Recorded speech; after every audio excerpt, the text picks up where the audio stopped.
recording in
Yo, boys, what's going on? Welcome to the stream. I am Torn. I feel terrible. I'm a little bit hungover, I'll be honest. It's self-inflicted. I went around my sister's last night and had a couple of beers. I wasn't drunk or anything, like, right, but just woke up feeling kind of fragile today. But I am also excited and in a good mood because I'm very much looking forward to this special program that we've got today, lads. I'm genuinely excited. Can't wait. Had an amazing stream yesterday. Like, so far, chapter 13 in Arknights has just been brilliant. So it's got me feeling good. It's got me feeling ready to see what Enfield has got to offer us in the upcoming patch, which we've got like a week to wait. Yeah, it's like it's right around the corner, man. So I'm ready, man. My body is ready. Chat. I thought we'd get on about an hour beforehand so we could just hang out a little bit, chill, kind of talk about what we think might happen, maybe, I guess. Like, what are we expecting? Obviously, I'm sure we're going to be seeing characters, right? Maybe some little bit of a kit breakdown like we did last time. I'm sure they're going to show off some of the new factory stuff as well, because they spoke about that in the last patch, didn't they? And do you reckon it's going to be their thing now to, like, do a little teaser of the next patch, or do you reckon that was just because, like, 1.1? Although it didn't feel like a filler patch, like, you know, it wasn't considered like the biggest patch, right? You know, because I think we're getting a bit more. We're getting 2 new areas, aren't we, rather than just the one? So, like, do you reckon that we're going to see anything of 1.3, or I don't know how they're doing it, right? You know, some games skip now and again, don't they, in terms of the numbering? But do you think we're going to see a little bit of that, or is it just going to be about 1.2 today? Do you know what as well? I hope we get some new music. I'm after finish a walk in the dust, we listen to Calcit's EP, right?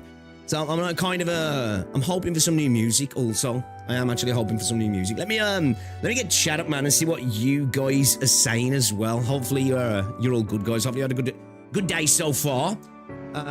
The weather's lovely as well today in the UK. It's nice. Yo, Ducklord, it's time. It is time. Reldon, how's it going, dude? Welcome to the stream. Dandy, BVN, welcome. What's going on? Kit Holo, isn't this the iOS announcement? I thought so. Apparently, they need to soft relaunch, right? Because nobody's playing this game. Everybody quit, from what I've heard. Everybody quit. Yo, Ken, what's going on, dude? Pit Zochi, welcome to the stream. What time is it for me? It is 20 to 12, 37 minutes past 11 at the moment for me. So it's in the AM, you know, coming up to noon. It's time to EOS, right? It's over. It's so rover. Finally, yeah, that's what the stream's they're gonna jump on and they're gonna say, apologies, guys. We tried.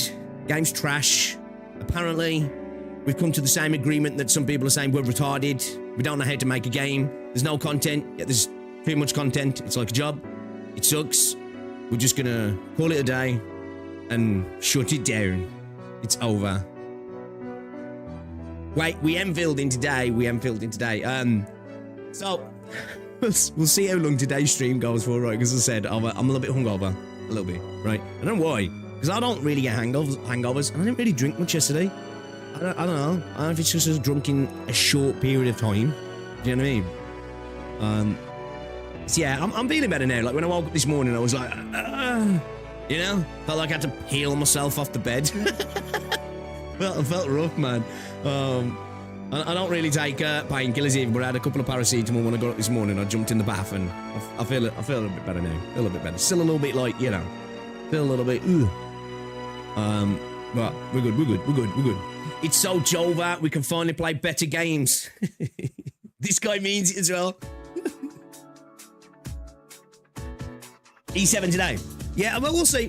I'll probably do a bit of Enfield. I missed my login fucking yesterday, man. I was supposed to log in when I got back from being out last night, but never got round to it. Ended up watching Benidorm. But maybe. Like, I don't know whether to keep this as like its own stream. Watch this, maybe play a bit of Enfield, wrap it up, and then start a new stream. I might do that. What if we really after 30 minutes and we finish Enfield, and then we chapter 13. Do limbers. I do want to get round to limber stream. The limber streams this week was a lie. No, I said I'd be the weekend. I've just had a lot on, man. It's, you know, adulting sometimes just doesn't go the way you plan, does it? You know what I mean? So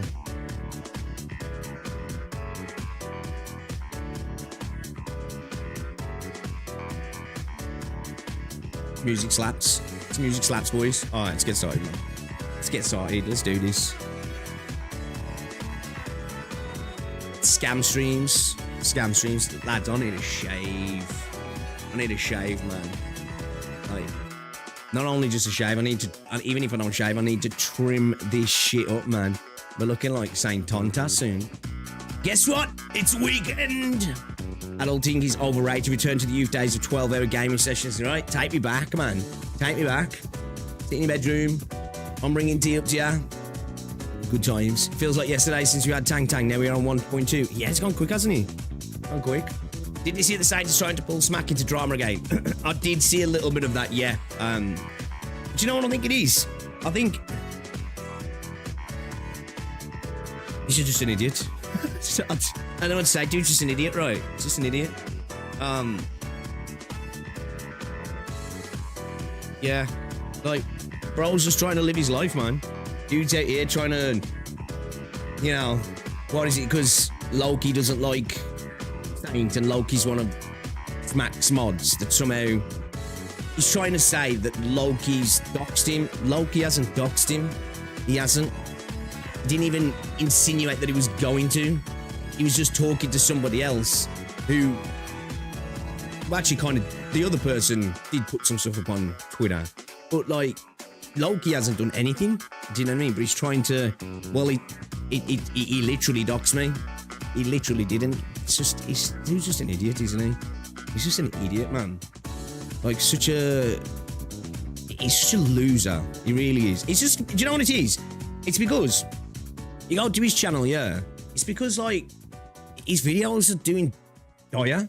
Like this is coming from the dude who gets like, you know, on a good day, a couple of thousand views, right? You know, but like, I'm cool with that. It's not my thing, right? But like, his views are not looking hasty, man. You know, like even on a video, caught. You know, obviously he's insinuating on the thumbnail that he's been caught. You know, it's because people accusing him of U-botting. My career is over. 10k views, right? You know, his averages is like, you know, he's getting 3.2 videos for Wua and talking about the Cyberpunk collab. 12k views. Like, of course, if I was getting 12k views a video, I'd be like, damn, that's really good for me. We've got to look in, you know, in comparison to what you would usually get, right? 12k views for me is really good in terms of like actual metrics. For Saint, it's really bad. Do you know what I mean? Like really bad. Like he might have the odd video here and there that breaks above 20k, but his average views now, he seems to be sitting between the 10 to 15k views, which is kind of funny. CJ's videos now are like creeping up to his in terms of views. Do you know what I mean? Like he's not getting much less views than Saint now, which is kind of hilarious.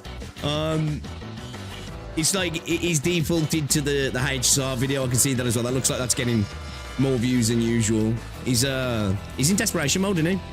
He's in desperation mode. Honestly, I said this yesterday. I believe that he might try and pivot to a new game soon. Because the Woo community's finally starting to say, yeah, fuck this guy, and being open about it as well. His community doesn't fuck with him the same that it used to. His Woo videos aren't getting the views they used to. I'm sure dude's just desperately hoping out for a new gacha game to come along that he can enjoy enough that'll get him views. You know what I mean? Like, honestly, I think he's gonna be hopping off the game if he can soon. He's not giving him the views that it used to either, and that, you know, that's all he's about, right? That's all he's about.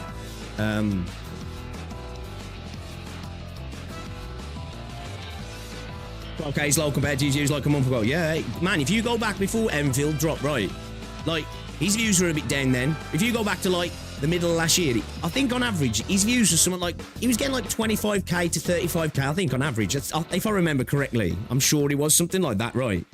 But, like, it's down 50%, man. His views are, in that regard. He's trying to jump ship to NTE. Sword and glazing on NTE. It'd be ironic if... Yeah. He's pointing his ships into NTE, hoping the players there don't know who he is. The thing is, though, like, NTE, let's face it, like, NTE is not like some magical unicorn that's its own entity in terms of a community, right? Like, NTE is going to be Genshin players, Woo players, Enfield players. It's going to be the same people, isn't it? Obviously, there's going to be some people who maybe didn't play those. Like, every game probably has its section of players that didn't play other gacha games or don't play other gacha games, and people just come across them. Of course, that happens. Well, it's, you know, it's just going to be the same people, isn't it? It's going to be the same people, man.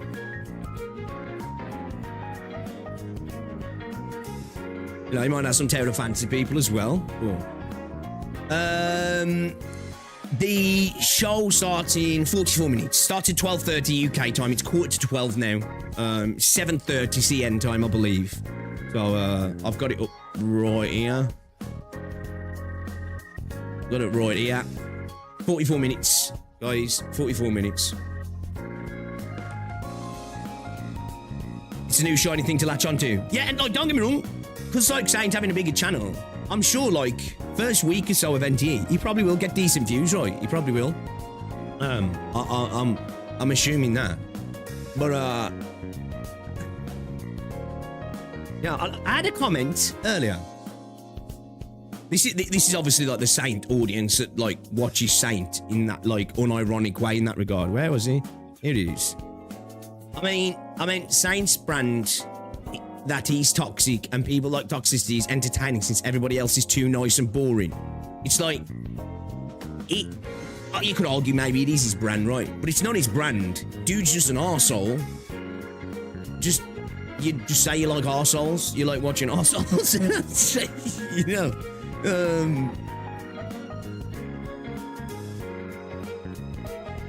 Oh, the chat will be on. Nah, we're full screening, baby. We're locking in. We're locking in. I don't think NT is going to be the game for him because he hates grinding. Dude's like, I don't know. It'd be interesting to see. Yeah, it's clear. That's what I said before. Because, you know, when dude was talking about Ryuko and stuff and his career. Yeah, you know, some people say, well, in Japan, a teacher's not the best job in the world. So, of course, a teacher in general, in terms of pay, anywhere, is not the best pay, right? But it's a good, solid career, right? That's going to give you opportunities. This, what we're doing here, when you treat it as a job, it can be incredibly fleeting, right? Even out of the successful people, it's a very small portion of the successful people that can do it long term. And what I mean long term is anything more than 5 to 10 years, right? Your average career on YouTube where people are actually making good money usually lasts about 2 years, and then they go back to making minimum wage, you know what I mean? For the most part, anyway. That's why, like, when people are hot, like, when you're killing it, if you're smart, that's when you're hitting all the collaborations and sponsorships and all these things, you know what I mean? So when you're hot, you're cashing in on it, you're getting the big bank from these companies that are willing to come in and pay you $10,000 and $20,000 a time to get sponsorship deals with them. But somebody's a brand risk. And companies ain't fucking with them like that, you know? Apart from unless there's some sloppy fucking Facebook browser games, like, probably paid him a couple of $100. Speaking to Smack, did you see Smack watches you and has Judy's mate? I didn't know. I know he's watched one of my videos about Saint. I know he has, because I remember him in his live stream saying, I've seen the Pixel Tree and CJ videos and you're getting destroyed, bro. So he must have seen summer. He must have seen summer. Honestly, like, I don't know, right? Because obviously there's a lot of streamers who I've never even spoke to. And most streamers, even the ones I've spoke to, it's just, you know, just normal conversations, right? Just normal conversations. But I'd argue your favourite streamer or your favourite content creator in the gacha space probably likes to see bro getting clowned on, honestly. You know? Suits a bully. There's nothing better than watch a bully get their comeuppance right. So, like, I'm sure there's somebody you watch who you like, and they probably see the stuff going on and probably like, actually, that is fucking hilarious. Do you know what I mean? And even his friends, you know. Tecton calls him his friend, and he says it's hilarious, doesn't he? So, the fantasy community didn't really into playing for NT mostly. They're mainly here for the MMO aspect. Yeah, I suppose, yeah. I would imagine there'll be the people who will, like, you know, try it out, right, to see what the new game is. Because I think gamers tend to do that. If they like a game from a company, they tend to try something out from another company. I mean, that same company, don't they? But yeah, I imagine genuinely NTE will be made up like how Arknights Enfield is, right? Arknights Enfield's going to be a bit bigger because Arknights was bigger than Terra Fantasy, but a portion of the community will be the previous communities from the old game, and a portion of the community will be the tourists who like to just look for that new hot thing, right? Like me. And then you'll have the people who are like, you know, Genshin players who are like, ooh, this looks kind of cool, like, you know, and then the WoW players, and yeah, it'll be made up of all those communities, really. Oh, what's it again?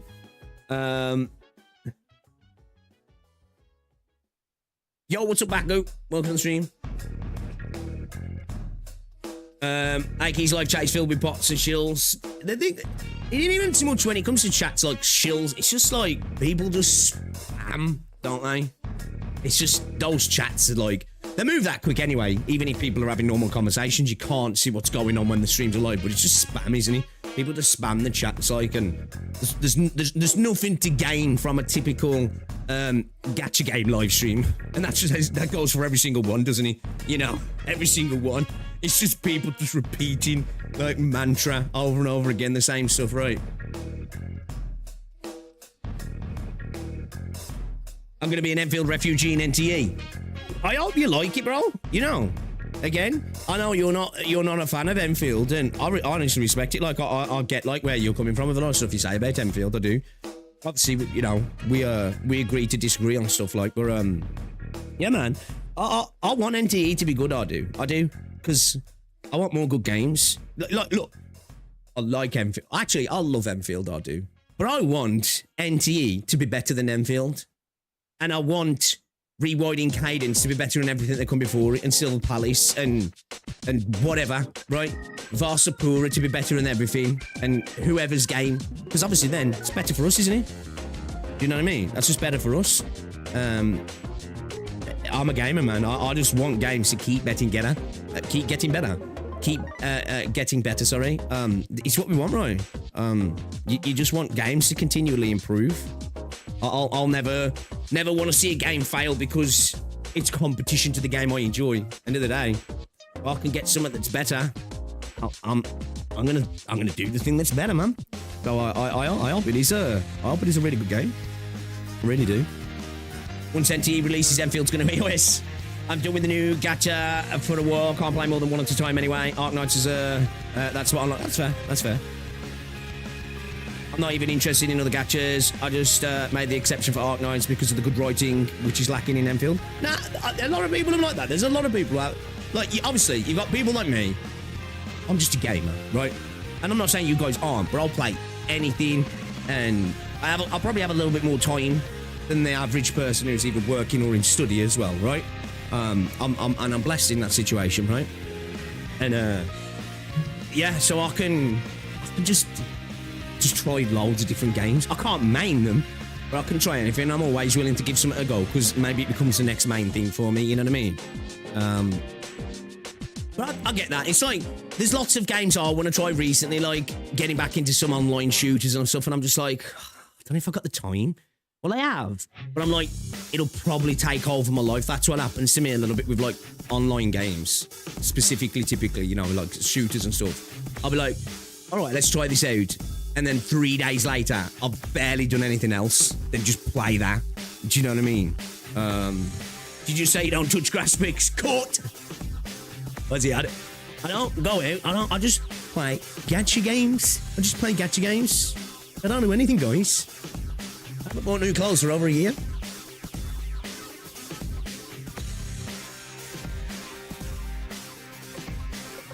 Your poor baby laptop won't be able to run NT in an Anta. Yeah, that's the thing as well, isn't it? I'll be have fun playing.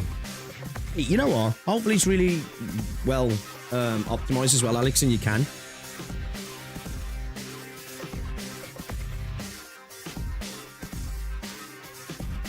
Have the cult NT might oversaturate the space with light-hearted story and force Hypergryph to go back to Arknights writing.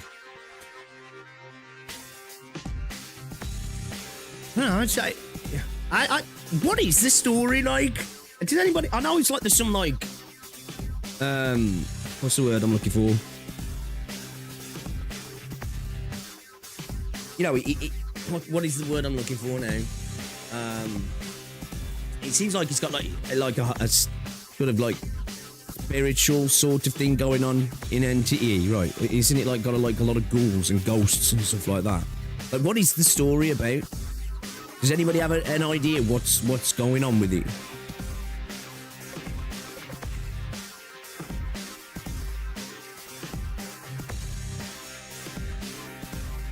It's extended. Duplicate, you get screen turning with duplicates.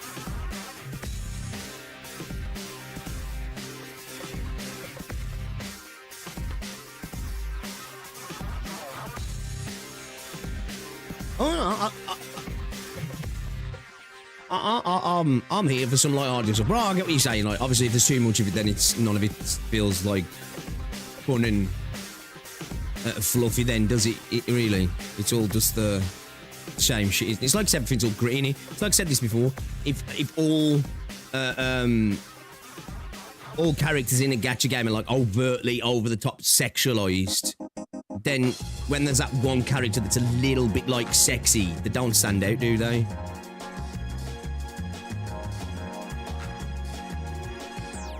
Bro, well, Sarge's back to attacking you now. What did you again this time? Why has he been attacking me again? I honestly ain't been paying attention, man. I've not been looking at his streams or anything. If anybody ever has any good clips on, man. I like NTE vibe with the cast. In NTE, I think you're Ghostbusters basically as far as now. Okay, that kind of makes sense from what I've seen. The NTE story does not take itself serious, so it's kind of refreshing. Yeah, I'm down for that. Fully clothed is more sexy anyway. That's why Arknights has so many good characters. Yeah, I think sometimes, you know, just it's why lingerie is so fucking sexy, right? You know? Don't get me wrong. An ass leg a woman looks good, right? But lingerie, you know, the stockings and hold-ups and all that sort of stuff, you know. A little bit on shows, a little bit hidden, but not hidden, you know? That's why there's a difference between sexy and sexualized. How long until the 1.2 stream starts? 32 minutes. House it was fully in a suit and people went, give me that.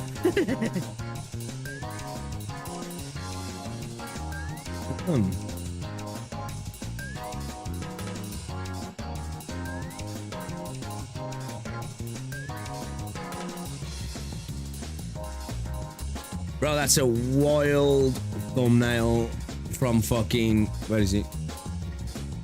The fuck?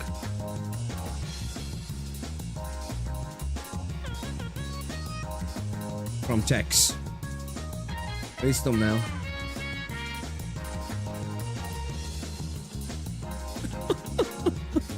Tex is hilarious, man. He's hilarious. I love watching his trolling videos. Check react smash.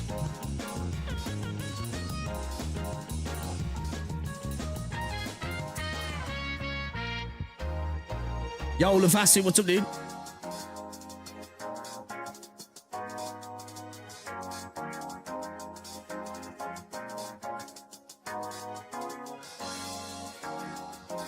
What version of the CBT2 song?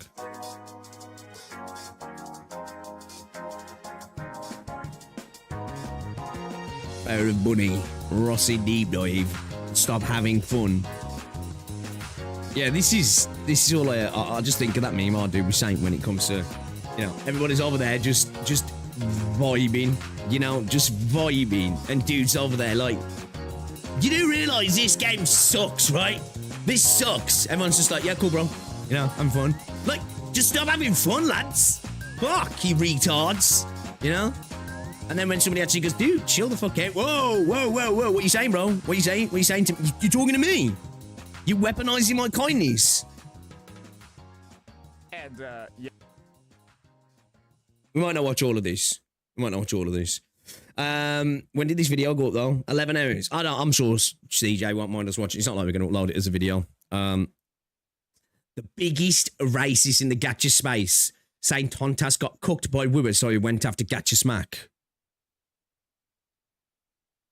Again, as I say, look.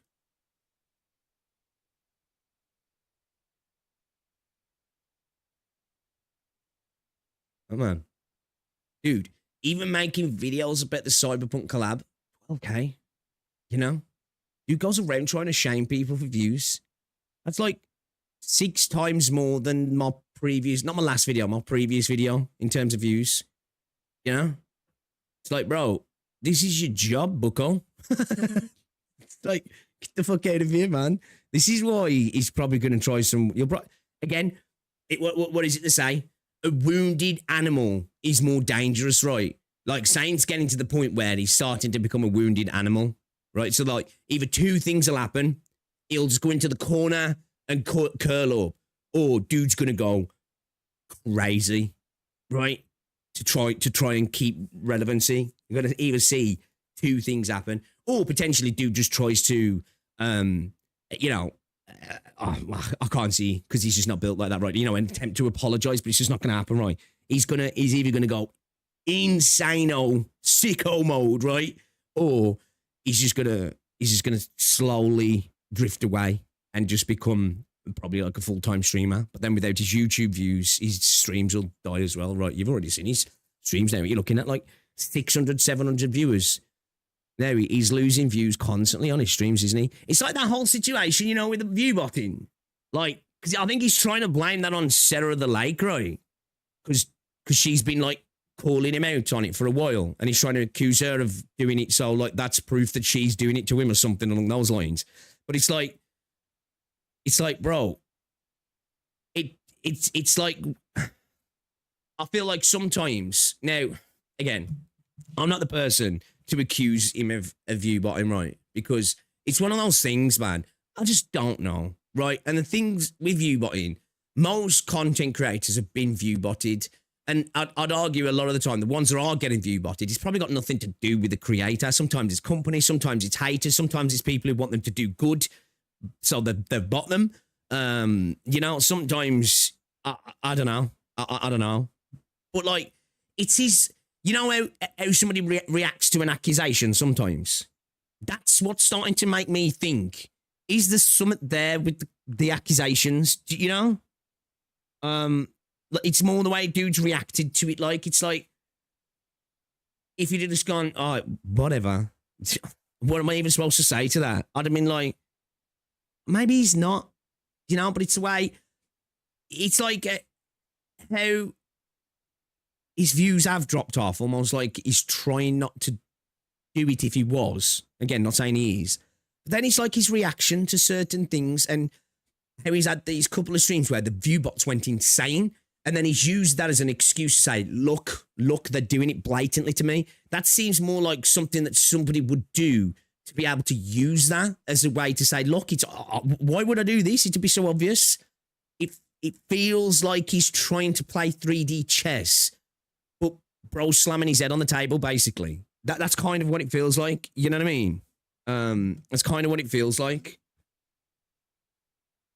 Yeah, you guys also realize, right, that it would also be very easy for me as well. If I actually was, like, pissed and I actually didn't like Smack, very easy for me to make a video on it. Very What does he even mean by that? easy. Extremely low effort. What's good, guys? Well, all his It's content's OCK. low Welcome effort, back so to what does he chat. mean? Titty Tontus calling out Gotcha Smack. I did not expect that to happen. And I'm going to be honest before I continue with this video. I do not like bringing in other CCs that have nothing to do with these issues. And, well, Gotcha Smack has already stated he's not trying to get involved. That dude's a whole family man, bro. He got a wife. He got kids. He ain't got time to deal with this bullshit. I want to see as well. This How does V respond to this? Because this is Saint as well when it comes to Loki. It's Gotcha Smack's problem now if Loki's being a dick because he's a mod. He can't be responsible for your community, you know what I mean, in his words, which I think you can to some degree. You can curate it, right? You know, he's got people who are big parts of his community saying wild shit all the time. Because a lot of times, Thing Tontas likes to say shit, likes to throw under the table comments, bro. Tries to say. I don't know why he's even talking about Smack, like, and he thinks people ain't gonna catch on to what he's saying. And in today's live stream, matter of fact, he's live at the moment of me recording this video. He called out Gotcha like, Smack. He said, why not just say? Because Loki's his own person, right?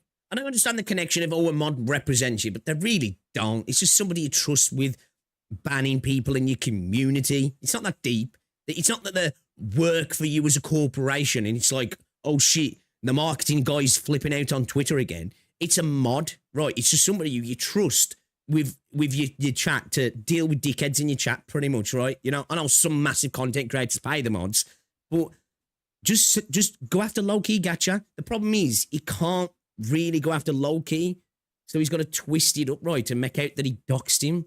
Like, as far as I'm aware, Loki hasn't doxed him. That he's not doing.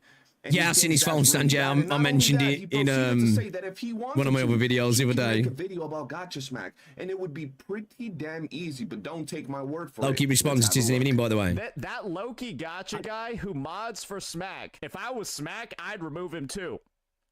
Because unfortunately, right, if there ever is a situation that arises, like if I was Smack, I'd remove him too. No, he wouldn't. He wouldn't. This dude let John Seaman be a massive part of his community for ages, saying crazy shit about people. Right? It took. I think he let him come back in the end, didn't he? It took him saying some crazy shit, and then everybody dogpiling on it to actually do it. And then I think he let him back in anyway. And this guy literally turned around to fucking Cap when they were together, right? When they were talking, and he didn't hate her when she was saying, "Can you tell these people to not talk about me the way they're talking about me?" Not even asking him to ban him. She was just like, Can you talk to him? They're being crazy towards me. And he was like, it's got nothing to do with me. That was his girl at the time, you know?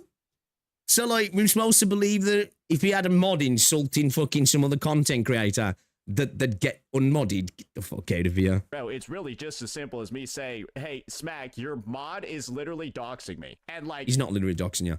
Again, I can't say that for 100% of fact, or I haven't seen anything that shows that Loki has doxed him. So...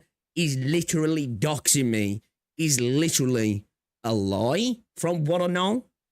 So, again, this is what Saint does. He does this shit and his fucking idiot viewer base eat it up right, where he goes, this is proof. And his proof is, he stands there and goes, we have the proof, guys. This is the proof I'm saying it. Facts? Agree?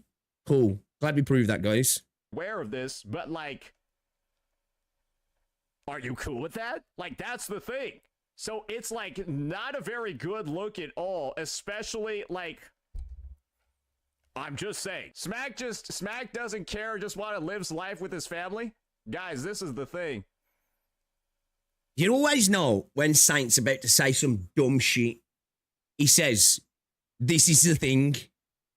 And then he proceeds to say retarded shit. It's like a mantra. I think you have a responsibility to care at that point. I think you got a big responsibility to care at that point. And, well, Why? with the way that certain creators are going, I'm going to have to bring it up. Right? With the way that certain creators are acting in the space right now, it will have to be brought up, and then Smack's going to have to be That's why I got reincarnated as a drop baby. And you don't remove the crazy mod, then you're by proxy responsible for the crazy mod. That's kind of like it. That's 21 minutes, boys. Basically how it is. No, it's not. It's not how it is, Saint. It's not how it is. Okay, we got to stop this now. I know I made a video saying about Saint's viewers was threatening my family, because they did. They tried to play it off. It was threatening somebody else, but it was clear. They was talking about me on screen, and then he went in it. Whatever, anyway. I didn't blame Saint for that. I was just like saying, look, you're trying to blame a random comment in my comment section and making out that I am okay with it, which I wasn't. Actually, thanks to Saint, I saw that comment, right? We all know that comment. And I took that comment off my video, and I hit that user out. The person even apologized to me and went around some other streamers to say, like, you know, fucking let Pix know, like that. I didn't mean it. I was out of order. And I only come back with that, you know, like that's why I clap back at Saint for that. This idea that because his mod doesn't like you, that somehow he's responsible for that. It's not his kid, bro. I'm just saying, you know, I'm going to have to bring it up at some point. And when it gets publicized, stuff like that, and we show all the glue and stuff like that, I wouldn't want to be associated with the guy. That's what I would say. I would not want to be known as this the guy motherfucker associates with John Seaman and like some of the insane people who said insane things, not only about Smack, but everybody else in the space. Some of the stuff that was being said about Smack in his server. And he didn't want to be associated. John Seaman turned a death of a creator into a tribalistic thing. Dude, on a regular, says vile stuff. And bro constantly brings him up onto his stream to be like, oh, John's saying some funny shit again. You know, this dude will bathe with pigs and then make out that like somebody's bad because somebody who knows that other person has said something about him. Actually insane. This is what I say. It's a narcissist, all right. It's a narcissist. That has that dude on my mod team. And yeah, you guys also realize, right, that it would also be very easy for me as well if I actually was like pissed and I actually did it this like stuff he does with his mouth. You know, have you noticed that when he does that stuff with his mouth, like Smack, very weirdo. easy for me to make a video on it.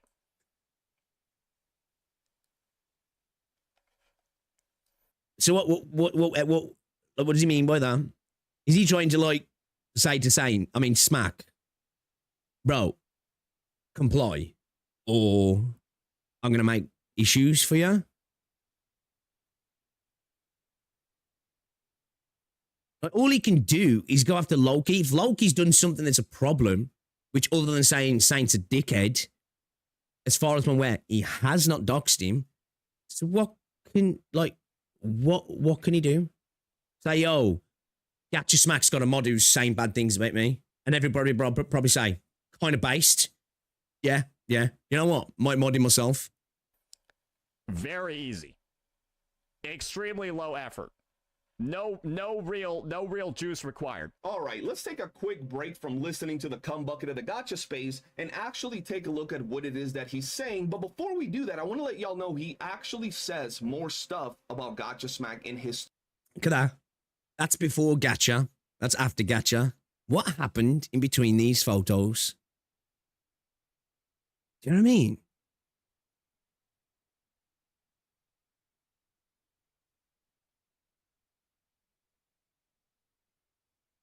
Like, there's usually only a couple of things that do this to a man. It's either drugs, which I don't think that's the case. It's either a total collapse in somebody's career, if it was incredibly important to them, or they came home one day and somebody was hanging at the back of their wife, which I don't think that's the case because it's clear dude's never had a wife. But I don't know. It makes me think, like, did Bro have a crush on a girl and just got, like, completely cuckolded? Do you know what I mean? takes, trying to downplay what his community does, and even some things that Gotchasmack himself has said he doesn't like regarding some of the people in Saint's community, but he doesn't care. Saint can manage his community however he wants. Nonetheless, a dude on the left looks like he's got a bright future ahead of him. But let's move on. And You know, it's like, it's mad. The dude on the left looks like he's got a bright future ahead of him. And he turned into that. It's like wild. You know, like, if you really want to try and get your kids not to play gacha games, you know those drug adverts? This is what will happen to you if you do drugs. This is your brain on drugs. This is your brain on gacha games. This is what happens if you become a tribalist for Wuthering Waves. Talk about what we just watched. So first off, Saint says that Loki got. Is this what happens when someone turns 40? He says it in the clips he just watched, as well as several other times on his stream. There's lots of content creators out here, right, who are actually in the 40s looking pretty fucking good. Loki Gotcha uploaded where he says that he's doxing Saint Tontus. He has the ultimate proof, the ultimate evidence, and I have the screenshot right here from the video, and I want you guys to pay attention to what not only is being shown to you guys right here, but what's also being said. And tell me, at any point, are any of these two might have to stop playing gacha games that they're going to put Saint Tontus information public? Okay, is this the apparent doxing? Okay. Fox did reach out to me as well with some images and a link, right? And like, this isn't any secret, like, because like I think Fox actually was posting some stuff on Twitter about him before, right? And obviously this stuff's all public now anyway. But I thought he'd been hacked at first, because like dude just sent me a link to a Facebook, and I was just like, what's this, bro? I was like, have you been hacked? And he was just like, no, it's Saints. What's it like? And I was just like, oh, okay. I don't really mess with like that shit, right? I'm not like interested to be fair. I didn't click it. I didn't want to go and look. I don't like the dude, but that's a territory that I don't like. I don't like getting into, man. It's just not my thing. You know what I'm saying? That Saint Ontosaurus Rex is amazing. Yeah. Let me know. But let's go ahead and take a look. So first off, there are some pictures of this ugly-ass dude right over here, which he actually looked a lot better before. It's funny as well how Saint talks about dudes all the time being fruity and stuff, and he's got some of the most fruity-ass photos I've ever seen, man. Like...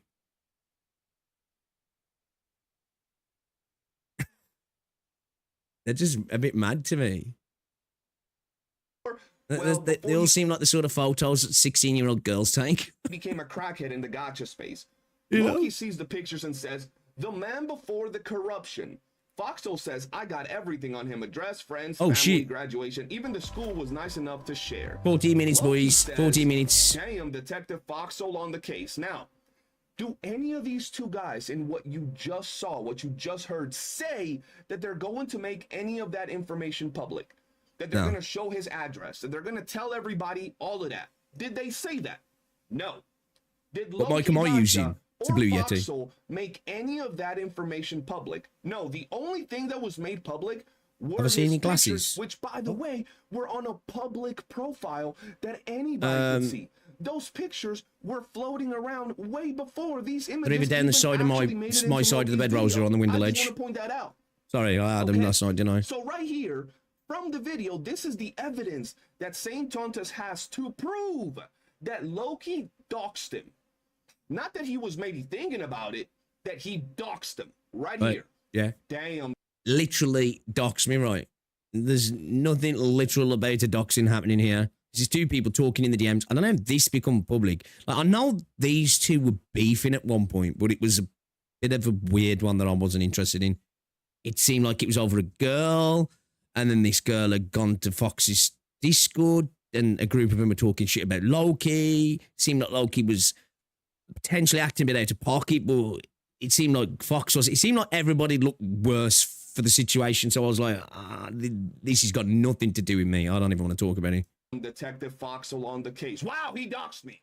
Right? That's the information. The evidence. I know this is stupid. What qualifies as doxing? I suppose it's different for different people, right? Like, for me, it's information that you just don't want public, right? Now, a true doxing really is somebody's name, somebody's address, somebody's, like, you know, personal information that can allow them to then potentially locate it through their jobs and all this sort of stuff. But if you're the type of person who doesn't want to be on camera, if somebody then starts spreading pictures around you wanted to keep private, that's doxing, really, isn't it? Because you don't want that information out there. So I suppose it's a bit different for everybody. For me, like, doxing for me would be like somebody getting my address and putting it out there and stuff like that, right? Because obviously people know my face and know my name, you know. So it's a little bit different for me as it would be for, like, let's say a VTuber, right? Who really didn't want to be seen, like, but it's just basically sharing people's private information on the internet, like. Tontus provides to blame Loki, to try to force Gotcha Smack to kick Loki, because here's the thing, Saint Tontus gets butthurt when his friends or colleagues have enemies of his as friends as well. He doesn't like that. He's like that one friend that if you have a problem with another friend in the group, he wants you to stop being friends with him, otherwise you're a bad friend. That's Saint Tontus. He's right. Just an insecure little hobgoblin, bro. But let's continue. Number 2. Insinuates that if Smack doesn't kick Loki from being his mod, then Smack is cool with doxing Saint Tontus. Literally his words. Are you cool with it? Right? So he's saying, even if the scenario was where Loki would have said, shit, just share that shit, right? That Smack is cool with all of that, right? Smack, the guy that has a family, that has a job, that does other things, that doesn't get involved in all that fucking weird parasocial gotcha drama to this degree. Yeah, it's a little bit different for everybody, isn't it? If he a bit different for everybody. Loki from being his yeah, like if somebody showed a picture of me. Smack has a responsibility for what his it's different for somebody, but if somebody then starts on my personal info, totally different. So if one CC, which by the way, Loki is a CC, has an issue with Saint Tontus, his problems with Saint Tontus, Smack has a responsibility. This is the thing as well.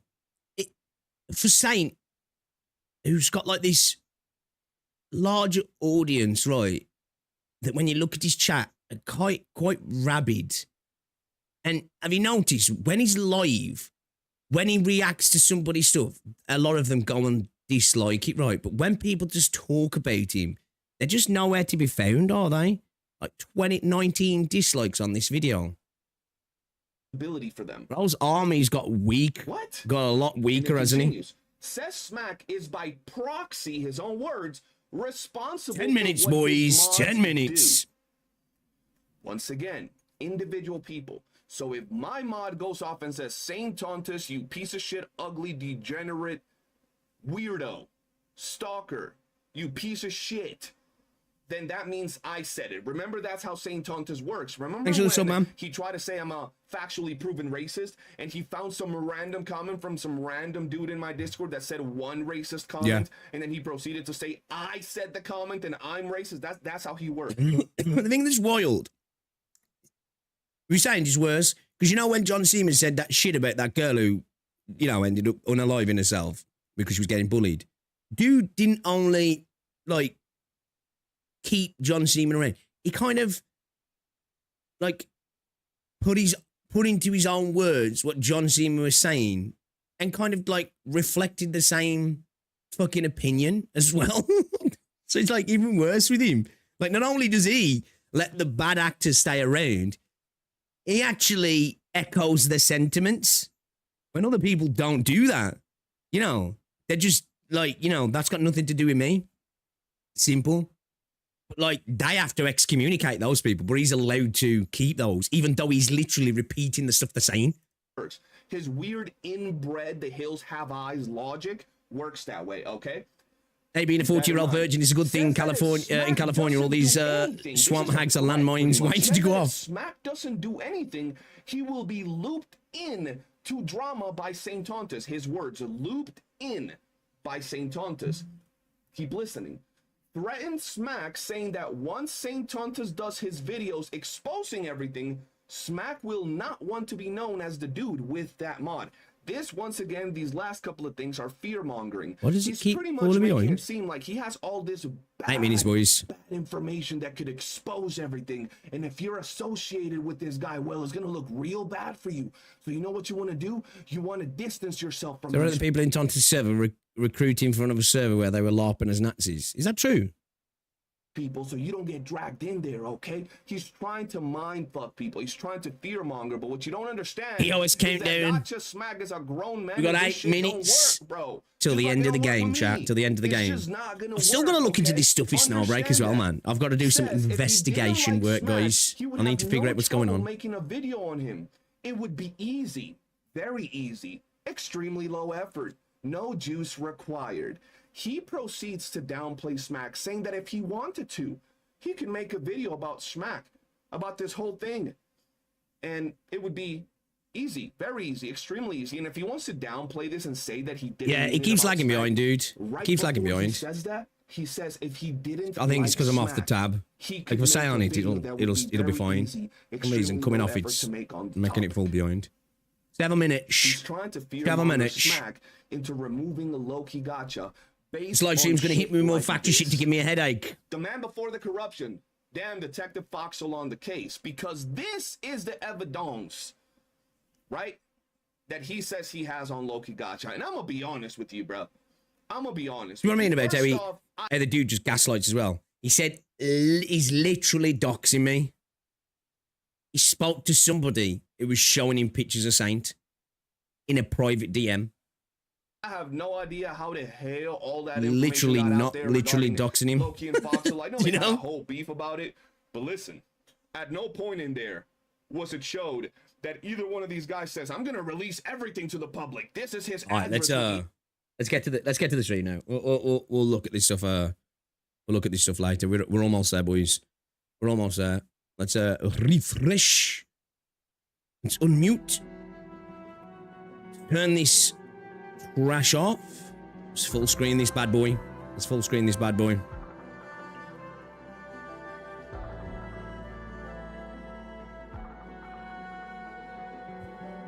I'm so ready. I'm genuinely excited, man. I'm genuinely excited. But yeah, I think in conclusion, Saint's just an idiot. You know? Saint's just an idiot. Alright then. What are we thinking? We're getting a, do you reckon we're getting kit reveal for Zhang Fei? Maybe Mifu? Getting showed off a new unit, maybe a couple of little teases for some new characters. Depending on the size of this patch, will we see something about 1.3? Is that going to be the new thing now where they just do a little teaser of the next patch? Or was that specifically just around this patch? Who knows? Again, this bit here, is that tower that we was on about yesterday with the gate at the bottom? I really want to see what the deal is with that as well, right? We're getting slop. Optimizing your factory while watching this. Let me make a prediction. We get Zhuang Fang Yi, maybe Mifu. Bit more than annoying Ardent Sheer Flooding Wuling story. Zhang and Mifu or Zhang and the White Hair Library. Oh, they tease a male character. Your bold prediction is Mifu will be a 5-star. You reckon?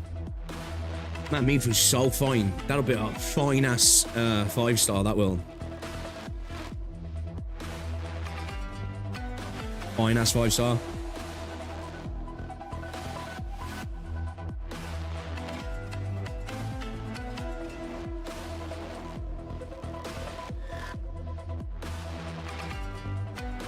How many people are watching? The EN stream at the minute, there is 12.5k. Yeah, 12.5k.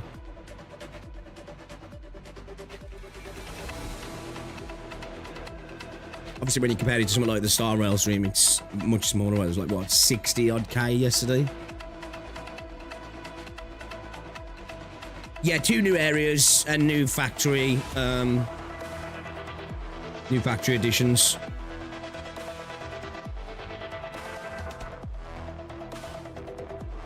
I'll probably be getting Zhang Yangfi because I'm sure she's going to be Electro, right? And I've been waiting for a 6-star Electro, man. Slapping.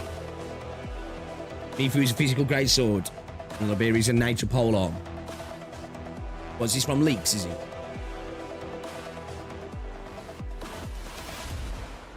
Oh. Excuse me, apologies. Yo, Shushi, what's going on? I'm doing very well, thank you. I'm feeling a lot better now. I was a little bit hungover this morning. I won't even say hungover, just feeling a bit fragile. But I'm good now. I'm good. I'm excited. We've got this patch next week. We've got we've got the NTE stream soon. We've got Mongol Stardive. We've got you know, I'm kind of interested to see what Wuthering Waves has got to show for the anniversary, because I keep just waiting for that moment where Wua makes me like go, ooh, time to reinstall, which I must admit, that Hiyuki character kind of makes me want to, because she's freaking sick. But I need a bit more than a character, man, if I'm honest. Honestly do.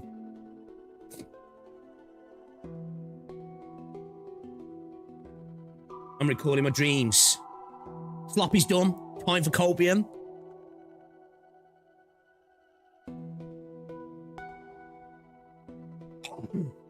Excuse me. Oh. Man, 100 gigabyte stuff.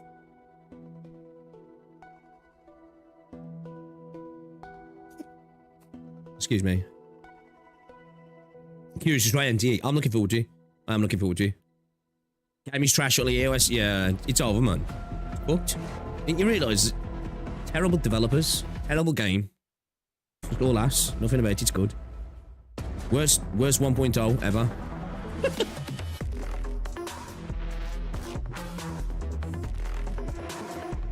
Yo, Skybird, what's up, dude? Nah. Literally a minute left, bro.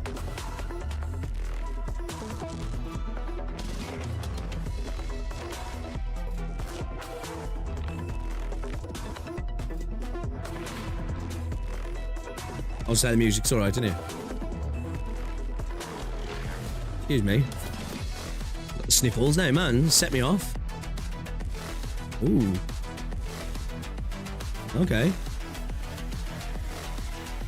Kick it in, boys. Let's kick it in. You're being maliciously gay to me.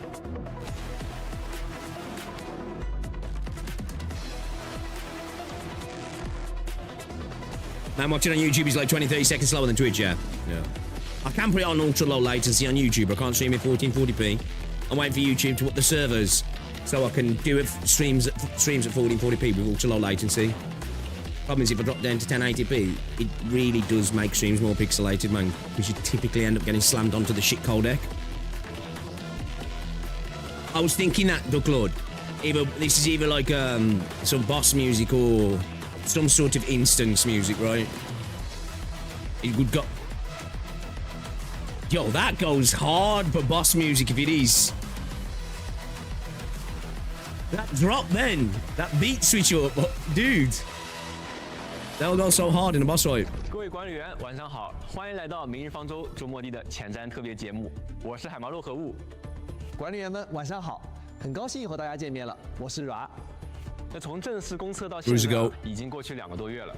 我们非常欣喜的看到管理员对周末地的投入和喜爱。Nah, apparently everybody I see. 管理员提出了很多意见和建议，希望我们可以做到更好。我们很感谢大家的关注。在上一次节目之后我们也在持续打磨和优化现有内容，一边呢还在推进着后续版本的开发。而这一次更新，我们即将迎来一个关键的故事节点 ，Pivotal story points 将会迎来威胁，一些敌人也终于站到了我们面前。在今天这 enemies will finally stand before us。为管理员们带去核心章节版本春晓时。还会为大家介绍许多的优化内容和 optimizations。是的，在这次的版本中，我们为大家准备了更丰富的可体验内容 ，more extensive content compared to before. OK。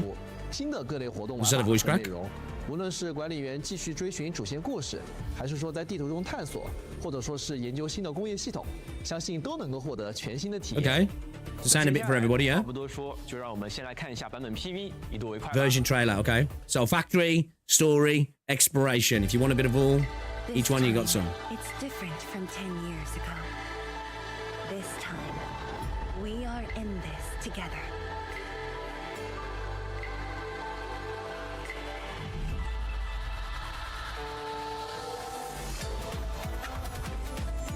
Oh shit! You see that? Is that like proper liquid blight then?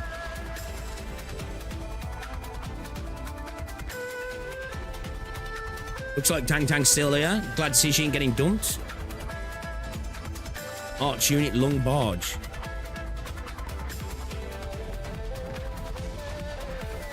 Oh, that looks sick. Come with me. Return to the place beneath the Aurora's crown, the origin of all life. There lies the truth you seek. Keep hiding your secrets. Once I stop you, I shall reveal the truths myself. Yo, I'm getting hyped. There's that gate. There's a gate seat at the bottom. There is a... It is a portal, isn't it? As a leader yourself, I hope you can understand the choice I made. Just let us face the enemy new operator. as a team. Okay, so we are getting it then, yeah? There's got to be Electro as well, right? Let's go, Endman. I'll take you to my experiences. Was she nature? Striker Electro.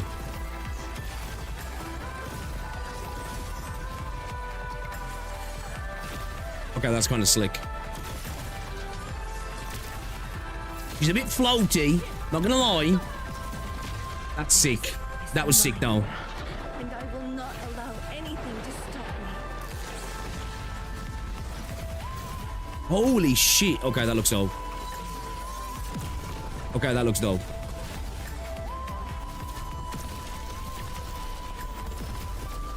Dude, she looks like a beast. Looks like a beast. Ham's blocking. Don't make me smaller. You gotta be smaller as well, chat. Let's make it smaller. Is that better? Version Intel. Damn! They're giving us the right mommy stomper image there, eh? The mommy stomper angle. Bro, that one on the right, man, she looks like she grew a few sizes. The long barge. Okay, the new area, the marker stone. Oh, this looks cool. This area looks cool. Test area. What's this?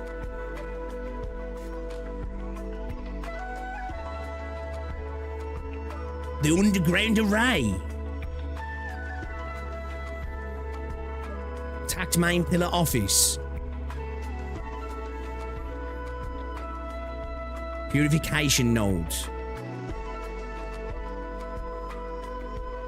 Okay, so we've got some new liquid to... Ornamentals. Cardiac remediation station.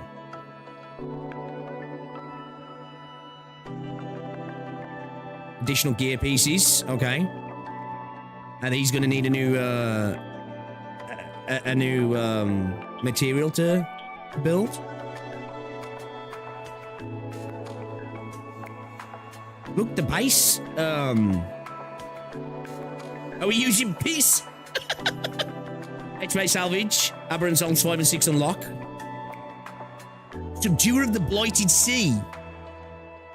Complete missions. Oh, we're gonna have to look back at this. Guide event. AIC. Oh, what's this? AIC production event. There's an AIC production event by the looks of it. Is this what I was asking for?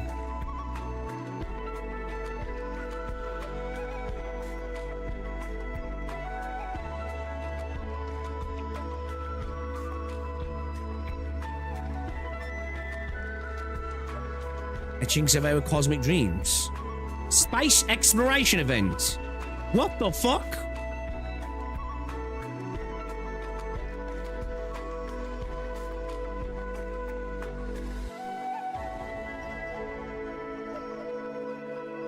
What? I need to know more about that. I need to know more about the space exploration. What the fuck? What are we doing there? It looks like we can get some models as well. Look at the blight there, like slapping up against the city. Optimus 2 event. 上一段故事中啊，管理员经历了由涅菲斯煽动的清波在叛乱，涅菲斯啊为武林周边的稳定性带来了巨大的隐患，而寝食潮也正在迫近。而这次的故事呢，将有一条来自庄方仪的紧急信息开始。Okay. 一直行踪不明的阿达希尔突然出现在了守盾区域。I'm not gonna lie. 守盾 I don't think they need to do this. 大猎士的关键设施之一，竟然能被外人直接侵入，威胁可见一斑。而此时 Okay, so that portal takes us to 有怎样的 that instance underground jail. 采取怎样的手段阻止我们？ Oh shit. 与此同时啊，涅菲斯也在伺机而动，一面是涅菲斯的正面进攻，一面是阿达希尔的独自行动。风雨欲来，武林城该如何 Oh 度过这 shit. 场危 What's he 机 doing to Berliga? 在这次故事中啊，我们还会遇到一位新面孔，他和我们当中的艺人啊，过去是老相识。据说啊，他性格有点特别，没有那么好相处。不知道他的到来啊，会不会为这次事件？ Okay, that's kind of cool. I like that. 在 It reminds me of BGR, man. 是变幻莫测的空间。错综 We've got some laser cannons. 更有阿达希尔精心布下的阻碍。在追击阿达希尔的过程中啊，管理员还需要面对许多他召唤出来的先行敌人。 I'm not too worried about reading too much into this because I'll experience this when I experience it. I'm just looking at the visuals. 表象，它是一种拥有复活能力的 Ability to resurrect 此 though. 外啊，还有新形态的逐游天使和金锥天使，相信都会为管理员带来不一样的战斗体验。 Okay. 另一方面，涅菲斯也不再掩饰，开始大举进攻武林城。在之前的故事里啊，管理员已经与涅 What's 菲斯 happened to 部 the 下多次交 enemy 锋， there? 而现 They look 在 fucked up. 你们终于要直面涅菲斯了。 Oh man, she's so 这一 hot. 次， Me 管理 fuse the 员将 gal. 和庄方仪携手走进一场艰险的战斗。超越 Did you see the- 涅菲斯 Yo, look at 让 Neferif. 他获得了异常强大的力量。此时的涅菲斯已经超越了一般的形态，他可以飞到空中，展开双翼，然后高举 Okay, we got Neferif as a 凝聚 boss. 力量进行攻击。 Then why are them showing all this off? Yo, she looks sick though. 挥展出几道极具 I don't know why are them showing this all off 纵 though. 横交错，用常规手段很难应对。面对涅菲斯的威压，庄方仪会为管理员 Dude, she does look 提供有力的 insane though. 支援。管理 She 员 does look 可以调动 insane. 息壤跳到空中避开攻击，而且啊还能在大范围内召唤从天而降的闪电打断敌人，即使敌人在空中也依然有效。不过涅菲斯的手段还远远不止这些。不知道大家还记不记得，涅菲斯曾经将管理员拉入一片神秘的紫色空间。在这片星象空间中啊，时间将 So glad that what they're doing with the bosses 能够自由行动。管理员将一边面对 genuinely looks like they're trying to like really do some cool stuff with the boss fights, doesn't he? 而且被逼入绝境时啊，涅菲斯还会使出更加疯狂的招数。至于涅菲斯的更多 What the 战斗方式 fuck? 与具体的应对策略，就等待管理员们在游戏中一探究竟了。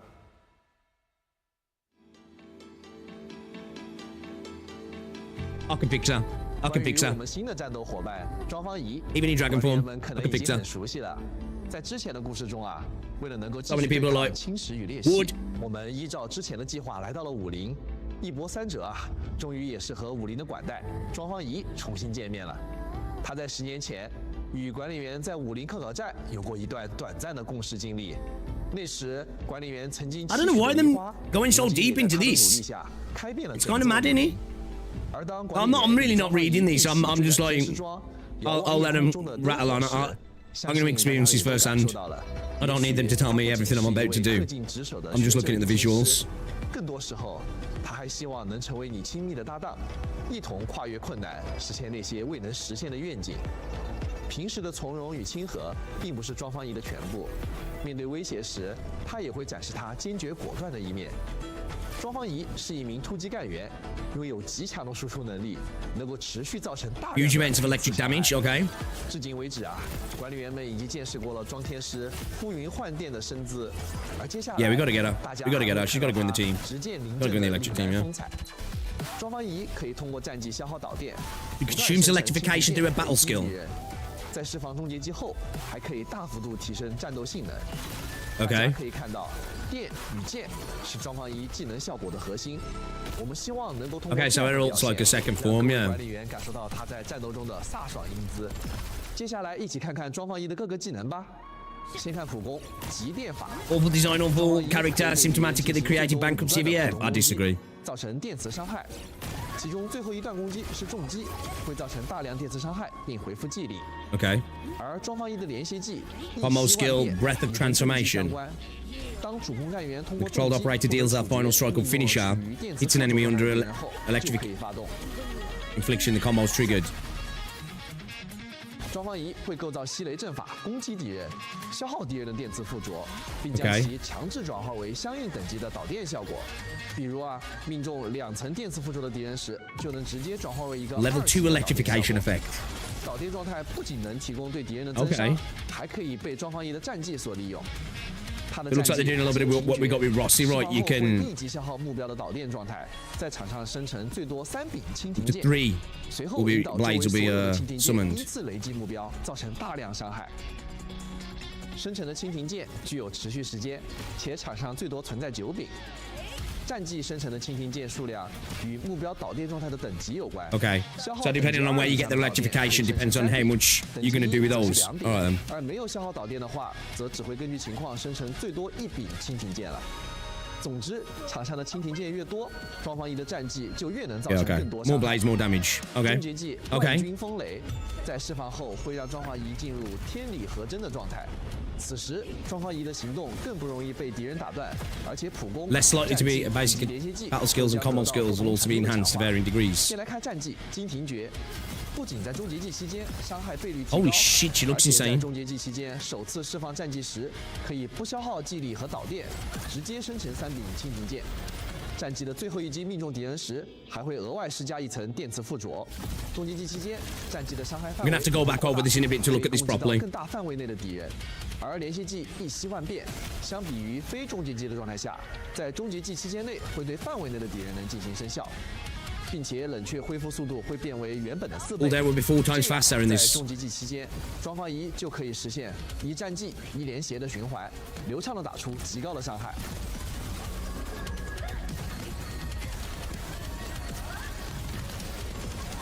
I think we might have done the right thing, guys. Waiting for 6-star Electro.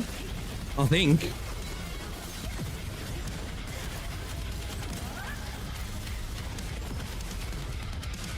那么接下来呢，我们就通过实战视频来进一步了解庄方仪的作战能力。 Okay. 先来看对战我们的老朋友白垩借位。白垩借位的行动方式比较多变，因此尽快积累失衡值，快速让其进入失衡状态是非常有效的。一开场，我们先使用佩利卡战技对敌人施加电磁附着， Okay. 紧接着控制庄方仪打出重击。 Final 使 strike. 用庄方仪的连接技，并衔接他的战技 Combo. 消耗导电，并积攒2柄 Consume 剑， the 然 electrification. 后继续使用佩利卡连接技，并衔接庄方仪战技，再积累2柄剑，并对敌人进行猛烈轰击。配合湖光和阿列士的技能，回复技力并造成导电效果后，再次使用庄方仪的战技积累蜻蜓剑，并刚好使敌人失衡。 Okay, so this looks like she might have a good amount of units she can be paired with as well. Then yeah. 开启庄方仪的终结技一级变身，使用强化后的战技，瞬间将蜻蜓剑数量补充至上限，并对敌人进行毁灭性的雷击。大家可以看到 Do we go with an 在变身 electro 状态下 physical team 雷击 again? 后的敌人被施加的电磁附着，刚好又被连续技转化为导电，再次为战技所用。最后，在庄方仪一道道的猛烈雷击中，白垩借位终于是灰飞烟灭了。接下来，我们再来看看庄方仪在高阶培养材料本里的表现吧。相信大家都还记得这个副本里难缠的标兽和符甲兽吧？一开场我们直接开启庄方仪的终结技，变身后的第一个战技可以直接不消耗导电，积攒3柄剑。 Okay, so she doesn't consume electrification in this. 配合 She 重 applies 击 it.，我们衔接庄方仪的连续技和战技，迅速轰击敌人。哎呀，没想到标兽已经倒下了呀！没关系。 So this was the team I was thinking about putting her into. We're going with Avi, Wenna, and her. 利用艾维文纳和湖光的终结技，迅速使目标导电。然后利用艾维文纳的战技收枪造成伤害后，最后配合已在场的蜻蜓剑，使用庄方仪的战技，完美进行收场。从刚才的实战大家可以看到，作为一名突击干员，只要有能够配合电磁附着的队友，庄方仪就可以通过连续技与战技的循环累积蜻蜓剑，对敌人造成有效打击。而在终结技变身后，他更是可以以1敌100，以极强的伤害能力瞬间毁灭敌人。凭借对雷电之力的精湛掌控，庄方仪将会成为绝佳的电磁输出手。 Yeah, what's a peasy? Pure electric team. That's what I wanted for, man. 管理员还会和庄方仪一起展开更多行动，共同面对新出现的危机，在无声处守护武林。巍峨耸立的天狮庄阵列是武 Oh, you 林 mean 的道奇 across 观。 all 很 streams? 少有人知道，在武林层地下。 I want to know about this space thing, man. This area looks fucking dope as well. 就在这样壮观的地下阵列中啊，却有着新的不安正在滋长。阵列的空间好像也变得混乱复杂，好像一座迷宫。Nice, nice. 在 Okay. 这座迷宫中 We 的 got 危机 some 正等待着管理员和庄方仪 platforming 一起 puzzles and 解决 stuff. I'm here for it. Yes, 不过在行 yes. 动之前啊，庄方仪却隐隐约约显露出一丝忧虑。庄方仪究竟在担心着什么呢？就请管理员在游戏中慢慢发现吧。 Okay, I was gonna say, don't spoil everything, boys, because you're getting a bit crazy with 管 that 理 shit. 员还将在新版本里参与到武林的灾后重建工作中。我们后续啊将开放一张全新的支线地图试验园区。 Oh, that looks pretty. 带着一位天师学徒 Oh, 前往被侵蚀 lads, come on, that looks 试验 pretty. 园区解救天师 That looks 机械模 pretty. 块，使园区恢复生机。那没想到啊，这些机芯模块竟然有着迥异的性格特征。那管理员们啊也会根据他不同的性格解出谜题，打开通路。在试验园区中啊，通过操作射流无人机等吸氧科技组件，那管理员就可以开 Oh, 辟前进 okay. 道 I 路 was talking about this the other day, wasn't I? About using these tools in different ways. Now, okay, we've got some new ways to use them, then. 逐步帮助试验园区摆脱侵蚀潮的影响，重现往日的如画风光。当然，在继续前行之前，也别忘了先收下我们的一点心意。 Why the NPC 我 so 们将会为 thick? 管理员送上1000千金玉、 Legendary barrels. 初级认知载体和武器检查套组等奖励，以感谢大家的支持。奖励我们稍后会发送到游戏内邮箱中，还请管理员们注意查收。除了全新的剧情和区域以外啊，这次新版本里集成工业也有好多新内容。 Okay, they could talk about the factory now. The 话 area's 不多说 gorgeous, 先 yeah. 通过一条小短片一起来看一下吧。 It is piss. It is piss. Chat, what? Acid resistant pump Mark 2. Looks like piss.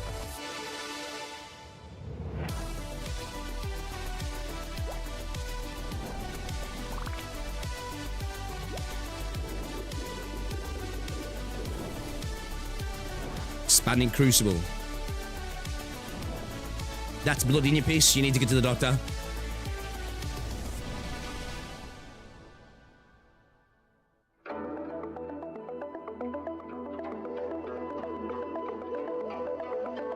管理员们，欢迎回来。就像大家刚刚看到的，在管理员的努力下，周末力工业正在如火如荼的发展中。这一次呀，我们要在首墩区域建立一座全新的据点——心脏修缮站。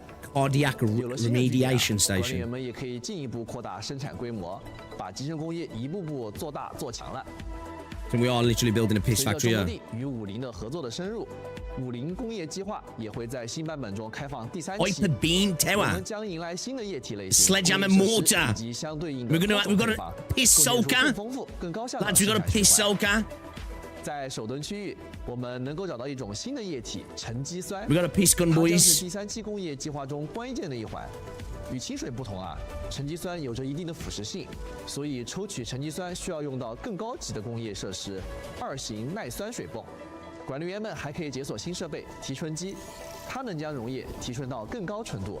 比如说，赤铜可以溶解在沉积酸中，再经由提纯机生产出更高级的褐铜， Oh, 从而 okay. 制造出褐铜装备元件， Heteronite 又制造新的装 components. 备。 Okay. 和之前一样，新增装备在属性加成上与目前最高品质的装备相当，但会为管理员的战术搭配带来更多可选项。 Alright, cool. 有了沉积酸之后，反应池内的生产将会变得更加丰富多样，所以我们还会新增扩容反应池。扩容反应池的可用配方与我们熟知的反应池相同，但拥有更多的反应缓存，同一时间可以进行更多的配方反应。这样，管理员们就可以大大提高空间利 Okay, 用 that's cool, 率， yeah. 简化产线了。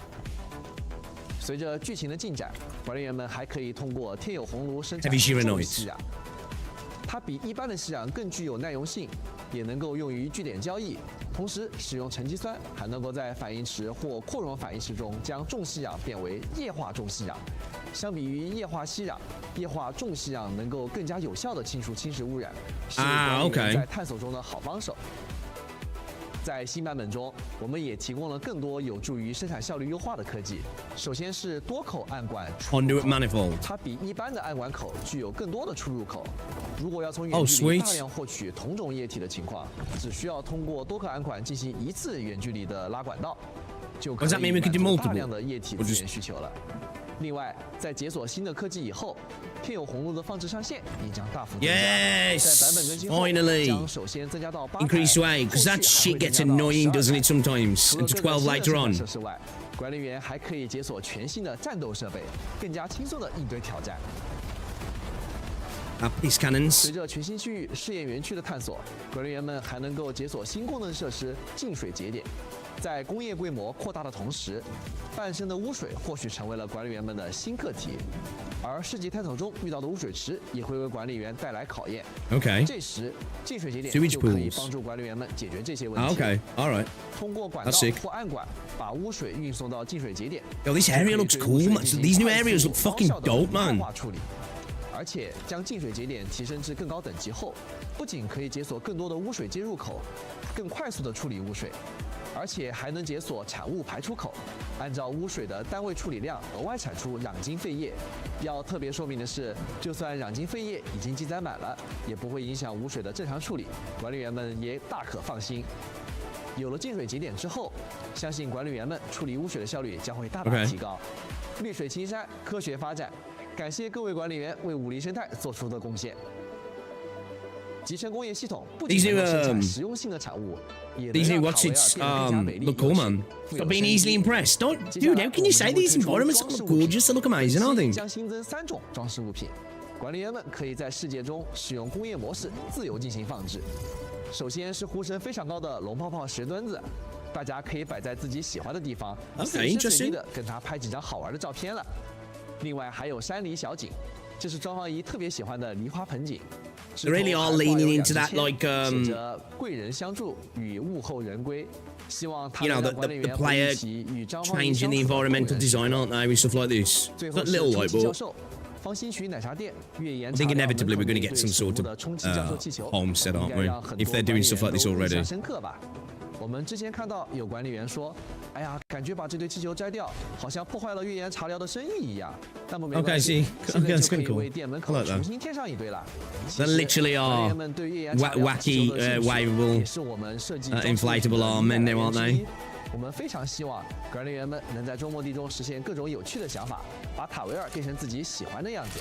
以上3种装饰物品中，山梨小景在主线任务达到一定进度后就可以获取，其余2种都可以在物资调度中购买。未来我们也会继续增加装饰物品，让管理员们更加自由、随心所欲地装饰周末地的世界。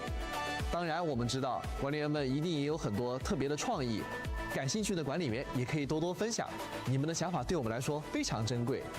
也许哪天我们看到了有条件实现的创意，就会把它在游戏中呈现哦。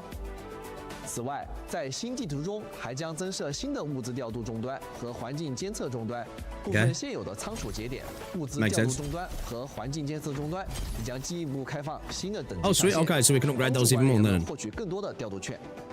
以上便是本次版本有关集成工业相关的内容了，希望这些内容能让大家玩得开心。未来还有不少集成工业相关的内容仍在开发中，希望能尽快与大家相见，大家敬请期待。那接下来我们来一起看看本次版本的活动前瞻内容吧。 upgrades for the factory system, right? 在新版本里啊，还有不少的玩法与活动正等着与各位。 I'm curious about this AIC event as well. 隐托丰碑和十项悬疑都将迎来更新。隐托丰碑将新增系列挑战 New series challenges, okay. 过去遇到的敌人将以更加强大的形态登场。在完成高端挑战的同时啊，管理员还能参加限时活动，分碑留名、汇流，获取包括千年玉在内的多种奖励。 10项悬疑也会开放相差区域5和相差区域6，管理员可以在其中获取更多奖励。另外啊，系列限时活动也会陆续开启。武林正忙于灾后重建，急需援助物品。如果管理员能够使用集成工业系统来帮助武林渡过难关，不仅能够收获居民的感谢，还能得到丰厚的报酬。参与活动集成援助，掌中救星。在活动期间啊，可以获得特殊的限时生产配方。 与此同时啊，武林的所有据点生产调度券的数率都将大幅增加。管理员可以生产活动需求的产物。Okay, event required products. 获取武林调度券。Bro, this is literally what I said. They're doing exactly what I said. 在集成援助掌 I just said like having a 的物资兑换处呢。 Yeah, it's exactly what I said to do. 管理员的每次援助都能让武林城离恢复往日生机更进一步。物资供给活动 They're doing literally what I said about 会每日更新供给任务。 the 管理 AIC. 员可以通过种植、采集或者减制等各种方式呢，按需生产各种各样的食物，完成对应目标，并且获取千金玉、存续的痕迹等奖励。眷与明 What's this 星 then? 航天主题活动很快也会与大家正式见面。之前已经向管理员们公开过的眷与明星共赴星海活动，正在紧锣密鼓的筹备之中。管理员们将与佩利卡一起探索航天的奥秘， Mysteries of Space 共同致 Superliga 敬永不止步的开拓精神。等到春晓时版本一开始啊，我们就会为佩利卡追加一张全新 Oh, 的 they're 单元 cool. 留影， That's dope. 达 I 成 like 一 that. 潜能即可解锁。版本更新后啊，管理员们就可以获取留影，并在帝江号的会客室展示了。那没有解锁的管理员啊，也不用着急，在4月24日呢，游戏内将会正式开启签到活动与留影活动。签到首日奖励中呢，就包含一个佩利卡的信物， Oh, sweet, nice. 保证让管理员们都 Pelican 能够 token. 欣赏到 Go. 佩利卡遨游太空的美丽身影。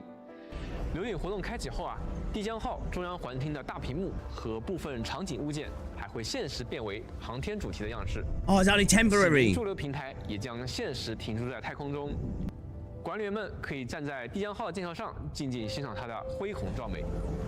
此外啊，参与活动还能够获得帝江号陈列品、启明驻留平台模型、头像框、明星、贴纸、启明，还有千金玉等丰厚奖励。我们也期待啊，管理员能够在中末地的世界中感受到寰宇的浩瀚。 I was hoping. 接下来 I was 我们会带来新版本 hoping. 的寻访 I was 游戏 hoping it might be a bit more than that, 版本 but 计划将会首先开启春雷动万物生的特许寻 I 访。 was hoping we might 6星 actually 装方仪 you know 在寻访中获得概率提升。在本期 be able 特 to, 许寻访累计寻访64时 maybe get inside the ship. 寻访情报 we'll see a 书 little 奖 bit 励 more. 这次的寻访情报书奖励会在下次特许寻访开启后自动转化为对应的专有寻访凭证10张。该特许寻访将总共持续35天，且春晓时版本仅有这一位新增干员的特许寻访，管理员们可以更加从容地规划寻访节奏了。与此同时啊，我们在版本期间 Did he 还 just 会 say 开 that 放一次特 the 殊的 specific 寻访辉光庆典。那该寻 tickets 访呢会在春 carry 雷动 over 万物生的特许寻访结束的前一周开放。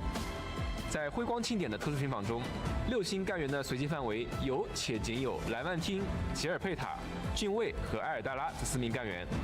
要说明的是，辉光庆典特殊寻访仅因本次的特别安排而开放，不会纳入目前已有的寻访类型和规则中，与其他的寻访也互不影响。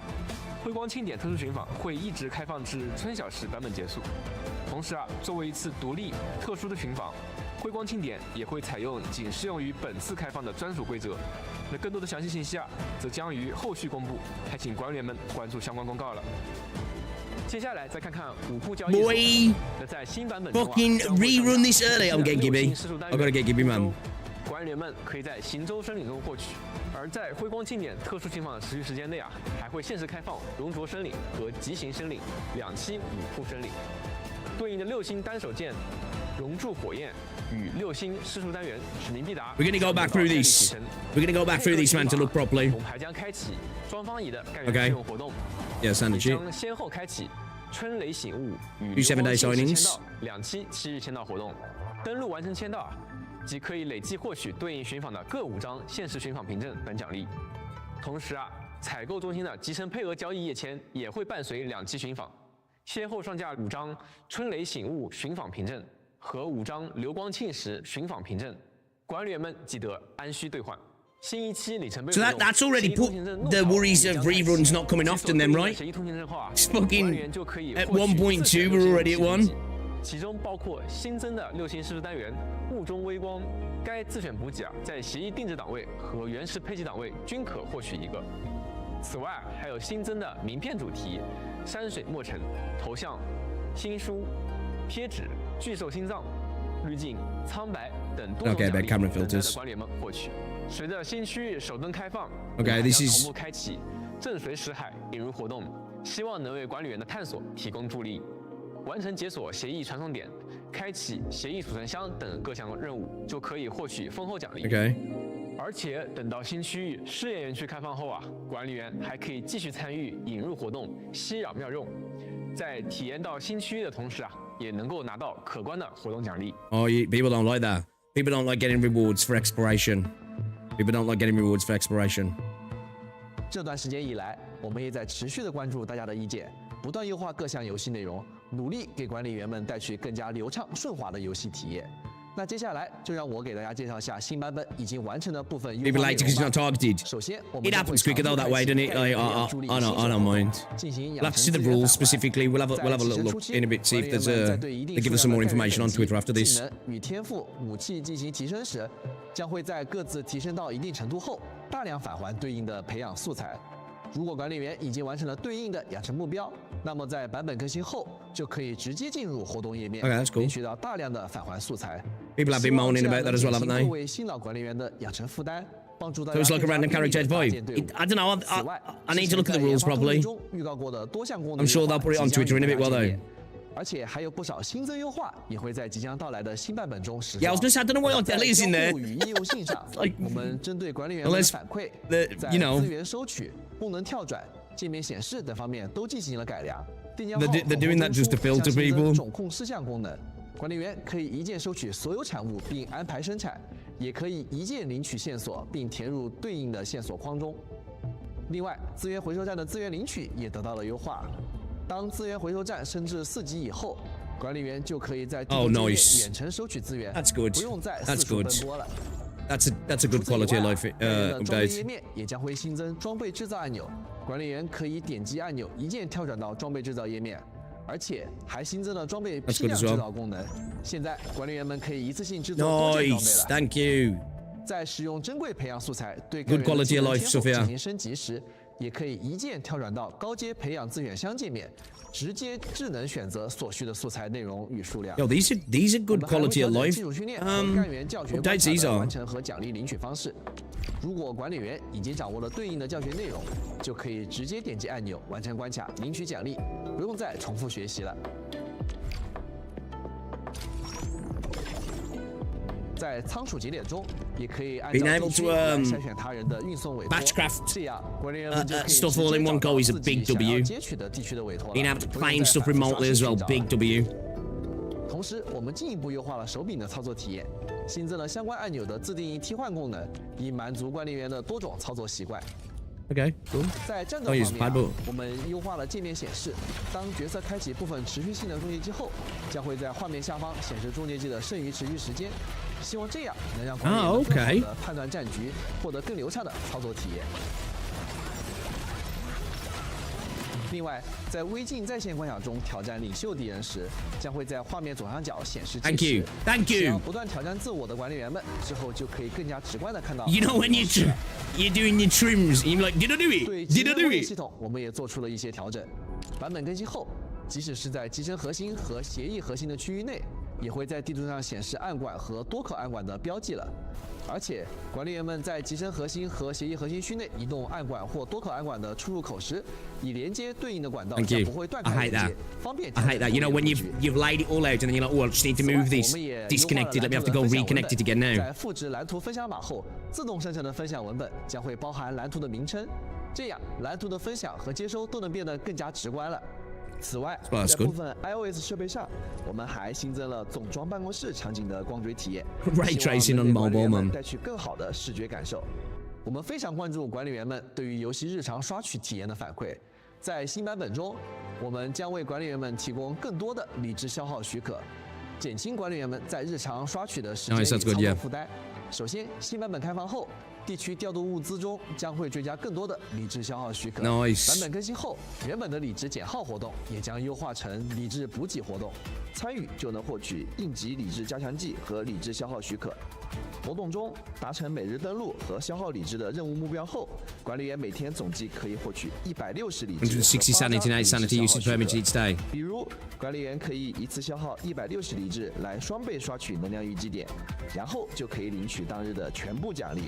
而且每日奖励从原本的理智减耗机制改为应急理智加强剂和理智消耗许可这2种道具后，就更加方便管理员们自由分配自己的空余时间了。另外，新版本协议通行证的原始配给档位和协议定制档位的循环奖励部分，都可以在原有奖励的基础上，再额外获取更多的理智消耗许可，方便管理员们更加高效的消耗理智，获取奖励。It's already one of the best battle passes in this space, I think. especially in like the big games anyway. They're making it better. 战斗在内的优化以外呢，管理员方方面面的反馈与建议，我们也都会认真听取。很多优化计划也正在有序展开，我们也会随时准备将很多新发现的优化内容列上日程。那在具体介绍近期会落地的优化之前啊，还有一项重要调整会在新版本里上线。Okay. 我也想借着今天直播机会跟管理员们分享一下。我们将会在新版本中对月卡进行换新。And they're gonna make it. 新版本开启后啊，月卡的每日奖励部分将会追加4张理智消耗许可。Okay, 方便大 sanity 家的日 usage. 常副本游玩。 That's good 当然 though. 了，管理员一 We 定 get 会 more 想 sanity then. 那新月卡加强了，手上旧月卡怎么 I was 办？ hoping we was gonna 对 get. 此，我们决定从直播的今天算起，一直到版本更新维护之前，管理员在这段时间内领取的月卡签到奖励，也会在版本更新后追加补偿理智消耗许可。 Nice, 相当于啊，现在管理员手上的月卡就已经能够涵盖这部分福利了。 Sweet. 另外啊，这次月卡换新后啊 Retroactively applied. 管理员们之前的投入，我们也有考虑。为了感谢各位管理员的支持，只要管理员在新版本更新前购买过月卡，我们就会在新版本开启的首日一次性为你发放120张理智消耗许可。说到这里啊，希望大家对月卡的改动能够认可。那不过啊，今天借着这个机会，我还想带给管理员们更多福利。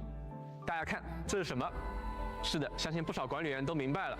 我们会为每位管理员都收上一张这样特殊的换新 Everyone's 月 get a 卡。 monthly pass. 那新版本后啊，我们会特别开启冠新月卡赠礼活动，管理员们每天登录就能领取200千金玉、1支应急理智加强剂和4张理智消耗许可，总计可获得6000千金玉。 Watch this get turned into.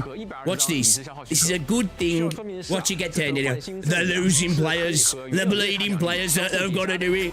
Look, man, they're desperate. 能够让各位管理员的周末地旅程更加轻松愉快。也再次感谢各位管理员陪伴我们走到现在。从上线开始到新的版本，其实我们每天都在发现，有很多管理员提出了宝贵的意见和建议，当中不乏有全新的建议。那我们一直在关注。 They are bleeding players. Where's that evidence of? Where is the evidence? The losing players. I don't see this evidence. 在有序筹备中了，在不远的将来就能够。 I see the anecdotal evidence of people go to things like Twitch and go, well, they're obviously losing players. 相关操作。 But like, we've seen them killing it in Japan. We've seen them where there was placing in Japan. So you know, majority of friends could Enfield. Okay. That's so. 连续进行金段， Damn. 直到金段成功。这样一来， It's anecdotal then, right? 大幅减少金段。 Unless you've got a friend group of like over like 2 million. 希望这能够大家提升个人的体验。另外啊，武器机制的刷取体验也将得到优化。 管理员可以选定多把希望获取对应机制的武器。如果啊获取了3个词条都可以契合这个所选武器的无瑕机制呢，这个机制就会被自动锁定，并且打上完美适配的标记。相当于我们会把管理员想要的毕业机制直接做好标记。有了这个功能之后啊，管理员再也不用在刷取机制后啊一个一个点开机制，仔细寻找和反复确认词条了。 此外啊，我们还会区分角色任务显示的优先级，在任务列表中优先显示正处于活动中的角色任务，并为对应的任务增加方便管理员更快的找到。I'll say the reason I saw it now. When people see people with friends, and 地区建设系统也会在 I can't do it myself, but lots of people do. 事务汇总入口，像是仓储节点、物资调度系统等各项建设系统的解锁、升级、资源收取等等信息都会汇总在这儿。 而且管理员可以快速的跳转到相应界面进行操作，不需要在地图中跑来跑去了。同时啊，还会优化 I'm glad we're getting a lot more remote stuff. 切换逻辑。当管理员操作角色在地图中游玩时呢，可以在手柄和键鼠之间无缝切换。集成工业系统呢，也在不断优化中。 Where do you guys switch between input methods when you're playing games? So I was maybe to get like carpal tunnel, maybe. 通过关闭一些设施来逐渐恢复电力，但有些时候啊，处理这些问题仍然会有些无从下手。因此啊，我们考虑了一下，希望通过增设一种叫做备用电源的功能来帮助大家。它的效果是，如果某地区的电力啊不甚耗尽。 管理员可以选择启用备用电源进行临时供电，使所有设备都可以在一小段时间内获得无限的电力。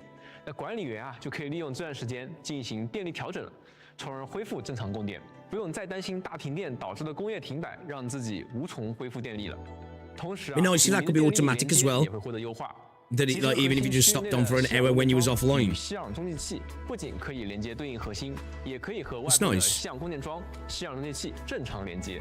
那这样应该能够帮助管理员在野外拉电线时呢，进一步节省电力设备。那我们非常珍视管理员们的声音，大家提出的建议啊，都是我们优化与调整的重要参考。那在未来啊，我们会继续。I think because of the scarcity ruling as well, sometimes you can be doing so well repairing, and all of a sudden it's just like, holy shit. 回馈大家。说完了未来优化的部分啊， Do you know what I mean? 我觉得未来版本也有些即将到来的内容想给大家介绍。首先，玩法创新也是我们始终坚持的目标。我们一直致力于开发出让管理员们玩得开心、更有乐趣的各种玩法。在后续版本中啊，一个全新玩法即将与大家见面。 Brand new gameplay. 或许啊，有的管理员可能还会觉得它有点熟悉。 This is some from 现在 Arknights. 就让我们通过视频一起来看看吧。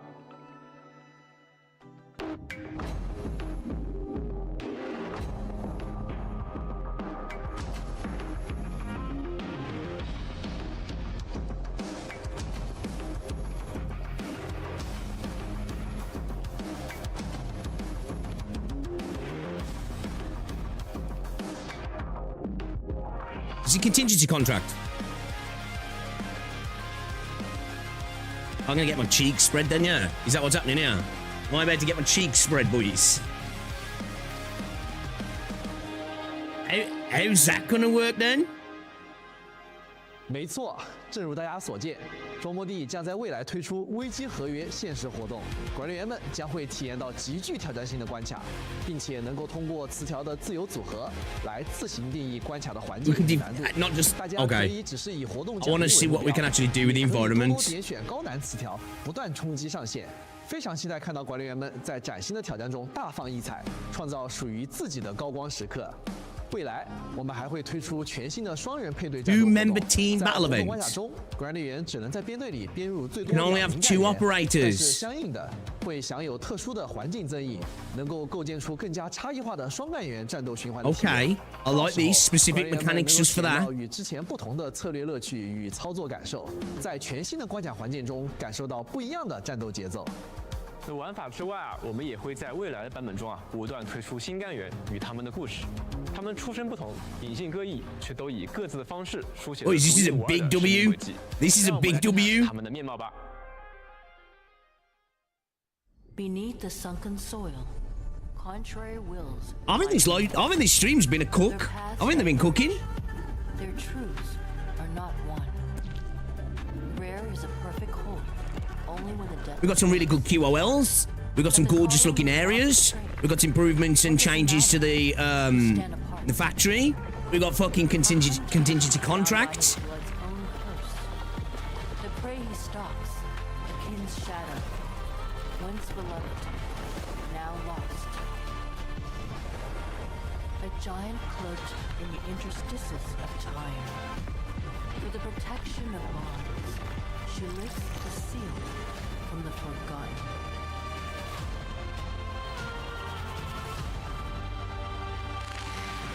Brother.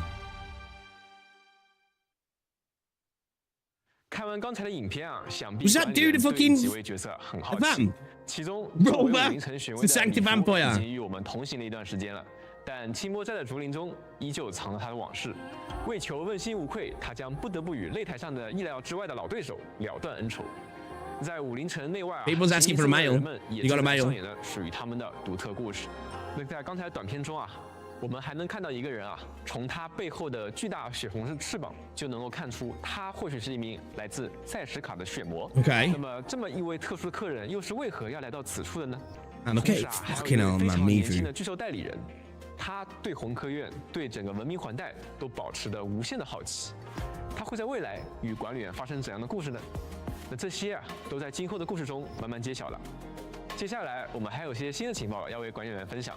首先是我们为管理员带来了漫画方面的 Oh, 新 comic 情报 series. 漫画《待战》很快会与大家见面，它将为管理员更加深入地讲述庄方仪的故事。春日的武林啊，庄方仪开始了例行的城内巡查工作。这座他亲手建立的宏伟城市中啊，每一处都凝聚着全武林人的心血。在经历了惨痛的灾难，共同扛过艰苦的日子之后呢，武林已在庄方仪的带领下重新走上了正轨。这里啊是塔维尔重要的科考站，也是生活在这里人们无可替代的家园。庄方仪期许着待梨花绽放之时，一定会有好事发生。加油吧，周末地也在持续连载中，管理员们可以在其中感受地江号轻松愉快的日常生活。Bro, they need to do the 不一样的另一面。在联 the 动方面 little shorts, you know, little short stories like they did like You Official and 将 stuff. 在美国开启，本次联动将推出2款联动套餐，购买套餐即可获得联动限定赠品。部分门店还会推出主题日活动，详细联动内容将于后续公开，敬请期待。那么到这里啊，今天的直播也差不多要告一段落。 Never anything for the 非 UK, 常感谢 man. 各位管理员的观看，也非常感谢大家一直以来的陪伴。各位管理员的反馈、讨论，还有实际的游玩体验，对我们来说都非常重要。我们会继续把这些声音带进开发之中，也会通过每次更新将游戏做到更好。但也正因为这样，我们还是希望节奏能稳一点，一步一步把东西做好。现在后续几个版本的内容都在同步推进，不管是玩法机制还是剧情体验，我们都在认真制作。在将来，我们也会一一为大家揭晓，希望能为管理员带去越来越多的惊喜与快乐。卡威尔还有很多内容等待着我们展示给大家，而大家的关注和喜爱，我们都有感受到，也一直在推动着我们向前走。这份陪伴啊，对我们来说不只是支持，更像是一种动力，让我们有信心将周末地继续做好，也走得更远。虽然今天的节目啊已经接近尾声，但周末地的旅途才刚刚开始，也希望接下来这段路仍然能够和我们一起走下去。期待不久之后，我们还能再次和大家见面，再聊更多新的 Everyone 故事。 quit EOS. 下次再见了， It's done right. 拜。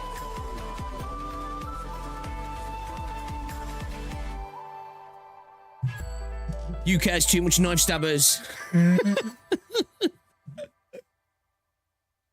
Are they giving us anything here? Or is that it? Oh, what's this?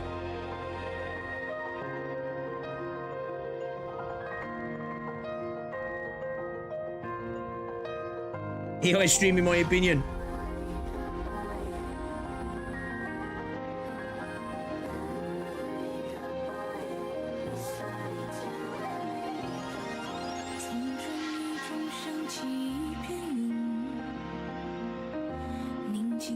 Is this our EP then?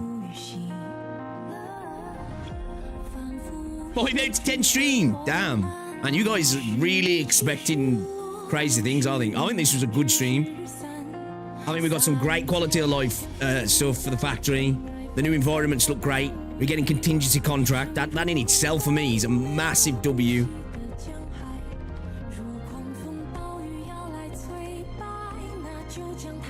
It seems like there's a lot of events. You know, they might not be for everybody, but there's a lot in there.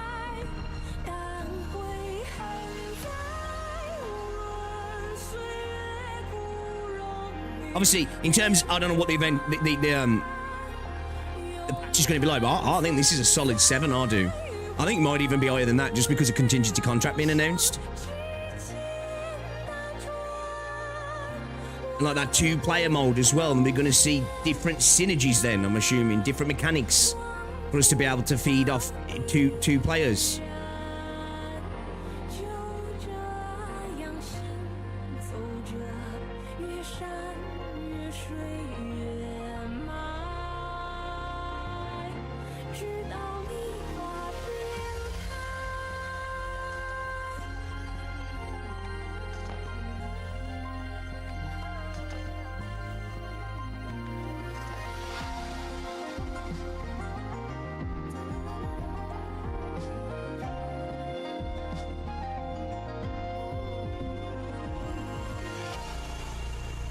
Say bots.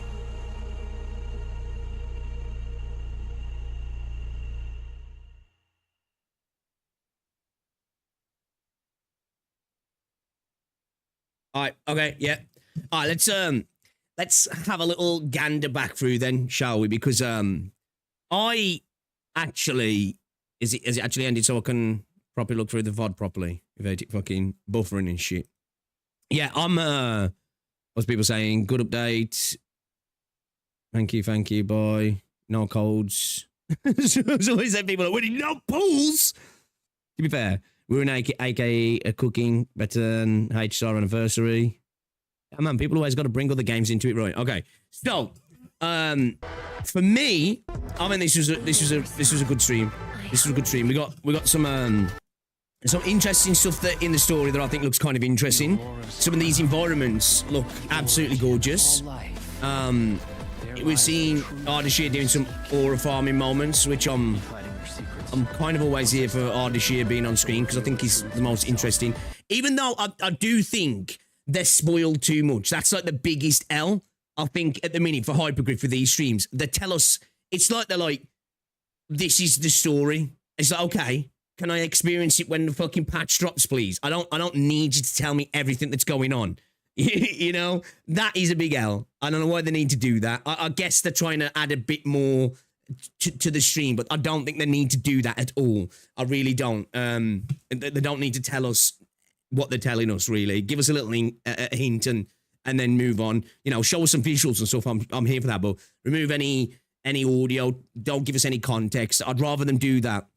But we got definitely some cool looking visuals and stuff that look interesting from the story. Neferif as a boss looks ridiculous. Again, would have been nice to just discover that without being told that was happening. I think that's a bit of an L. But actually seeing her in those forms looks fucking cool, man. Looks fucking cool. They're spoiled because nobody cares, Pigs. I don't think that's true. Because they did that from 1.1. That seems to be a thing they've been doing right from the get-go, really. I think it's just a style of thing they're doing. But it's a style that I'm not a big fan of. Hoyo do it a bit as well, don't they? And I think we can't say that people don't care about, you know, Hoyo games. It seems to be a thing they do. I'd rather them just hint rather than tell us, to be fair. But we got some, you know, a little bit of a combat as well. Like, her combat looks awesome. She looks powerful, right?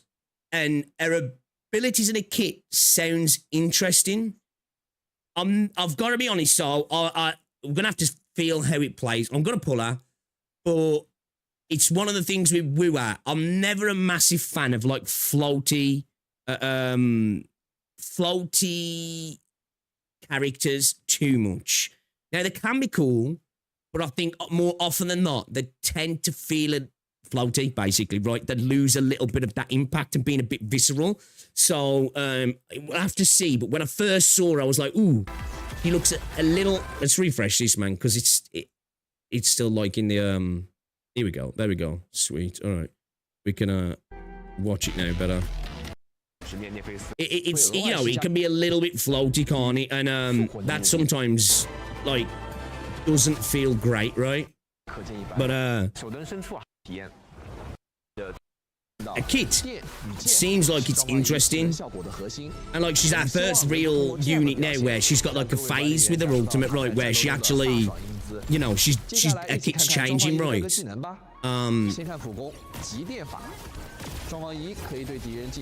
So a jolting arts, obviously.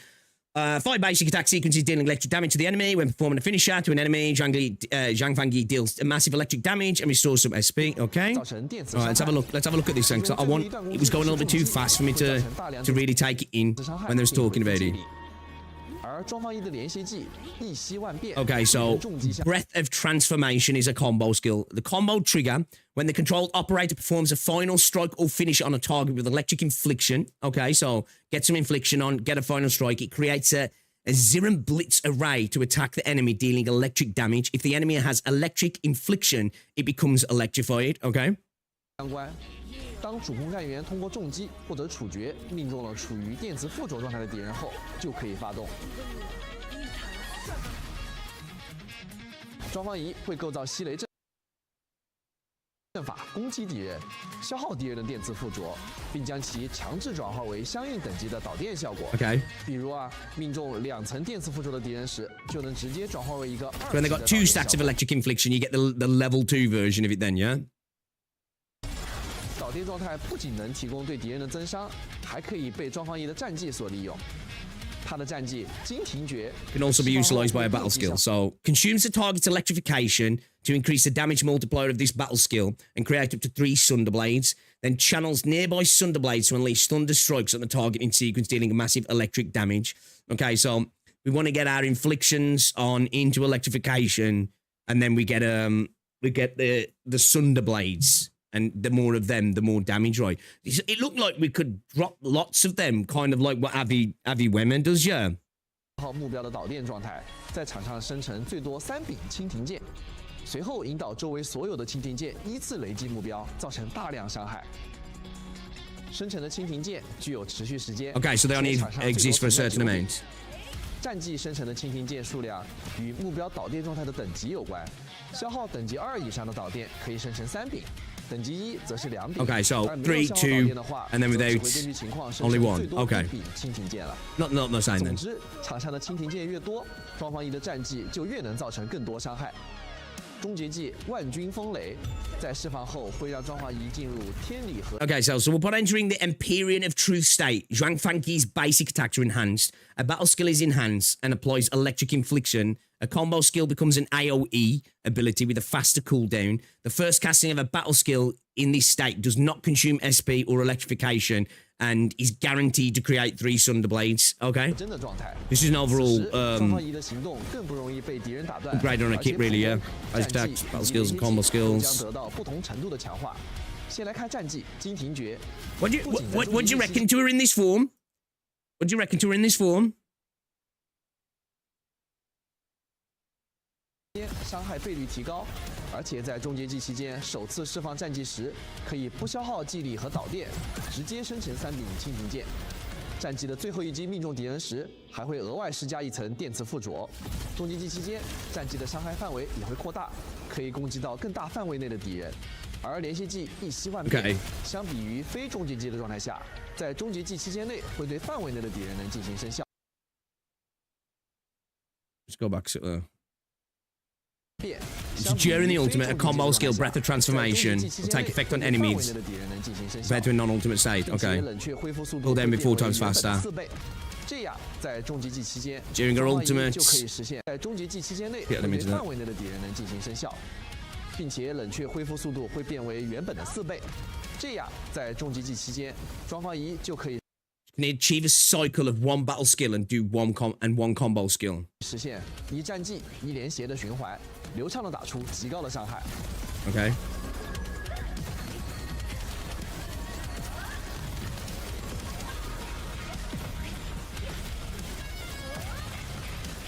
I think it looks cool, man.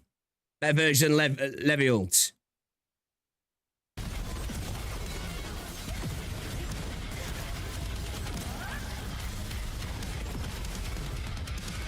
那么接下来呢，我们就通过实战 It's the thing though with Enfield, like until you really start playing around with stuff, it's like you can look at stuff and be like, okay, I think we'll see an ideal team here, but you know, we've already seen people doing some insane team comps with different characters as well, right?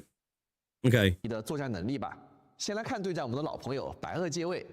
白垩借位的行动方式比较多变，因此尽快积累失衡值，快速让其进入失衡状态是非常有效的。一开场，我们先使用佩利卡战技对敌人施加电磁附着，紧接着控制庄方仪打出重击。So like, I'm thinking maybe run with Avi, Arknight, and Perlica then, yeah.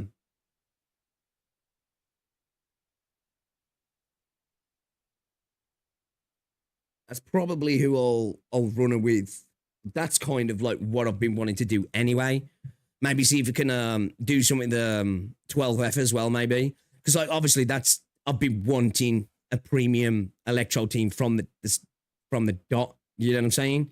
So I'm happy about that. I'm happy that like I'm gonna be able to have a good well, electro team's still kind of cracked anyway because Avi's sick. But yeah, this should bring up the electro meta a little bit more now, yeah. Okay. All right, so we're going to get the idea. We'll figure out more as we play. She looks cool, man. I think she looks cool. I do. I think she looks cool. I'm hyped. I'm hyped to get her. I'm definitely going to be pulling her. This looks dope as well. This you know, this what was this area? Was it the what's it called?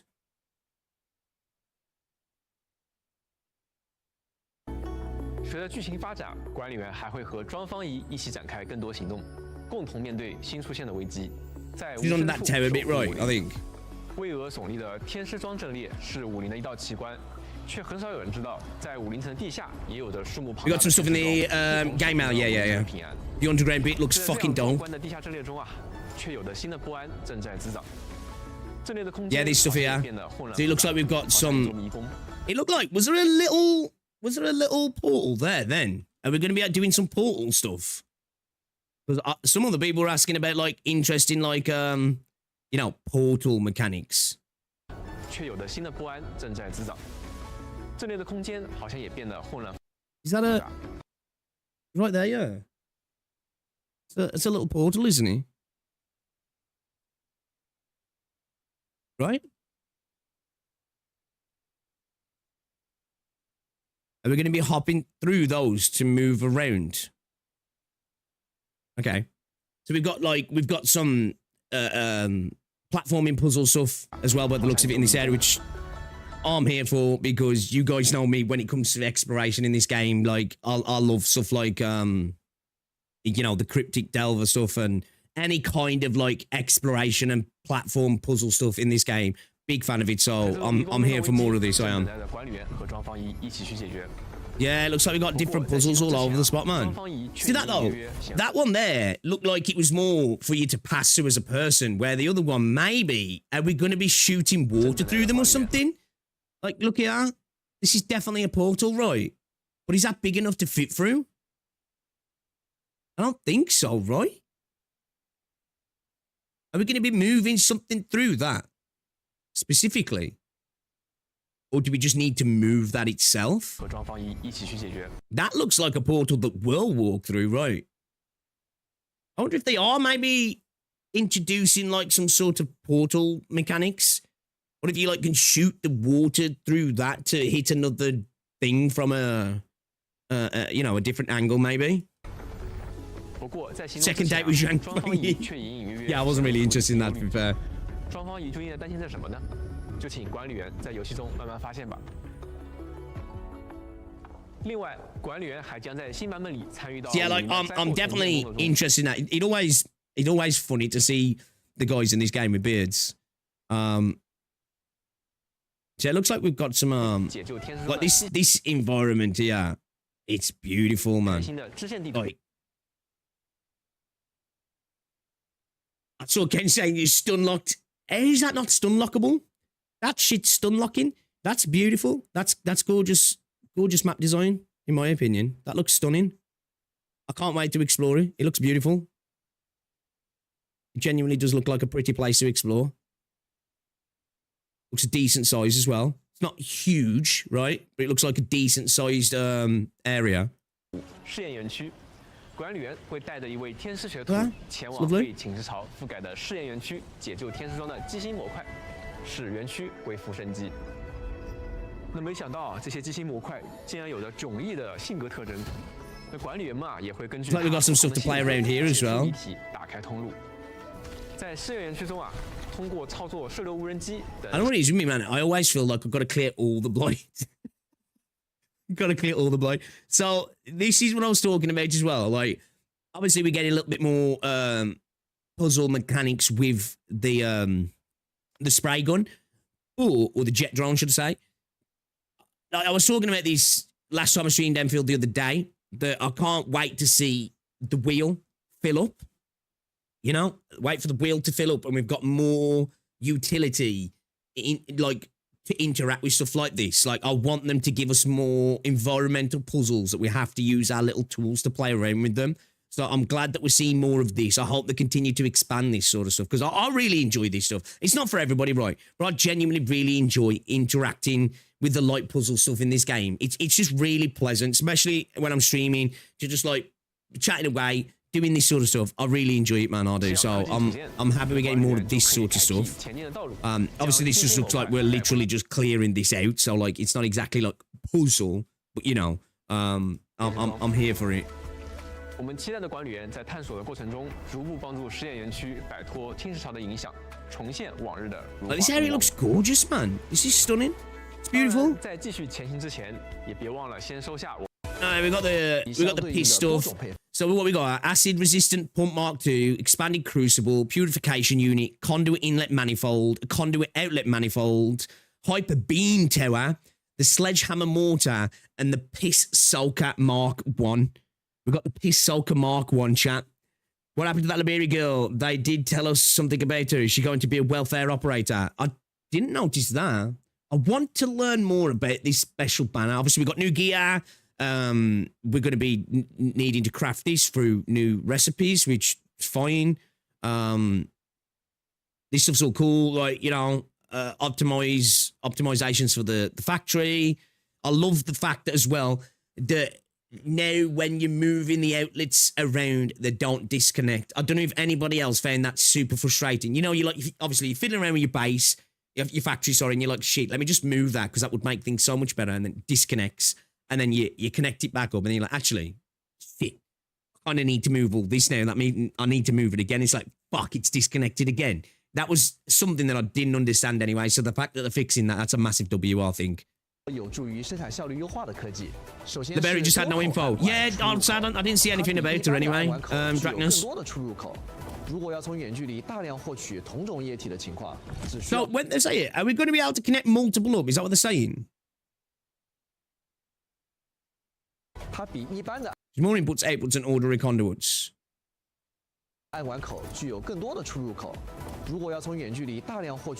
Okay, so we could, basically we're just going to be able to connect multiple outlets from one, yeah. Okay, that's a W as well. I wasn't sure if that's what they were saying when the stream was on, but that's what they're saying, yeah. Okay. This is a big W as well. Be able to go up to 8 Forges of the Sky, and then 12 later on. We'll be able to get up to 12 Forges of the Sky, man, which is a massive W. Because that's a real bottleneck that's super annoying at the moment.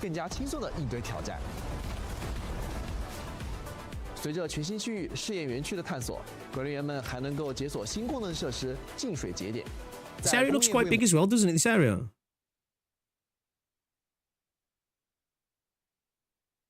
扩大的同时，半生的污水或许成为了管理员们的新课题，而市集探索中遇到的污水池也会为管理员带来考验。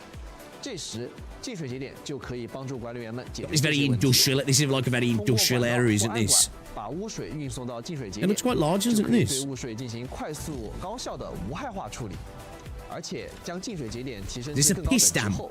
不仅可以解锁更多的污水接入口 ，One pipe could deal to 2 pumps worth, so basically just 2 into 1, I think. 而且还能解锁产物排出口，按照污水的单位处理量额外产出染精废液。要特别说明的是，就算染精废液已经积攒满了，首先是呼声非常高的。This is cool as well. It's simple. It's probably someone that I won't overly interact with. I'm not gonna lie, but I like that they're leaning into, because obviously the factory in this game is a big thing in terms of. You don't just exist in the world and the world's window dressing. You know, you might not like the factory, but like you are like laying down the foundations of something, and you know, the map becomes something you're interacting with, right? Whether that's building zip lines or stretching out your power facilities, you know, just like how I think a lot of people did in Valley 4 when you ran the power line all the way through to get the extra. Was it your first bits of ferrium and stuff before you got the pack unlocked and stuff like that? So like, I do like these. One thing it makes me interested in is, are we going to get like a homestead, like a place there we're going to be able to like decorate and, you know, have as our little place? Because I kind of would like to see something like that. I need the ability to ride the pipes like DRG. Ornamentals could be great one for factory decorations. Yeah, it definitely seems like it's like the early stages of something, right? Potentially. So like, start having like these sort of ornamental decorations and then not have something like that. To be an interesting choice to make. Picks one to the Genshin teapot. Oh, dude, I'd take something like that. I love a little homestead to decorate, man. You know, it's a little bit of thing to play around with, isn't it? This is cool as well. Yeah. Because it does feel weird when you get rid of these. Like that they actually pop, so... Yeah, we got true advertisement now. We got true advertisement. 哎呀，感觉把这堆气球摘 Yeah, we 掉 got that. 好像破坏了物品的灵敏，在主线任务达到一定进度后就可以获取。 Miniature tree on a hill can be attained after reaching a certain progress in the main mission. 其余2种都可以在物资调度中购买。未来我们也会继续增加装饰物品， Added more ornamentals in the future. 自由随心所欲的装饰中目的的世界。 It's just weird to just be able to decorate the map without ever having a spot to decorate. You know, personal room in the Dijiang, yeah, like Mass Effect. I was thinking about that. Like, that's one thing I'm a little bit disappointed in the space event, because that's just a temporary addition of visual clutter around the map that goes away. And it's like, that's a shame, because it would have been cool to actually have like unlock some of that stuff. Like, you know, you unlock the spaceship models and you can have them on your side. That's what I'd like, because I love doing that in Mass Effect, you know, getting your fishing, getting your collection of different spaceship models in your room, you know what I mean? Like, I want something like that. So if we did have like, you know, like a captain's room or something in the Dijiang, that would be fucking fire, actually. 当然，我们知道 Fuck the CC reveal. I'm casually reading Stewie sibling. Dude, the CC reveal is fucking up tier though, I think, man. 非常珍贵。 I don't really have the connection with the Stewie siblings, obviously, because of my, you know, my knowledge in regards to a lot of that stuff's lesser, right? 在新地图中还将增设新的 As 物 well, 资 in regards to this, great that we're getting new stock redistribution terminals. They're going to be able to upgrade them even more as well now, some more stock bills. That's good. And being able to claim the stuff remotely, I think that's massive. Because that's one thing I end up slacking on a little. Because, like, I love exploring in this game, but that's one of those things where it's like, do I really have to run over there to get that thing? Now I'm going to be able to claim it. That's a big W. That's a big W. These are like those little quality of life things on their own. They really don't mean anything, right? But exactly how quality of life additions are, as you start to layer them up, they really do make a positive experience, don't they? They really improve things. They're real compounding factors to a video game, from it being a chore to being a pleasant thing to do. 大家敬请期待。那接下来我们来一起看看本次版本的活动前瞻。 So yeah, go through the events. Obviously, new Umbral. This looks like we're going to be getting more powerful versions of obviously older enemies. We got the Turbidity Manifest, Monumental Etching, Corrupting Surge. Okay. Interesting to see what they do with this as well. 管理员还能参加限时活动，分杯留名。 Because even as I say, don't get me wrong, Umbral Monument for me, I actually kind of enjoy it, but it's that sort of content for me where I'm like, all right, but it is honestly better than something like the Tower because they're leaning into mechanics a lot more, and I'm really happy with that. So I'll be interested to see how they keep advancing that. I think that's one thing they've got to keep doing with Umbral, right? Every Umbral update really needs to have some interesting mechanics to overcome, you know? 获取包括千年玉在内的多种奖励，十项选一也会开放相差区域5和相差区域。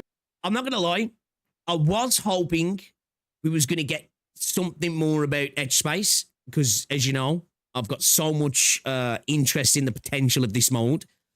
Maybe we will see different things, but it's a shame that they just says, yeah, there's new stages coming. I was like, oh, fuck, man. It would have been nice to know that there's some changes coming to Edge Space because I really do think this could be an amazing mode, but, you know. 管理员可以在其中探索，获取更多奖励。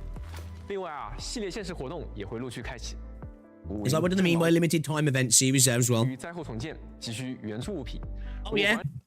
And going back to the factory, that event, you know, in regards to that we're gonna be able to actually have like where was it? Let me get to it. Where was it, chat? I'll come back to the we'll come back to the banner in a second because I think that's something I really want to look at. Where was it? Was it further back? You know, the event. Where was the event for the factory where they were talking a little bit about the event? Because that's something that here we go. The Palm Top Savior, where we're gonna have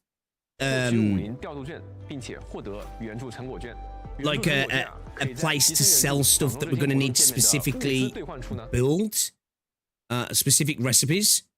Which for me, I think that's really, really cool, man.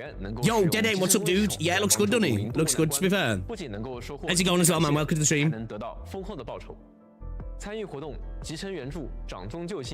It's like we've been talking about this, right? You got the factory, it's a core component of the game. You finish doing your factory and you really don't fuck with it too much, you know, when you're at a point where you've really made your factory efficient. And I was saying, why not have like somebody like a Zerdude who comes in and he's like, I need you to make these for me.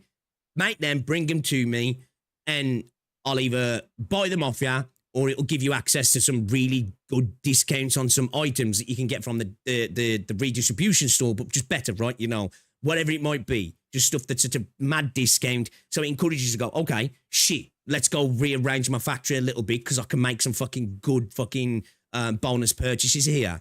So I really like that they're doing something like this. I think this is a really good positive, man. 在活动期间啊，可以获得特殊的限时生产配方。与此同时啊，50的 Limited time formulas as well. Like, just play around with it. Just make stupid formulas. You have to build mad stuff. I'm here for it. 生产调度卷的数率都将大幅增加。管理员可以生产活动需求的产物，提交给50据点。You know, event required items. Perfect, as I say, for the people who genuinely are like, yo, I've got nothing to do in the factory now. You're going to have something to do in the factory. So this is a good thing, in my opinion. I think this is a really good thing. Yeah, this is just what's it. I'm not going to lie. I was a little bit disappointed with the space event. I thought it was going to be more, man. I saw this image and I was like, holy fuck, what's this? This looks cool. I'm here for it. But, you know, I'm not against it, but it's a little bit less than what I thought it was going to be, right? This sort of stuff's cool with like your alt timer stuff that's on the screen. The fact that we've got a timer as well now in the top left corner, I think is a positive, right? Because when I was doing my roll down trim the other day, which I still need to go trim the others, right? When I actually decided to run a couple, as I said, I think I did it, I think it was like the 4th or 5th time I trimmed him. It was like, you do it, and then obviously you're waiting for that pop-up that you've trimmed it, right, where you can see your time there of like, shit, you know, fuck, I'm at 100 seconds, I've got 20 seconds left to go. So yeah, I think that's cool as well. I think that's cool. Because you hype yourself up for the space thing because you've got the satellite. Nah, like it's that like you've got the space station, which is cool, but I was hoping that other than just a little visual addition in the sky in front of the Zhang, which is still cool. It was cool to look at it like, but it would have been cool to maybe do something, either going into something else or potentially even if it was just controlling a drone outside the ship to potentially fix things. You know, we've got the jet drone. Like, imagine something like that in space and you just move around and you, like, have to fix different parts of the ship. That would have been cool, right? That would have been cool, man. I honestly would have, I would have liked that, but just getting some little temporary things around the ship and the space station in the skies, like, that's all okay, I guess, but yeah, more sanity, great, right? Improvements to the monthly pass, more sanity in the battle pass, a free pass, all massive W's. These are all great. People are going to be able to do this. Batch, bulk crafting, awesome. Making it better for artificing gears. You're not just like, do one. You know, you can batch do this stuff now. These are great quality of lives. The perfect match essence are being locked, auto-locked as well. This is great as well. Stop you potentially turning shit that you wanted into fodder, mate, basically. This backup power thing as well is interesting. We'll have to see how actually helpful that becomes. And of course, contingency contract. This is a massive W. This is a massive W. Contingency contract. I know what some people will say because they've never played Arknights, right? There'll be people out there that'll be trying to say that they copied Wuthering Waves' mode, right? Which obviously took inspiration from contingency contract. I'm saying it right now. It's going to happen, okay? It's going to happen, so expect to see that. And when it does, I'll be here to laugh. Of course, this is cool, right? Being able to challenge yourself for this content is going to be awesome. And as well, this 2-operator combat event sounds dope. Double Assault, where you're going to be able to go in with just two team members, sorry. And it looks like as well, we're going to be having specific mechanics and potential synergies that are going to be like unique to that, right? And environmental stuff as well, allowing for the construction of more indifferentiated combat cycle for 2 operators. Massive W. This is kind of what I said I would have liked to have seen in Etch Space. Remember when I said, what if they did it a little bit like where you select one team member and then you go and find the rest of your team, or within Etch Space to allow you to build just mental teams. There's like specific things that can be triggered either through things you pick up or whatever that allows you to just have insane synergies. Do you know what I mean? That are just not able to be done elsewhere. So you can like run, I don't know, think of the most batshit crazy team you can, and then you use that. But it works because of the specifics of that mode. So it'll be really interesting to see what you can do with this and the teams that you can pair up, right? Or the two members that you can pair up, because yeah, I'm really interested in this. Obviously, this I think are the two biggest announcements of the stream in terms of additional gameplay, which is going to be, you know, high difficulty as well. So this is like probably going to be it's temporary, but like, you know, end game type events, which is cool. So yeah, I'm here for that. And then obviously we've got this here as well. We've got the new units. I think we might specifically like try and make a video talking about this at a different date, because this the prey he stalks, a kin's shadow. Once dude looks kind of cool, man. beloved, now lost. A giant cloaked in the interstices of time. For the protection Was it this chick you was saying you think's like a Sui sibling? of God.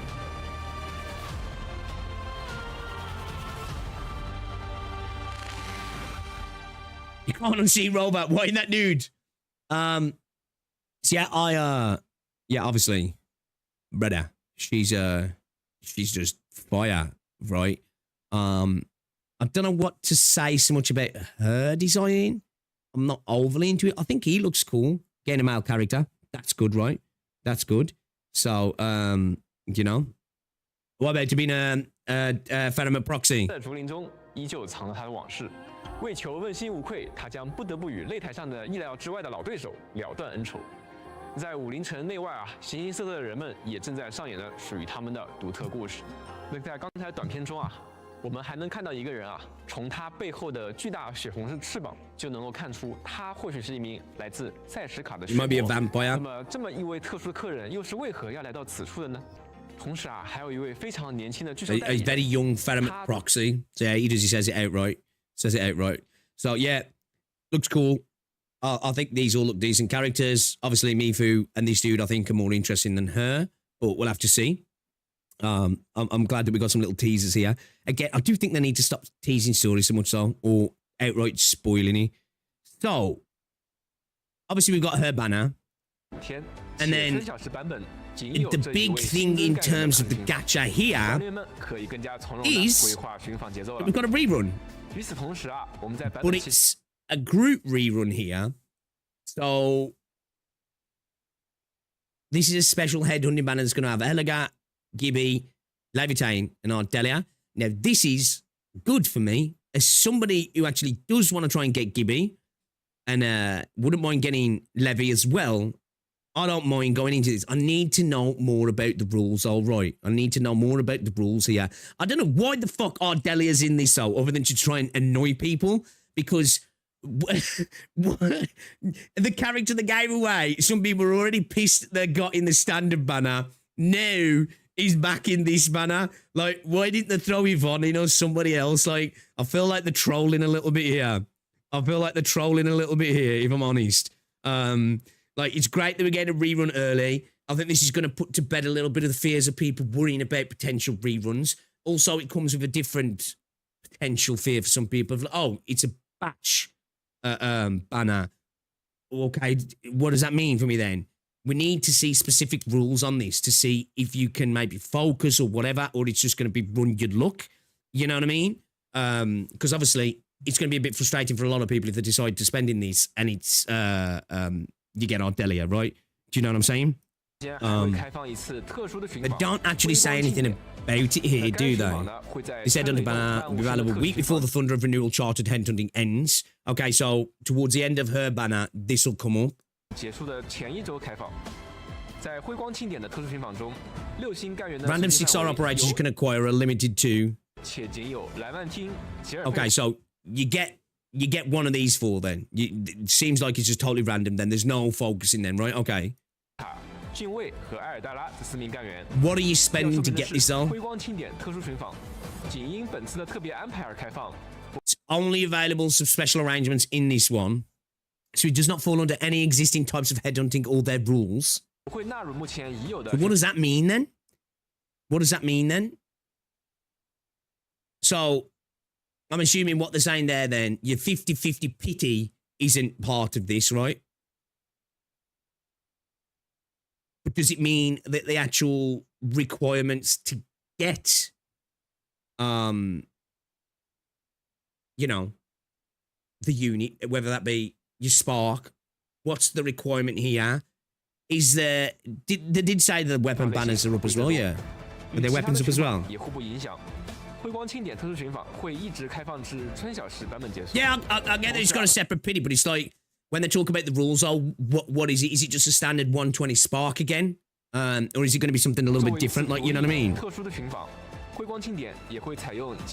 See, you also use a set of exclusive rules that apply only to this event. So that means then that my assumption is there that either rates are different, sparks different, the 50-50 system is going to be different because obviously you got 4 units on one. So we're not doing the rotating banner thing like we've got with the standard one. So that has to be different. So it could just mean that, but it could potentially, you know, I don't know. What does it mean? More information will be announced soon. Have they said anything on Twitter? You're going out soon, Rosie? All right, no worries, babe. Is your mum and dad picking you up?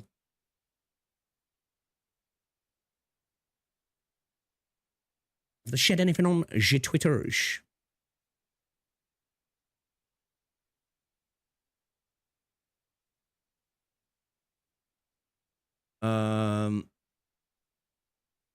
It's just a download. No, they're just showing this off, right? Not saying anything about it, though, by the looks of it, right? Urgent headhunting reveal.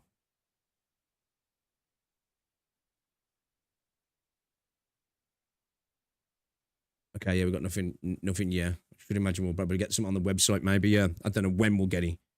Your dad's on his way. But, yeah, I'm really interested to see what the rules are specific to this, right?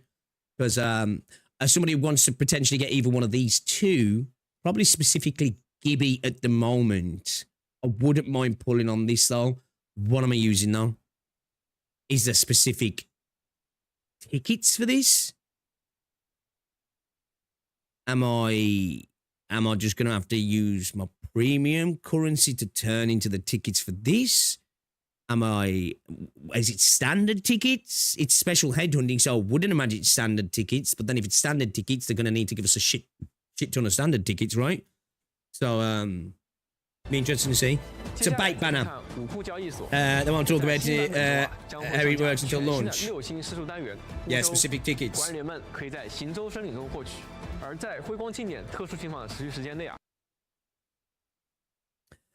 Okay. All right. Curious about her weapon as well. People just keep giving me an advice on the consequences.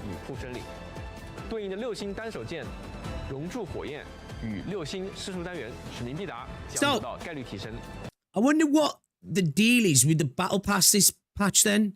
Because so far, the Battle Pass has offered like some freemium versions of the signatures, hasn't it? But with them doing what they're doing now, I wonder what's going to happen with I wonder what's going to happen with what's available in the Battle Pass. 配合寻法，我们还将开启双方乙的干员试用活动，也将先后开启春雷醒悟与流光庆时签到2期7日签到活动。Yeah, I need to go back as well because there was something I missed at the start here. 版本更新后将会首先开启春雷动万物生的特许寻访。Yeah, charted headhunting. 6星干员庄方乙。Yeah, right up in this manner, blah blah blah. 在本期 From 60 headhunting attempts, the next. 将额外获取寻访情报书奖励。这次的寻访情报书奖励会在下次特许寻访开启后自动转化为对应的。Oh, okay, that's what they were talking about. Okay, so the dossiers for the next head. I wasn't sure if he was talking about, you know, the chartered headhunting specific tickets because I still believe they need to transform into something else at the end personally, rather than just being specifically for that banner, because well, I don't know, for other people, maybe they do. They don't encourage me to decide to follow more on the banner, and they just end up just being like, hey, maybe I'll get lucky with them, right? I'd rather just save them, to be fair. I would, you know, those specific banners, banner tickets that they give out in logins and stuff. Okay, so we get logins, great. Five tickets here, 5 tickets here. So these are the blitz. That's a blitz of verdance. What a... Okay, so these shimmering moment, head hunting permits. Okay.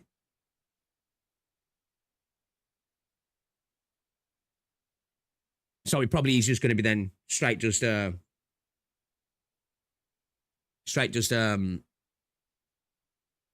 using your currency to get it then, yeah. Is there going to be any other way to get these shimmering moments tickets? I would like to know that. I want to know the rules around this. I think this is the thing I want to know the most, because is this how reruns are going to be done going forward? You know, are we going to get these little batch banners that come out and that's how they're doing reruns? Or is this just something specific for this because maybe they've been forced to only launch one character, this banner, for whatever reason, you know? 凭证，管理员们记得按需兑换。新一期里程碑活动，协议通行证怒潮也将开始。 What did he say the length was? Length of the what was the length of the banner as well? 情报出奖励会在下次特许寻访开启后特许寻访。 管理员们可以更加从容地规划寻访节奏了。专有寻访凭证10张，该特许寻访将总共持续35 days， 且春晓时版本仅有这一位新增。Okay, so what's its length usually? What are the 17? Is it 17? Just a bait banner that uses Aura barrels. Just well, it might be. I can't say. I need to know the rules. I need to know specifically what the rules are. Honestly, I can't just say, man. You can argue well that it's a bait banner in terms of the way it's set up with the units, but I want to know what these rules are when they say that it's specific to that. There's got to be something different there. Now it could just be down to how, like, I don't know. There's got to be something different, because they said there's specific rules specifically to that, didn't they? It's going to take over well over 6 months to create. Genshin devs have already highlighted that. They aren't changing animation this close to launch.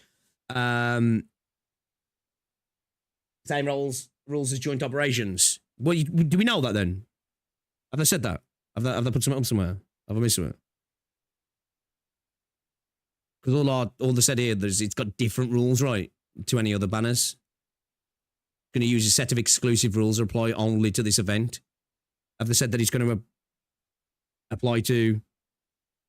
Oh yeah, no, you can lose. You can only get these units. You can only get these units out of it. But what I'm saying is, because of that, is that the only difference? That's what I'm trying to say. Because it's not like a normal banner in terms of how you acquire characters, as obviously you either get Gibby or Levy or Ardelia or Pog, rather than the previous unit, right? I don't think that's the only rule. Maybe I'm wrong, right? But I feel like potentially there's going to be a different spark here with the units. I feel like there might potentially be a different spark. It'd be dope if you just had like a lower spark threshold or something, right? Do you know what I mean? I'll have to wait and see. But yeah, man, I think overall, this was a pretty positive stream. I think we saw some cool stuff. Or maybe you can focus your character on, I don't know. I think it's going to be random, really. I think you're just going to, it's potluck. It's more specifically, how many pulls does it take me to get that potluck? What's the rates? Are the rates slightly different or something? Like, where's the pity start? You know what I mean? Because obviously there's no 50-50. So it's like, is it just straight spark at 120 or is it just going to be a straight spark at 80? Where typically you get to 80 and you'd hit your 50-50. You know? Are you just going to be like, you get to 80 and you get your unit right? Hold up 2 seconds.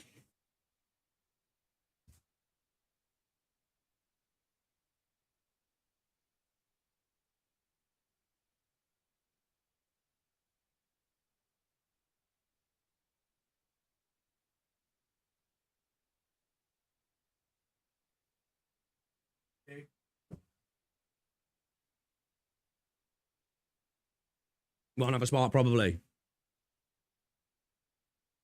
Yeah, it'd be interesting. Like, interesting as well, so... Does the banner just end when you get a character? Do you know what I mean? Or can you keep going and attempt to get everybody in here? Can you get multiple dupes out of it? Like, I'm interested to see what the deal is there. Is he going to be like a starter banner where once you've got one of those units, that banner just ends? Or is it just going to be like you can dump into it as much as possible to dupe previous units? Like a good way for Wales to come back and be like, oh shit, I can get pots of a character if I want to. That's what I'm curious about. I'm curious about the specifics of the numbers and the requirements itself rather than the actual units. Because I can see what the units are in there. I'd like to get Gibby or Levy, but it's like, what we're doing here, what's it going to cost me? How many pulls is it going to cost me? And I'll be interesting. Even until the banner ends, rejoint operations rules. Oh, that's assuming that it's going to be the same, though, innit? We could read how they've set anything else up previously, but it's like, is that how it's going to be set up? I feel like maybe they might have threw something out like that if that was the case. Well, this one seems way too bad. If all for limited characters that someone could be tempted to roll on. Just wait for the announcement. Yeah. I'm just curious. I like the fact that we're getting characters coming back. I do like that, and it's early as well, right? But is that going to be how things are going to be dealt with going forward as well, or is it just something specific to this banner for whatever reason it might be? But yeah, man, I think Neverif looks insane in terms of a boss, right? Looks like a really fun boss fight. This does. Actually looks like a genuinely fun boss fight. Use a Zero Night jump. 而且还能在大范围内召唤从天而降的闪电，打断敌人。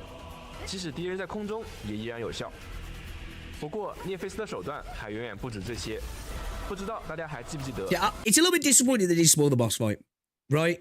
A little bit disappointed that they spoiled the boss fight, but it fucking looks awesome as well. It looks like a really good boss fight, doesn't it? And again, it looks like we've got plenty of mechanics to play around with as well. So I'm here for that. Like, this looks fucking sick, man. This looks like a sick boss fight. This does. Like,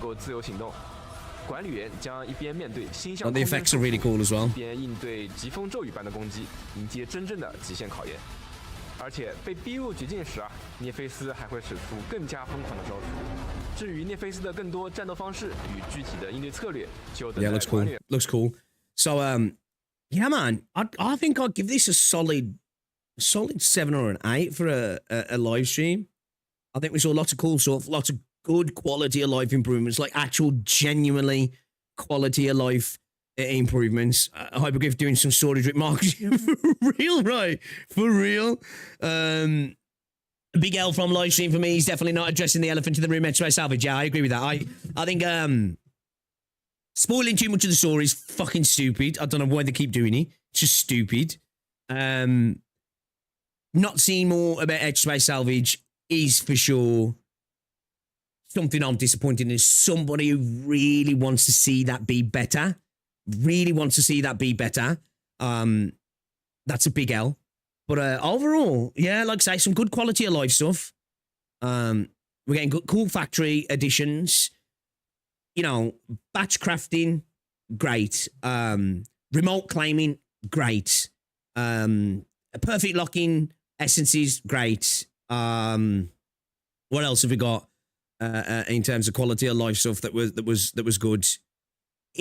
Things like the outlets not disconnecting when you move them. Minor thing, man. Minor thing. But really cool.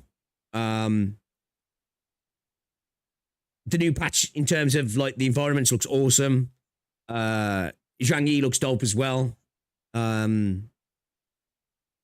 boss fights look cool. More Umbral stuff. Yeah, I'm here for it. CC, massive W. The fact that they announced that double mode, that dual mode, that sounds really cool as well. I'm here for all of you. Yeah, I'm honestly here for you. I'm honestly here for you. Dragons are four-legged dragons. Wyverns are two-legged dragons. What are you talking about specifically in the lore of in what? the thing is with that, it is become a common sort of consensus that wyverns are like the dragons of like fucking Game of Thrones, right? You know, two-legged. But at the end of the day, like, if you're making dragons in your fantasy, you can make them whatever the fuck you want, Gaia. You can make them like lungs, like, you know. But yeah, I get what you're saying. Typically, how I do expect it in a lot of fantasy, you know, wyverns tend to be lesser, like, you know, you have drakes, you have lesser drakes, you know, worms, you know, wingless dragons, and then like, yeah, typically like a lot of fantasy will be like, you know, dragons are four-legged, but a lot also just does it with the two-legged as well. Arknights distinguishes wyverns and dragons. Yeah, a lot of fantasy does. A lot of fantasy does. Yeah, it looks fucking cool. Yeah, it looks cool. So, yeah, man. Are you guys going to be pulling for her? Out of curiosity. I am. I think I am. Just purely because she's a 6R Electro, right? You know what I mean?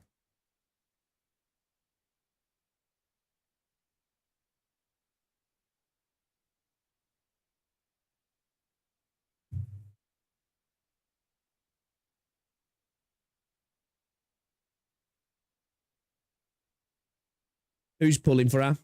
Who's pulling for her, chat?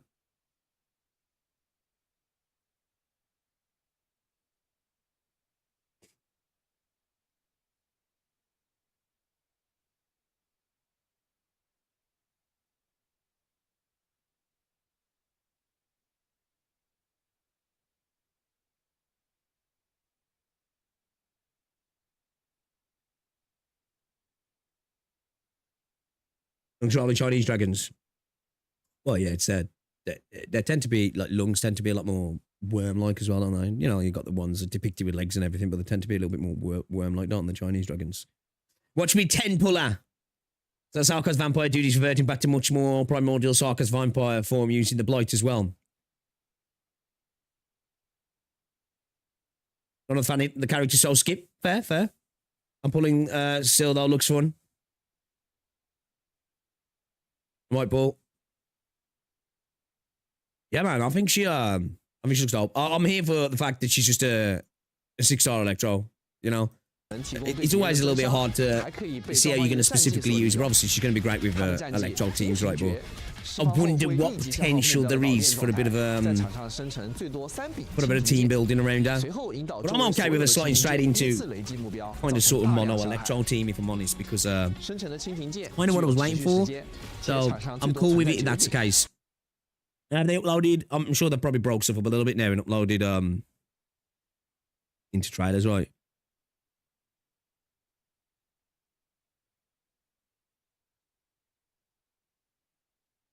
Oh, they got a repeat up as well, yeah. Sweet. All right, 2 seconds. I'll be back in a second, chat. This time, it's different from 10 years ago. This time, we are in this together.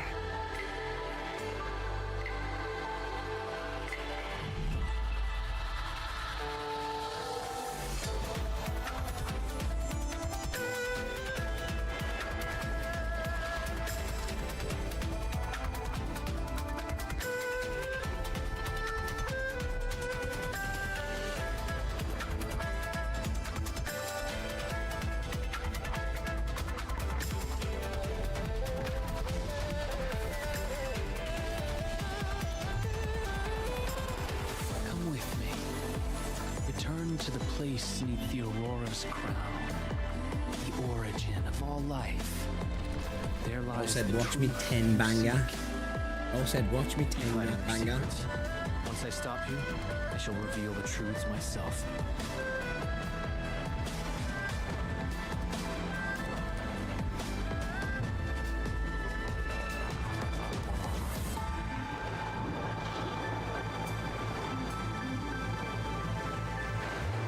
I'm really interested to see how they're gonna be using those portals, man, as mechanics.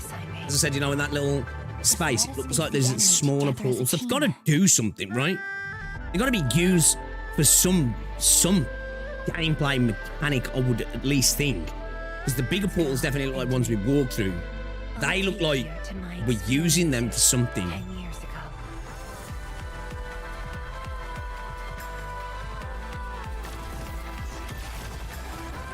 Yeah, you know, it's that bit of combat there where I was like, and I still have to see. I'm going to be pulling, all right. But I said this about where I'm not the biggest fan of like floaty units. So we've got to see if it feels good to still use her. I'm getting her anyway because I want a good 6-star Electro. But yeah, it's going to be interesting to see if she plays well. Or at least feels like she plays well, right?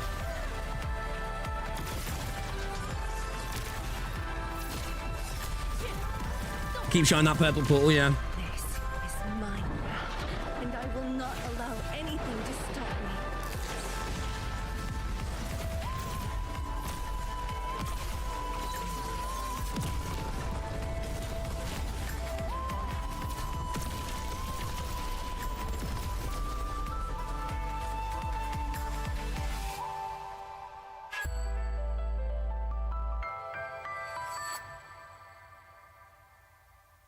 Purple portal is a blight core of super. You want to bet the one that's underground, the one that almost looks like almost looks like an Event Horizon. A little doubt with Ardashir looks like it's got potential for juicy lore.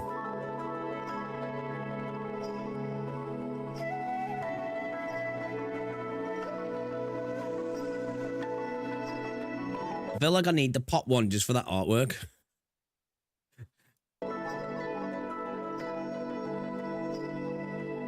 Interesting, she wants to deal with a weapon as well. Look here.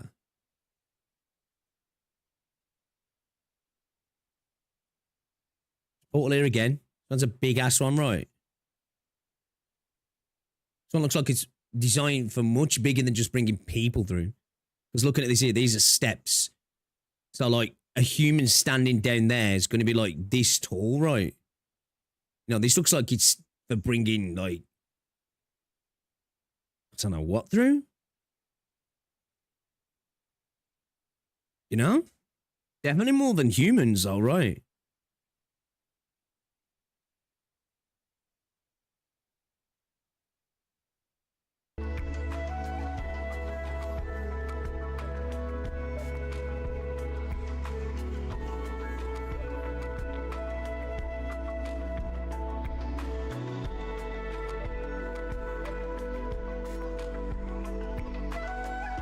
This looks beautiful.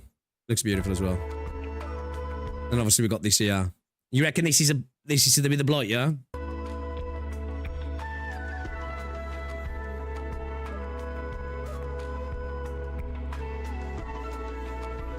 The piss puddle.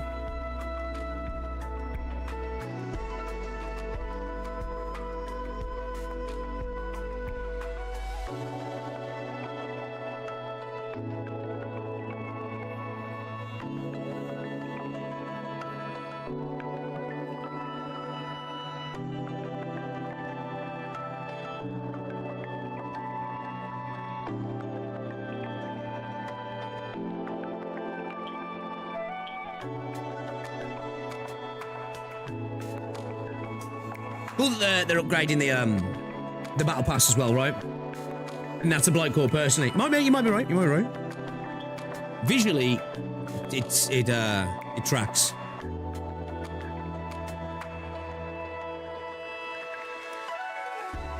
I'm really excited about this update. I'm genuinely excited about this update. I can't wait to just explore more. I mean, that's the thing with this game. Like, I cannot overestimate or state how much I enjoy just bopping around in this game. You know, so I'm so happy we've got loads of cool new places to go to. So I'm genuinely excited for this patch. This sounds really cool as well. Able to play around with the factory. They need to make this like a regular thing, right? This needs to be a thing where a dude turns up each week, right? With like some really cool discounted items that you can get from your stock redistribution, right? You know, some really good stuff, really, really good prices on stuff that's like, shit, it's worth me spending an hour or two on my factory to rejig things around to produce a bunch of this stuff now to sell to him. And each Thursday or something, you kind of like a Zer, dude comes back. Do you know what I mean? And then you change your factory for that week. It's like, right, okay, let's get set up kind of thing and switch it. Instead of a Thursday, dude comes on like a Monday or something, right? You know? So like, yeah, this is kind of exactly what I was asking for. We just need this to be a bit more of a regular occurrence now to encourage people to keep playing around with their the factory, right? So this is dope. This is just, yeah, you know, I'll do it like more. It's just one of them, right? It's just there kind of thing.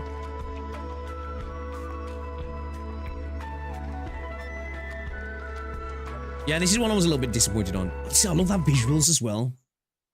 That artwork's dope, man. Kind of want that as a wallpaper. Get the text out of there. Give me that artwork.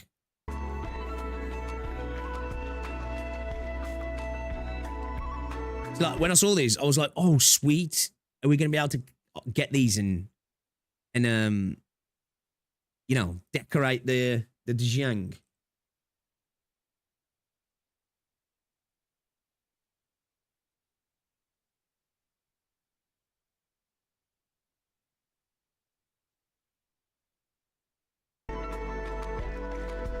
And it's just a temporary thing.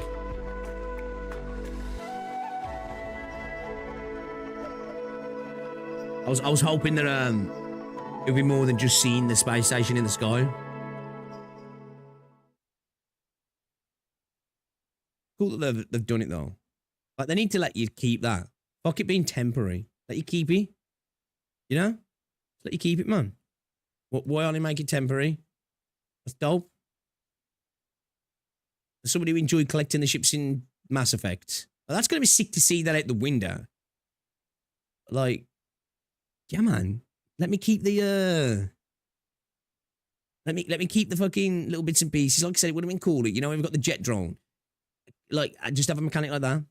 We go outside the Zhejiang and we have to repair parts of the ship. You know, literally just works like the jet drone. You fly up to me, move around, the miniature's going to be permanent, right? I don't know. They said it was temporary, temporary what's it, didn't they? Temporary additions. And they said it's just going to, you know, pop them around the ship.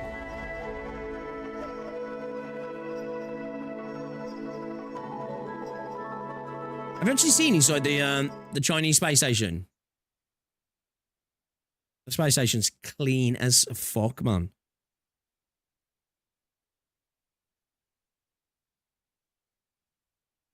A leak princess can't be this cute.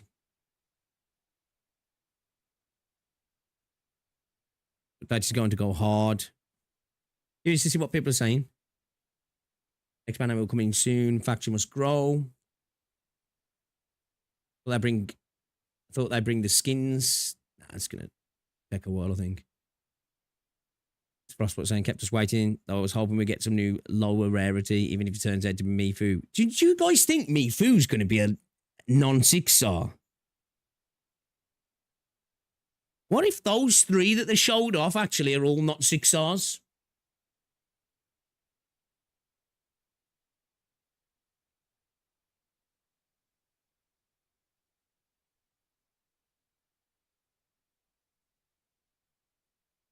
Temporary to obtain permanent key. Is that what they said? I thought it was just I thought it was just going to be there to adorn the ship for a while. They're all 6-stars. You reckon? To me, if people believe Mifu's not going to be a 6-star, I think she is. I could see the other 2 though, looking at them from a visual standpoint. I'm like, you know what? Maybe being 5-star. You know, especially that chick. The one on the left. I feel like she definitely could be a 5-star. She could. 50-50, please. I need this. I'm so happy to have my a job right now. Zhang Fang Yi, you can have my credit card. I was like, yo, yes, glad I got a job now. She reminded me so much of Dusk. That's comment section seems quite positive.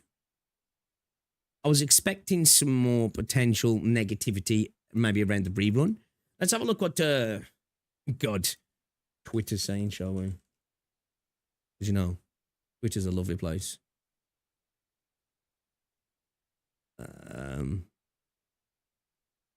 We go to the banner where it actually, the post where it actually specifically mentions that. I didn't mention it here, but contingency contract is coming soon to Enfield. Baby girl out here, baby girling, you love to see it. Where is announced. So yeah, like her on the left. How you reckon? I feel like she could be a 5-star. What do you think? I feel like him on the right as well, potentially could as well.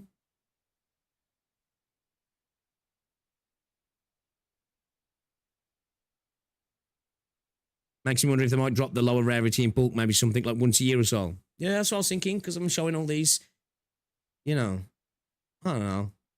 Maybe I'm just coping for lower rarity. I just think it'd be insane if Mifu was, because, oh, dude, she's just so fucking hot. She's so hot. Giving Mifu seems 6-star. That's what I'm saying. Mifu actually does seem like a 6-star. Well, maybe though, 6-star, 2 5-stars. You know? Ain't no way Rover's a 5-star. Can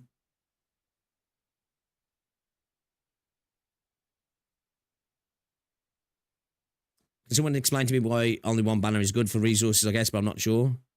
Just depends on how you look at it, right? If you've got lots of money, you probably want 2 banners. You got lots of pulls, maybe. If you're free to play, though, and you want to potentially stack resources, of course, single longer banner is definitely better, isn't he? Pardon me.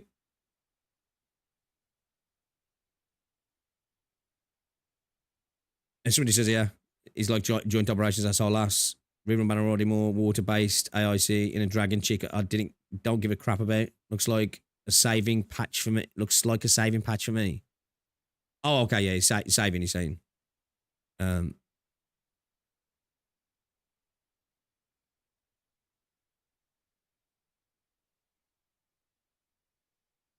I think everybody wants all the characters all at once, don't they? Jesus Christ.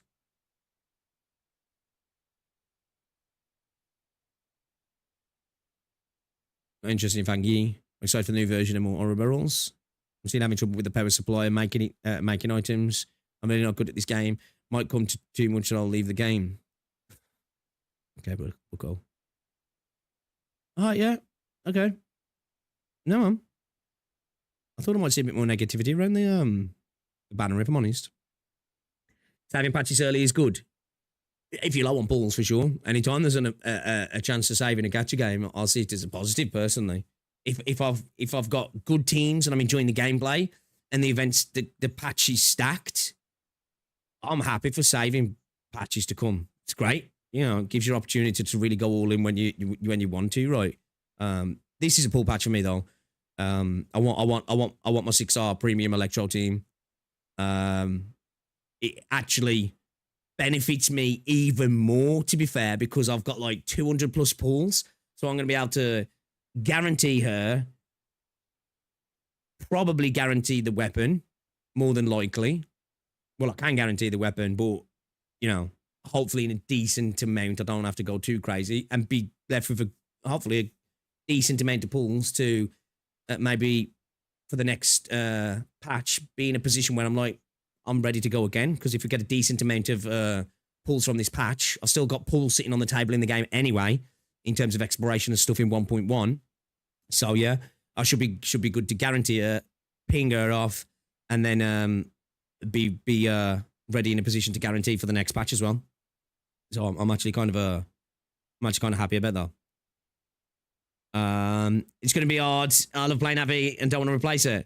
Well, I'm thinking about chucking her in with Avi. I'm thinking about running her Avi, Perlica Arknights. Maybe try out 12F as well. See what the deal is, right? But I think that'll probably be my team, man. Try and go for like see if it's get a really good high damage team.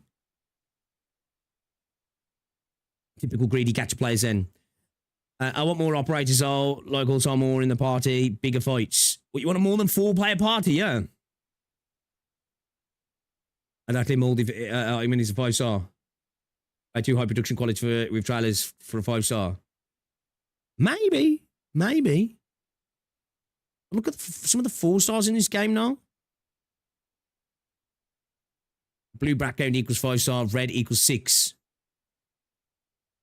Have you cottoned onto the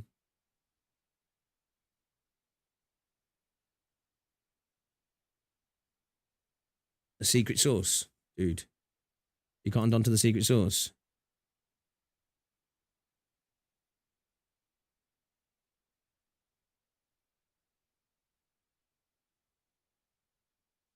Oh, you got like pink, red, and blue, yeah. Okay.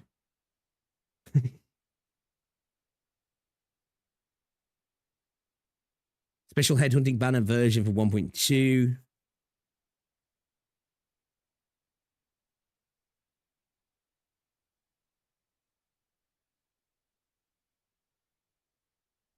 Plus minus says the best game mode is about to hit Arknights Endfield.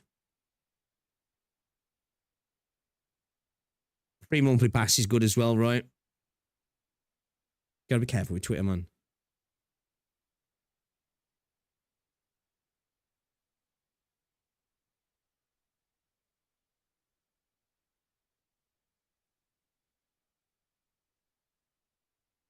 Gotta hope they don't fuck up contingency contract, right?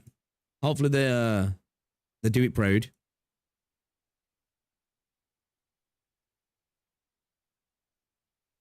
Sorry, my bad. Pix, check your Discord. What am I looking at in Discord?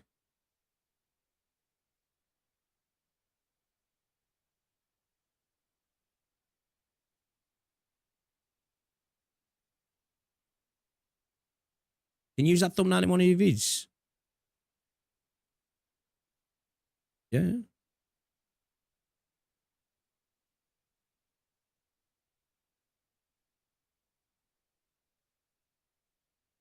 You don't even play CC and LG Arknights. Why are you excited for you? I've played contingency contract.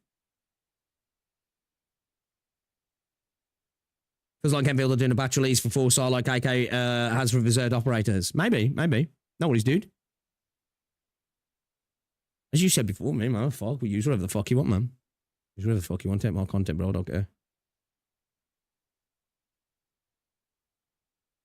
Yeah, I can only do so much contingency contract though because I'm 81. Do you know what I mean? But yeah, when we had that CC, well, it's been a bit back now. Yeah, I played some of that. It's fun, man.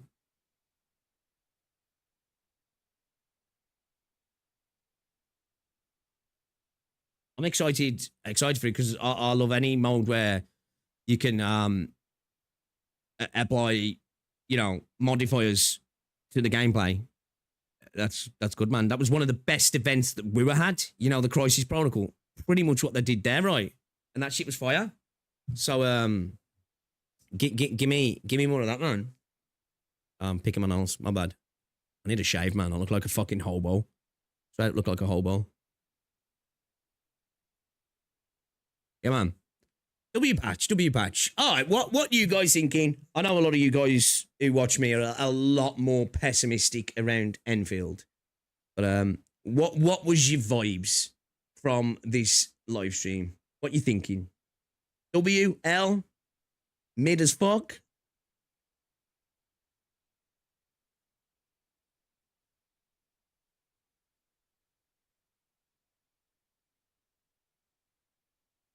Curious where you stand. Curious where you stand. I think overall it was a good part, a good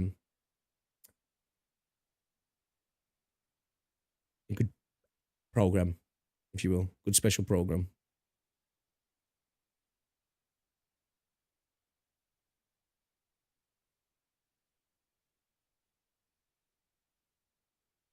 This is a good point, isn't it?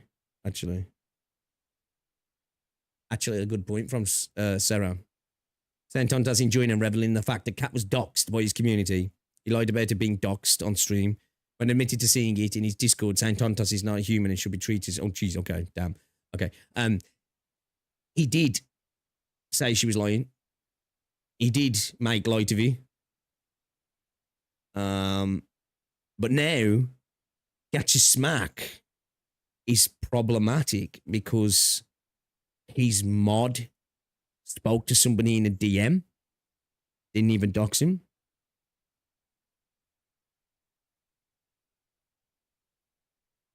Would you believe I liked it?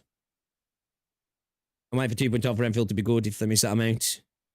Damn, already. Mid. Glory to Hypergryph. Got to go to bed. I woke up after only 4 hours of sleep. W patch, content, live stream presentation, 6 or 7 out of 10. All right, no worries, dude. Have a good sleep. I'll say it's probably super early for you, innit? Not bad, not great, pretty okay. Okay. It's okay. I'll just wait and see and not be a Tolbro cosplayer. My only worry is how meaty the events are. I need to see how content reaches out before I judge. Yeah, I think that's fair. I think that's fair. Like, it seems like there's a lot of events, right? But as you say, yeah. Because a lot of gacha games fail at that, don't they? Right? They throw a bunch in and then it's like, oh, okay. Yeah, it took 5 minutes. Awesome. A solid 7 out of 10. Still need combat to be more frequent and basic tickets and Arsenal tokens. Oh, for sure, yeah. I definitely agree on that. Arsenal tokens and fucking standard pulls need to be increased, personally. Well, you can do that through standard pulls. Give me more fucking standard pulls, man. Just Hypergryph. Just knock up the standard pulls, dial it up, change some numbers, do it. It was okay, though. I do feel like they talked about more stuff in the future than in 1.2 content. I think that's the thing they seem to be doing now. It's a bit odd. I don't know why they do it, if I'm honest. I don't think they need to. There's enough stuff to talk about. You know what I mean? So, a bit of an odd one. I don't know if they feel like maybe, okay, this is the content and let's add an addendum for the people who might not necessarily be interested in what's here. Maybe that's the thing they're doing. Because, like, obviously, there's a lot of those patches in there where people are like, oh, shit, yeah, the characters in this are not for me, I'll wait. So I suppose that little bit at the end that he gets, like, oh, sweet, yeah, okay, then definitely I'm good until next patch. My biggest thing, what I don't like them to do, yeah, what I don't like what they do, spoiling the story too much. I don't know why they do that. I like the factory stuff, me too, yeah. I mean, there's a lot of positives from this, specifically around the QOLs, contingency contract and stuff like that. Like, there's some really good quality of life improvements in this patch regarding, like, the factory and, you know, just, like, having remote claims is massive, I think. I don't know, but I've seen a lot of people complaining about not knowing what's coming in the future, so they don't. Yeah. It's fair. That's fair. Not me. I don't necessarily need that, but yeah, I understand you. I do. I understand you. A lot of those also follows, but Huyo and Kuro Drip Market. Yeah.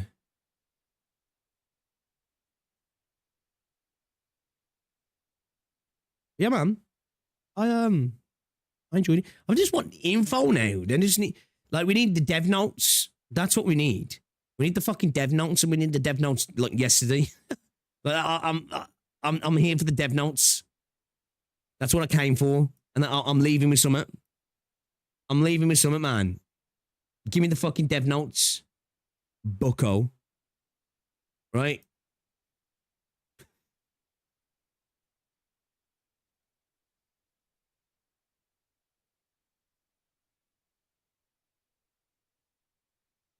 Also not addressing... Yeah, I agree with that. Yeah, I agree with that. There's somebody who's got a major issue with X-Face.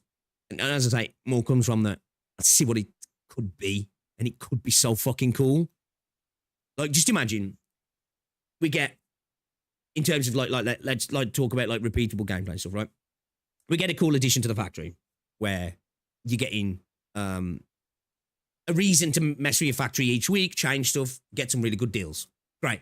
People can play around with the factory. People can get access to extra materials, account stuff, whether it's for artificer gear or essences or just other stuff, you know, maybe ways to get Arsenal tickets, potentially, right?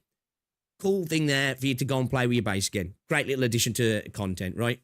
Umbral Monument keeps getting additions. Cool. We get contingency contract. We get this dual mode where you're fighting with 2 units. Amazing. Potentially in the future, who knows, something like an IS type roguelike type thing as well would be awesome. Expansions of the Delver of the Cryptic. And then they came along and went, okay, Edge Space is going to be something more and we're going to actually really develop it. I think we'd be in a position with Enfield where we've got some seriously good, repeatable content. It's not going to be perfect, but I think we'd be in a really strong position then of, like, the end game loop and stuff. You know what I'm saying? Should have given us a devlog once the stream ended. I don't expect X-Space to be addressed until they have something, and there's no way they have anything solid yet that it isn't already done or largely done. I understand we won't get into... Oh, yeah, for sure. Yeah, I don't expect it to change just yet. Like, for me, edge space is something that, like, it's going to take, like, a year or so, honestly, where because I do think it's going to be iterative. You can't tell me... I just don't believe they're going to go down that route of, like, okay, edge space just gets a new area. It's going to be, unless, like, they do go down, okay, it's new areas, but, like, additional mechanics and systems get applied to these new areas. I just don't think they will. I honestly don't think they will, man. Edge space salvage is fine as it is, in my opinion. Really? You know what? If you think it is, that's all that matters. I don't. And it's not so much that it's bad. It's just it has, like, you look at it and I'm like, man, all the things that could have added to it could have been insane. Could have, like, for me, like, when I look at stuff that could have done to it, I'm like, it could have been one of the best end games in gacha. Like, straight up. Do you know what I mean? Like, straight up. Potentially, like, one of the best, like, end game gameplay loops in maybe, like, a good portion of, like, this guise of live service games, if that makes sense. I really need to see what's happening to edge space now. All we have is Valley of Aberrance. Yeah. What would they say, though? We've seen your feedback. I think for me, in regards to edge space, I'd just like to say, you know, we're getting two new locations are coming to edge space. Look out for further news in additions coming to that mode as well. To me, that's enough. I don't even have to be like, well, I need it now. I could wait. But just the idea of, okay, all right. They see that it could be much more. Because they just never really talk about it. That's the thing for me. Like, they never really seem to talk about... In a lot of other parts of the game, they talk about where it's at now and how they want to be better and how things can improve. And they're going to continually keep listening to feedback, which I know is dev speak. I know that. I'm not stupid. But they never seem to mention it with edge space. Maybe it's just that, for the time being, you know, they did say they've got a lot of stuff going on in parallel as well. So maybe we'll hear something. You know, maybe we'll hear something. Also, E7 later on, I'll pick in. I need to get some food, man. I don't have to get some food and then start up another stream. We'll just stay on stream. It exists. Copying the edge space is planned too much in early development. Yeah, like, it just seems like almost like an alpha test of a mode for me, you know? By the way, 6's final area in edge space. I wonder what they do after that. That's what I'm saying, like, you know. Story doesn't look too promising. Not happy about them trying to force people to log in more. Fact event could be more, could be good. And some other updates are also promising. That's fair, that's fair. You have to seeing again the algorithm memory Enfield IS. I see just on the grind for standard head-on balls. Are you talking about edge space? Sorry, Mike. It's fucking bare bones. Yeah, that's it. He's right. It's like super bare. It's not even just like from a mechanical sense. You know, almost from an asset sense. Don't you get that feeling in edge space? Right? Like, visually, compared to the rest of the game, I think it's quite visually depleted. Like, even like the assets, like, you know, the fucking things you break down to get the nodules out or whatever they are. And even like the vending machines and the crates, they all just look very placeholdery. You know, that's why I can't help but feel like it's going to be built on, because everything about it, just compared to the high quality of the rest of the game, like, you can say what you like about Enfield, right? Detail and quality is there, right? Production value. You know, you might hate the story. You might think the game's creatively bankrupt. You might be like, fuck this Hoyo slop, whatever you think, right? But there's no denying that it's good looking. I think when you go to the edge space for me, now I'm not saying the game is visually ugly there. It just feels like that attention to detail's just not there so much for me. So it's just like, feel like something's going to change to it, even if it doesn't get anywhere near what I think it's going to. It just feels like it's going to get. Feels like it just feels like it needs attention. It feels like it's going to get it. I don't know. Maybe not. It's just about them using the three siblings early. Feels like they're baiting people like me to come back with AK crumbs. You won't get any PR for it until they are certain with what they're delivering. That's fair. That's fair. That's fair. I did ask on surveys. Expectations are poison. What's true? Yeah, true. Cannot even compare to IS2 Phantom. Headspace, the potential game mode, for real, yeah, for real. It is. Headspace was probably one of the 2 devs doing a private project. Maybe. Could have been something like that, where it was just like, because like, I think sometimes, you know, where we had this PvE extraction game that they're apparently working on. It got leaked, and then it just vanished. That's been 9-10 months ago now. It's weird that we haven't heard even echoes through the grapevine. It makes me think that, like, that's either been cancelled or scrapped, or they just managed to keep it really on the down low, maybe. Or there's part of me that's like, I wonder if Headspace was born from that idea. Yeah, do you hear my voice? I've got a fucked up throat, man. My throat's fucked up today. It's because I got smashed last night, innit? Well, I wasn't even smashed, but I'm a bit hungover, man. Yeah, it's happened like 2 or 3 times today. I'm fucking going through my second puberty. I'm gonna be like, what's his face? What's the fucking dude's name now? Pirate Software. What is it? He said he went through a second puberty, right? And all of a sudden his voice went from like being normal to like being like this. I had a second puberty, guys. And yeah, this is just how I sound now. Right? A lot of people have 1 puberty. People might have heard my voice before, but that's definitely not my voice, right? Like, I went through the most rare form of second puberty, and now I sound like this. It's just, you know, it is what it is. Well, I was exposed to be a scammer with voice changer in that regard, though. Pigs getting deep-throated by Lolite. Hard to say because Hypergryph is usually pretty hard on leaks. We don't get them very often for... Yeah, true. Congrats on the second puberty. Yeah, I agree with that, Lich. I do agree with that. You're not wrong. It just feels like, though, man, they've been super tight on that, right? Like, they've really... Pigs getting deep-throated by Lolite. Wait, he's deep-throating me? Don't read my server. What the fuck? What are you saying? What's going on? What's going on?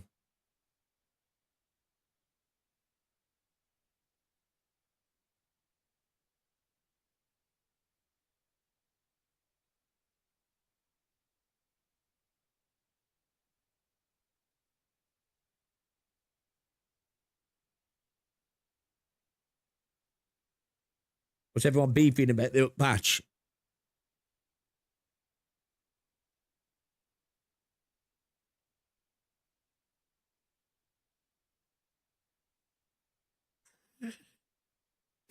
Okay. Optimus Prime.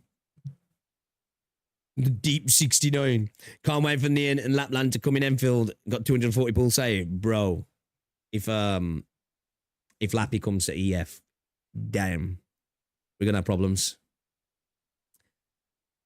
Unfiltered piece in the Discord. But we're gonna have problems. We're gonna have problems, chat. And I mean specifically for my wallet. It's gonna be there's gonna be issues. We got some problemos, boys and girls.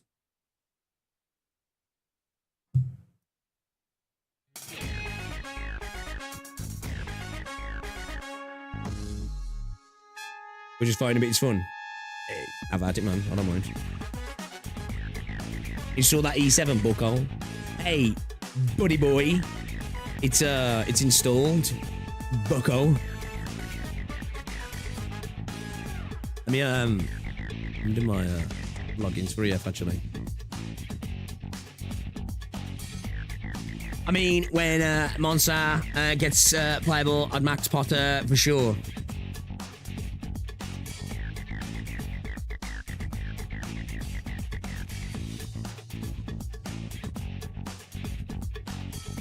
I need it. What the fuck?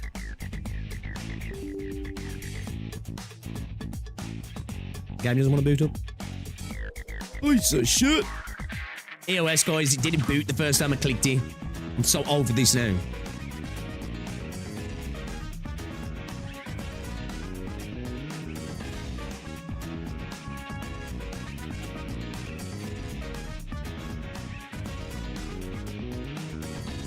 Dilemmas later. I really want to do some more 13, man. Chapter 13, like, fuck. yesterday was so good.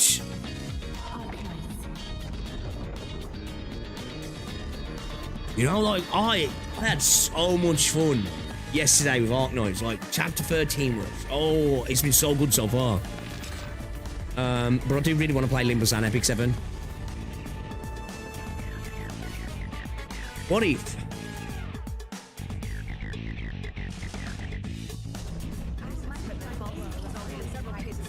I'm thinking, do we...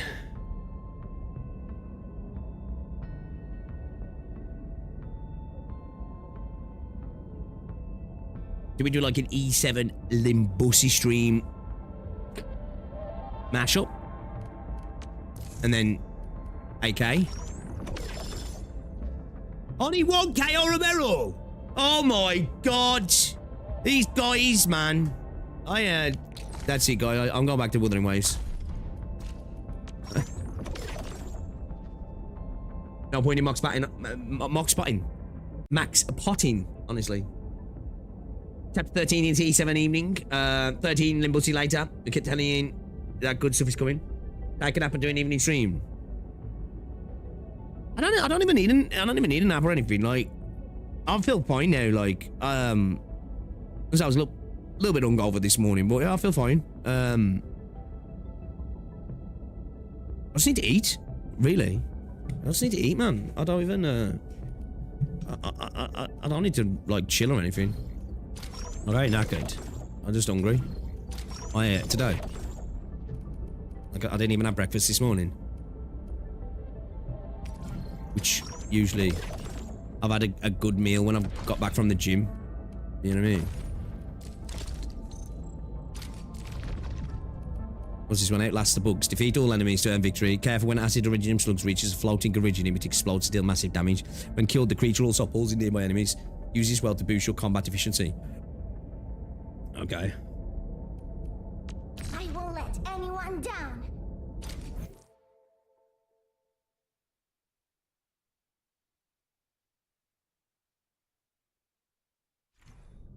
One man's Enfield is another man's EOS. Careful when acid originium slug reaches the floating originium, it explodes to deal massive damage. When killed, the creature also pulls in nearby enemies. Use this well to boost your combat efficiency.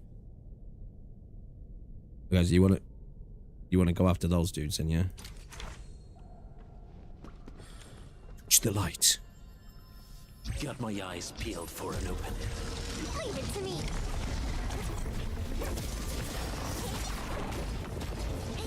How much damage did I do to me?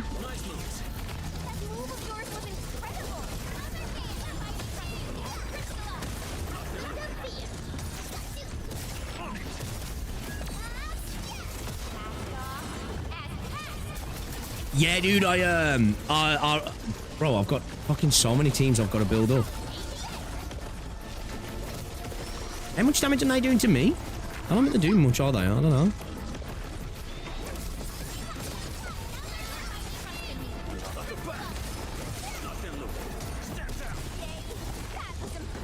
I'm not too sure what to think about these modes. I think these modes so far, you know, these survival modes, I know they're designed not to really care about, like, your team comp. I think that's kind of what they're here for, right? Because they really aren't, like, they're just, like, playing around with, like, odd little funny mechanics and stuff, but I can't tell if I like them or I find them kind of boring.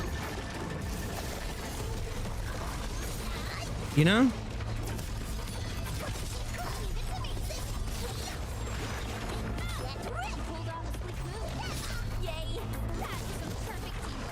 They really don't feel like there's much to them, do they?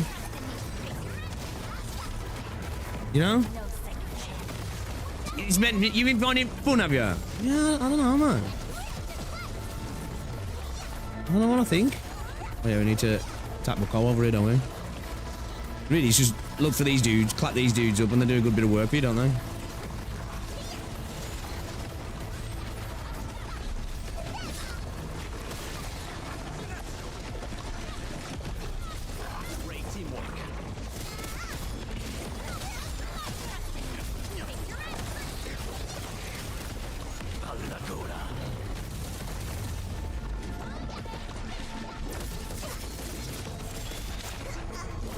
Did you mean EOS field then, or Enfield? Yeah. Yeah, this is just like... I get what they're trying to do. But it's just... You just switch your brain off with that. You don't even need to do your team's rotations or anything. You know?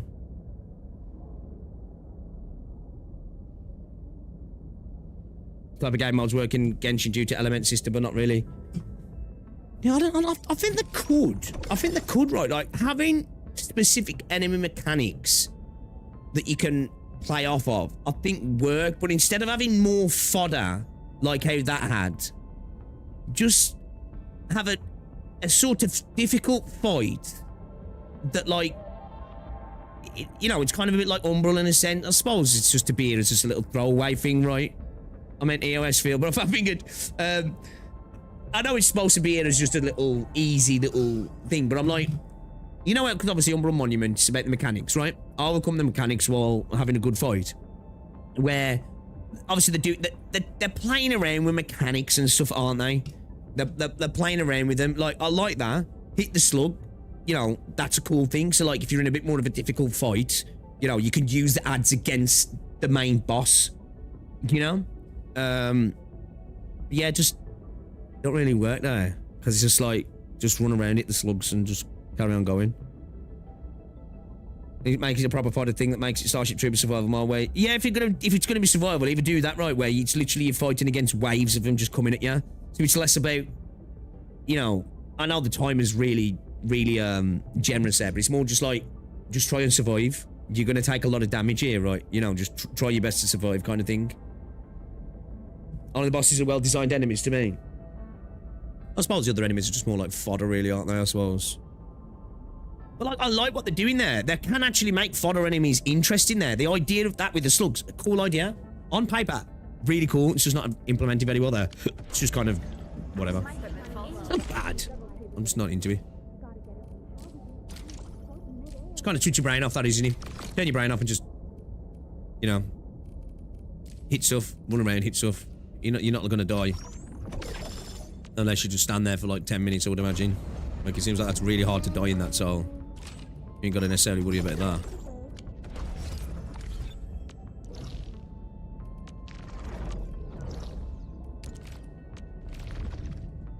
Once again, he's paying his... Command is yours. It's just there, right? It's just there. I would like some kind of survival mode where they maybe let you build turrets and you just survive as long as you can. Yeah, I've said stuff about that. Like, just want to say, I said this before, I don't hate that stuff because I want them to keep trying stuff right. Some shit's just not going to hit. Some stuff might actually even be like, okay, this is just turbo ass. I don't want to fuck with this. Or, you know, we've got this mode where you're throwing the fucking bombs and stuff. Okay, I like what they're trying to do there. Stuff like that, you know, we've got the towers like start to bring stuff together and merge it together, and I think we could have stuff like I think that's what's happening with a lot of this stuff. It's just testing the waters. It's trying in the real world. How are people using it? How is it working? Can we make it actually work in the game? Okay, let's start layering it into other stuff now. That's the way I'd hope they're gonna look at it anyway, you know? Maybe something like that, yeah, NRV, somewhere where it just adds a bit of something to it, right?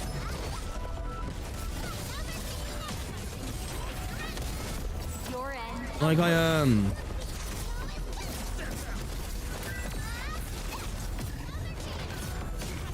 something interesting, I'm honest.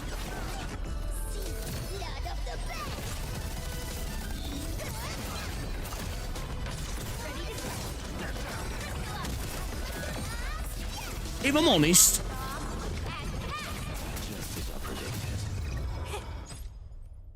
you know, no hate towards it. What if these are testing modifiers for CC and stuff? Maybe. Potentially, maybe, yeah. Like, that definitely does feel like, okay, I like what they're doing with the ideas, right? Just, not quite there yet, you know?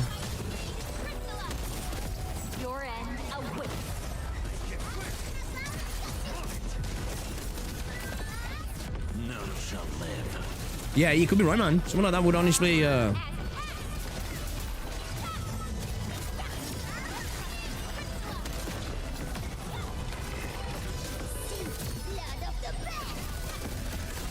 That's pretty cool, man. I'm excited for CC. Because in this game, obviously because I'm actually trying to build units rather than giving myself an E1 challenge, I'm going to be a lot more better set up for it, right? Sniffles, man. I definitely like what they're cooking. Yeah, agree. Yeah, agree. I think I'm in the same. I mean, there's a lot of parts of this. Like, no, for me, there's a lot of parts of this game that I'm like, I think I'm chef's kiss personally, right? But there is a lot of parts of this game where it's like, okay, I see what you're doing. Then you just land it, right? You just need to land it. That's like, for me, that's what early events should be for, really. As I say, I don't expect integrated strategies day one. You know, I don't expect fucking, I don't know, think of like the best end games out of your gacha games you played and be like, okay, I expect that day one. I'm happy for, I've got to have a shave, man, my lips itching. I'm happy for early modes to be test beds for things like, you know what I'm saying? Can't wait for that batch crafting to come as well. It's going to be nice, that is. It's actually going to be really nice. Gonna be lovely. It's going to be lovely, lads. I've still got stuff to do in this. Yeah, I got this platform cleaning drill. Should we go clean we'll clean a platform, shall we?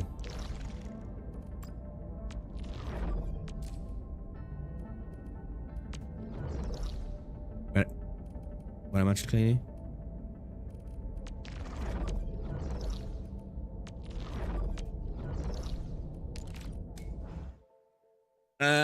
Still need to do the leaderboard cleaning. Personally think this event could have been more focused on tower defense. Yeah, it's, let's say, it feels like it's just kind of there, isn't it? It doesn't, definitely doesn't hit. Like, I don't hate it, but like, while I'm, especially that stage then, it's just like, yeah, it's there. It's there. Well, experimentation's needed, right? Experimentation is needed. Shit, man. Fucking, SE battery production's in the fucking dirt. I need to change my factory, I think, a little bit, man. It's not looking good, bruv. It's not looking good.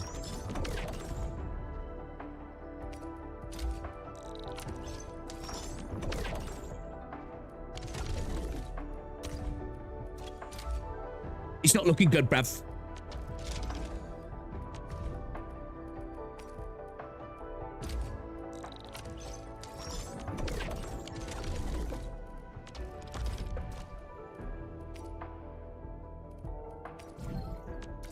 Who am I selling to?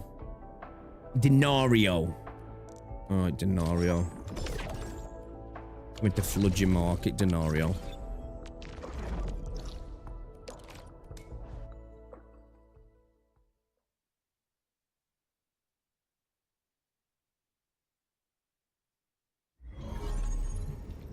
Yeah. I think you're right, and I hope you're right. Like, it's one. I hope you're right. But I also think you're right. What am I doing, dumbass? What's his name? Is it Denario? Or... There it is, yeah.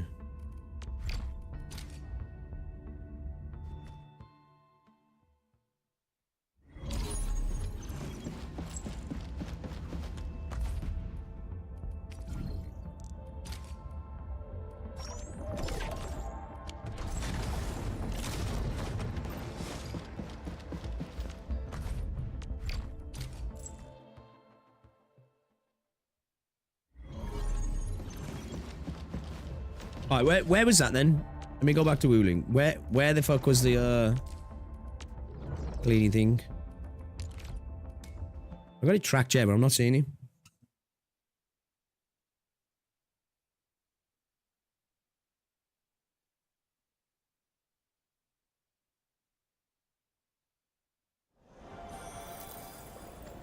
I'll go open back up.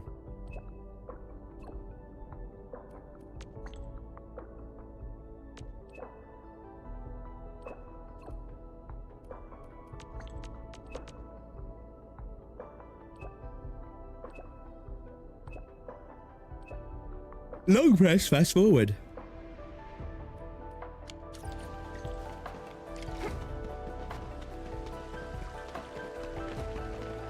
So I find it genuinely pleasurable to roam around in this world. I can't wait for new areas.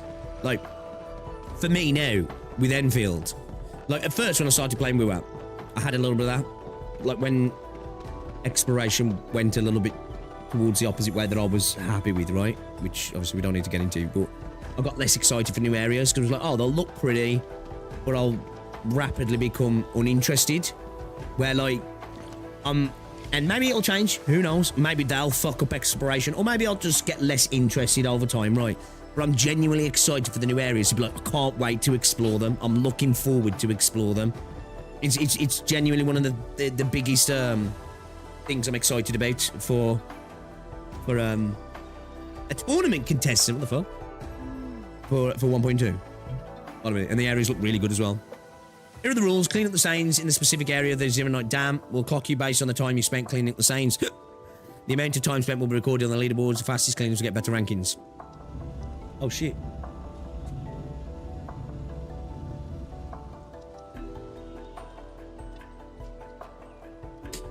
Okay. Alright, so we want to get it, yeah. Go across. Up. Up.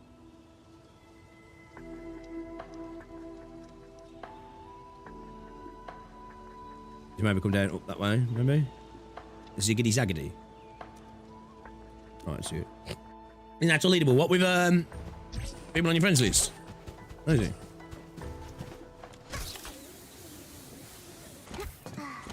That's actually kind of a kind of cool. Eee. Oh, there's a little bit still there. Fuck, I missed you.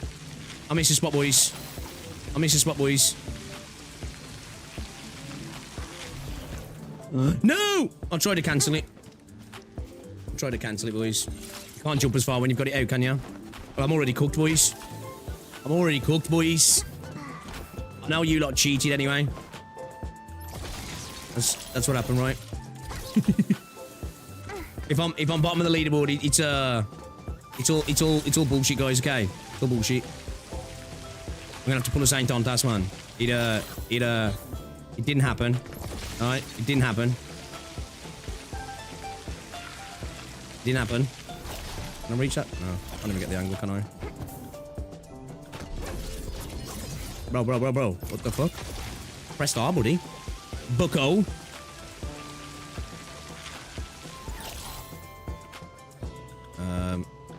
Shit, yeah, that might not have been the best idea to go that way, I do. Might not have been the best idea, guys. I'm cooked. And don't be a scrub. Who's at the top of your leaderboards? Are you guys the best on your leaderboard, are you? Are you number uno? How's your leaderboard looking? I'm gonna have to... Can I make that? Reckon I can make that? No, I'm not gonna risk it. I want to go down again. Yeah, I want on this one, lads. I want on this one. Definitely ain't getting a good, Actually, let's go this way first. Definitely ain't getting a good time. See when they are on the leaderboard. You want to do it once?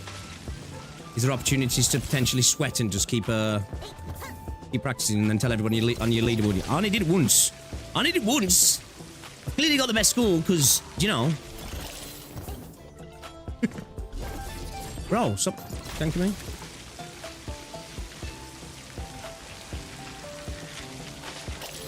Get that from there, can't I?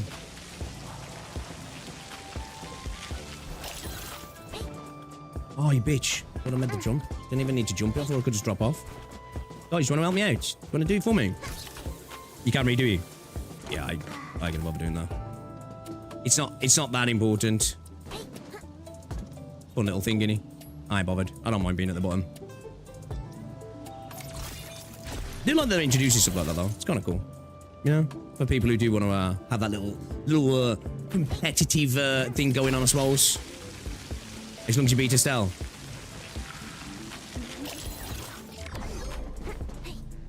New record. It's against nothing, but, you know. Hey, did you actually check the leaderboard? Speak to her.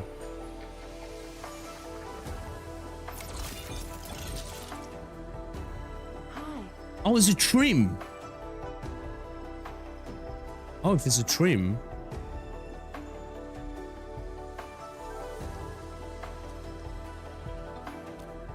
Oh, no, I didn't want to start it again.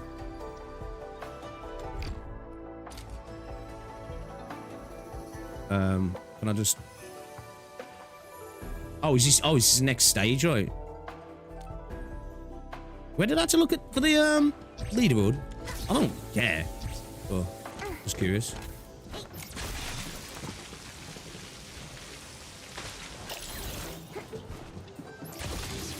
I think these sort of things are cool though, man, you know? I actually kinda like it. Bro. Miss input! Miss input!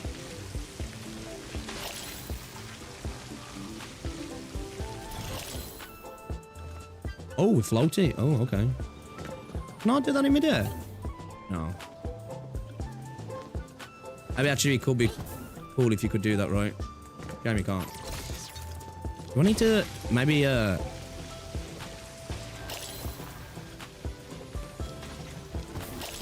I can do it in midair. Shit, you can. Leave it out, yeah. Oh shit. We'll just go the way down and clean these as well while we're at it. Oh, I didn't realise you could do it while you're in midair. Oh, I've been opened up to a whole new world, chat. I've been opened up to a whole new world. You can actually do it while you're in there. Who'da thunk it? Not this guy. Oh, really? I wish you could look up a little bit more, though. I suppose that's part of why they want it to be like that, to give it a bit of a, you know. You have to get a sub 2 minute on this as well. You get the trim.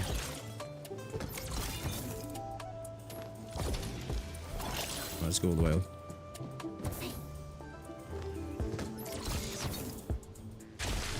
I need to go all the way up, don't I? Now I know that you could do that. I'll get it. I'll get it.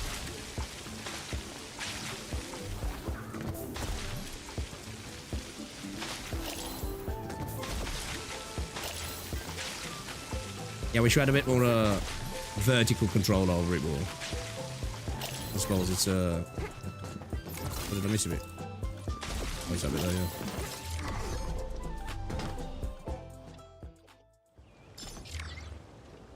Let's use a skirt as a parachute. I do like this event though. Oh, okay, you can do it again. I'll get a bit of time. I might do it to get the trim medal. Sweat. What do I have to? What did you say? Look in the event for the leaderboard. I don't care. Just fucking clean him right, boy. Record ranks, I'm assuming. Jesus, I'm 24th. Is that bottom? Oh, it's not bottom. Yeah, everybody below 24th. Shit, basically. Right. Trash, trash, trash, trash, trash. All these guys are trash. Trash, trash, trash, trash, trash, trash, trash, trash, trash, trash, trash. Trash, trash, trash. What up?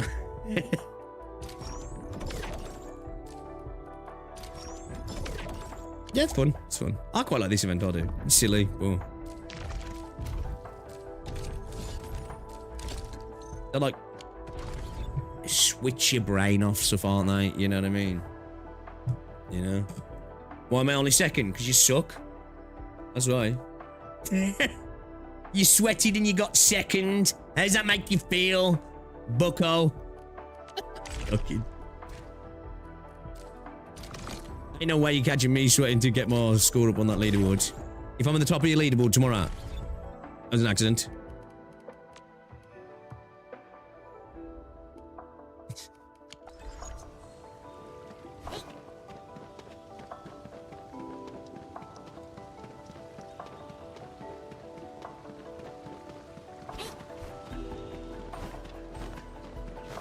Bucko gets no views. Fucking ruined his career. Remember, as well, guys, have any of you ever uploaded a singular video on YouTube? Because that's your career now, didn't you know that? That's how it works. It works. It's over for you. Your career's done and dusted, man. No matter what you do in life now, you'll always be seen as a dude who couldn't cut it in his career. You fucking losers. Absolute losers, man.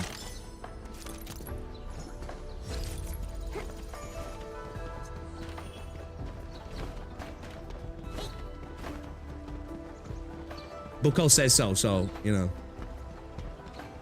Oh shit, I didn't even know about this. Come back. Come back for that. We'll have a look. It's your job now, you cooked, right? What, you're a teacher? Well, you got wife and kids? Riz dead, bro. You got 2K views on a video. What's the matter with you? Sort your life out.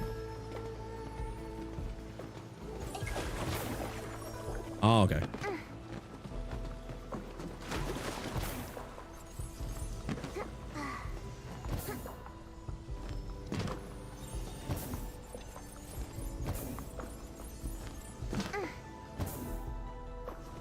I missed something.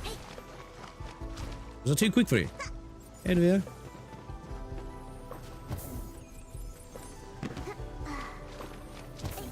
Shit since morning. Haven't I been... No, this was here before. I don't think I've been over this part of the map. I'm not even gonna lie. I don't even think I've been over this part of the map, so... Have I missed something here?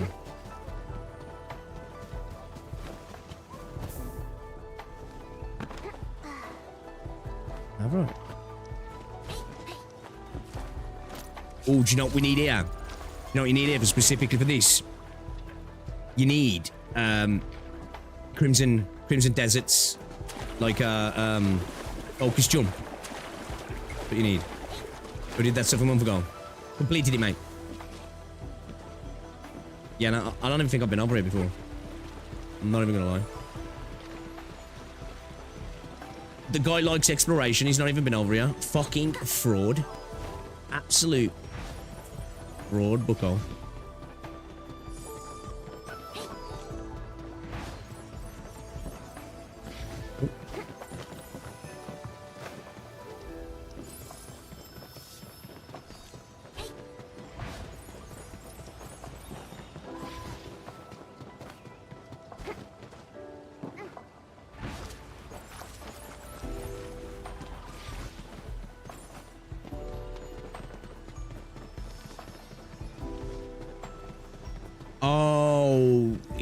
Wait, is that why that reset? Because I had to do these as well. Missed this first one, didn't I? I'm missing a few chests in the light area, otherwise 100% in it all. Fair, fair. Respect.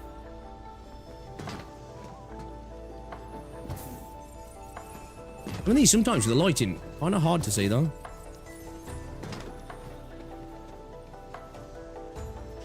That's right there.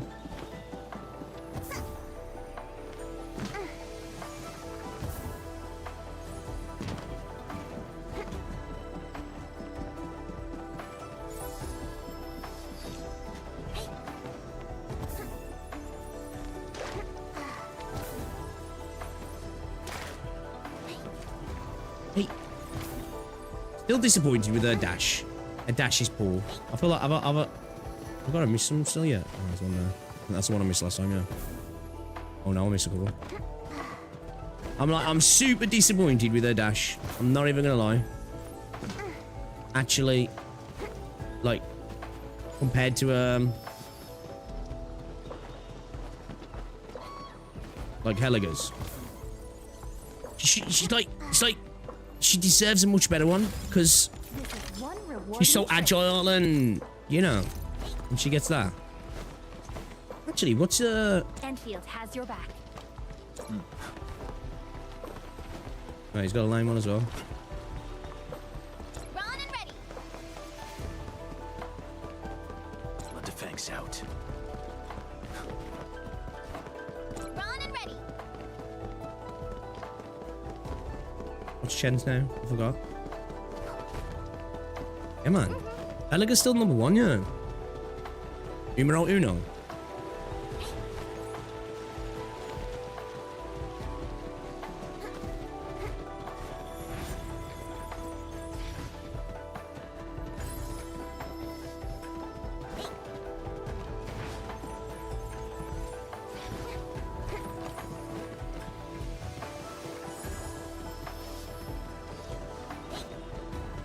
You know when she makes that noise? It reminds me of Dark Cloud. I know you guys have played that.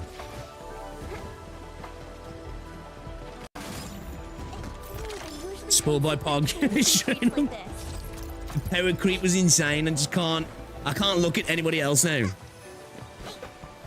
Gilberto's the best double dash animation. Oh, she does the floaty thing, yeah. You Google trends is flatlining, you're done, Bucko. Oh, dude. There's so many fucking memes you can make out of fucking old Bucko, isn't there? You know? He's just a memeable guy, man. That's what makes him a great lolco.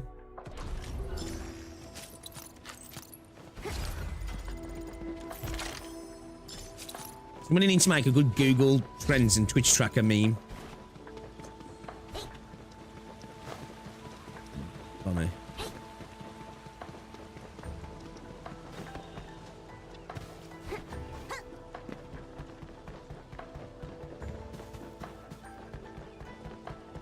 Yo, what's up, Jamie? How's it going, Bucko? I'm just calling everybody Bucko now. Let's see, guys. Over. Stealing that off Saint. Whose was that? Was that Saints originally, or was it fucking Pokies? I don't know whose it was first. Shit. Just rolls off the tongue, the helmet. Might be the best thing that Saints ever brought to the community, potentially, yeah. Well, the only good thing, should I say. Just got on, brother, went in for surgery. Oh, shit, hopefully stuff serious, bro. I'm very good, thank you. This is pretty. Look how pretty this is down here. I'm not tripping, this is prettier. You can't use Bucko Pix VX3, he's gonna complain you're aura bombing. Saint's got so much aura, I just had to steal it. Dude just exudes insane amounts of aura ball. Bro, sorry. I almost said Bucko again then.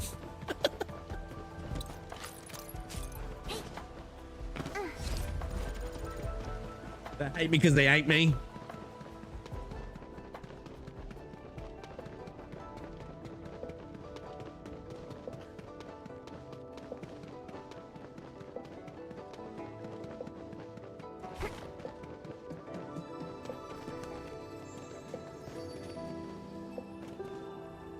Anything special?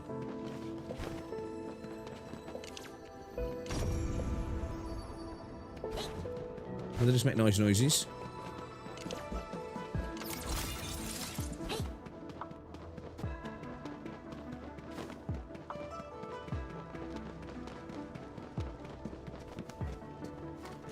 Hit the wall. What? In these spots or like here? Oh, dirty bitch. Dirty bitch. Nice one. Is there another one?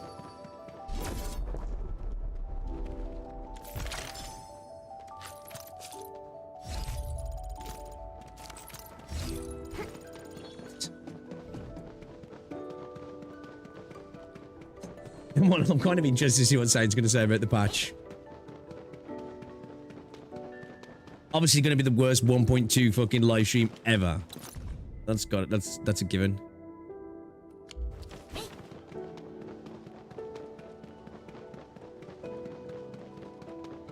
We'll get some frame drops. Oh, there's loads of them. You know, as a game, I'm really disappointed. Died. I forgot what it's even called now. It was a really good, like, asymmetric. That's not one. Detective extraction game. Fuck, what was it called now? It must have been that good, I forgot. Shit, what is it called? I'm gonna have to look that up. I need to know.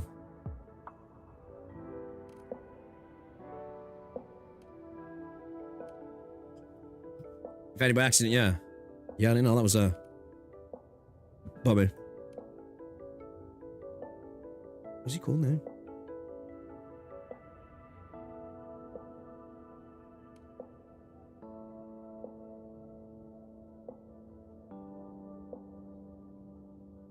He wasn't on Steam, was he?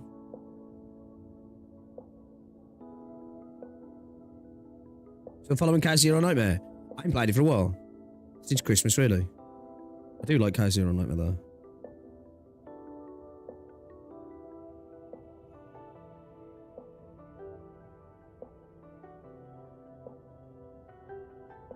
Where the fuck is he? I couldn't forget what the name of the game is. Such a dementia. Oh, have you ever played Due Process? That's another game I'm sad that died. Great game.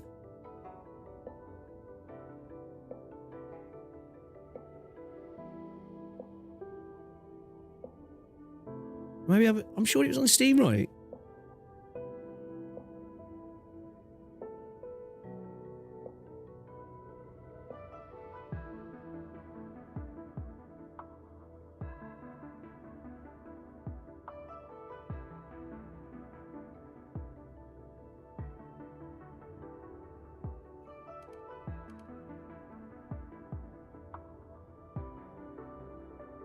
Arty, deceiving. This was a great game. Shame it died. I'm pretty sure it's dead. It's a lot of fun, man. Is it EOS or is it still going?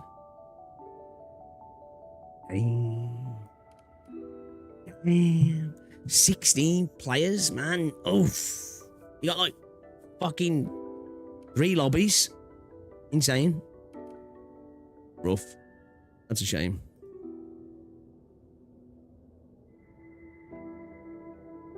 Yo, I just realised Got Smack had a podcast on the AKE stream. Did he?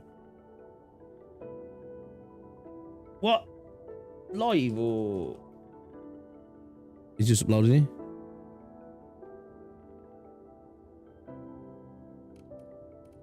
Did you get some people into chat about it? I'm curious. What's your thoughts? That the obscurity of not knowing how many ore barrels we're even getting per patch, which I think that should be disclosed and viewed in some format.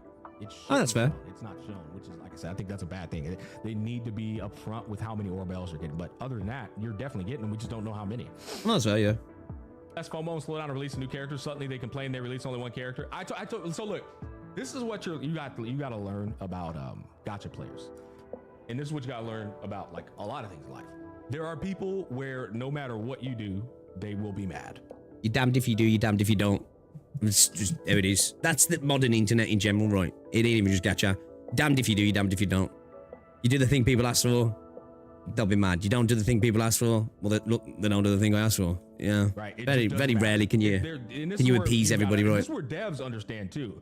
There is no pleasing everyone. There literally isn't. You cannot please everyone. It's completely impossible. This is one of those situations where it doesn't matter what the fuck the devs are doing per patch. There's people who hate Arknights Endfield. They're gonna always hate Arknights Endfield. Yeah, Saint Titties. Right, Saint Titties, that guy. He even said, I'm sure, which like, I suppose he's actually kind of funny. I'm sure I saw a clip where he was like, somebody told him about the event today, a stream, and he was like, it's about time to make an Enfield hate video. I was like, at least he's calling it what it is, right?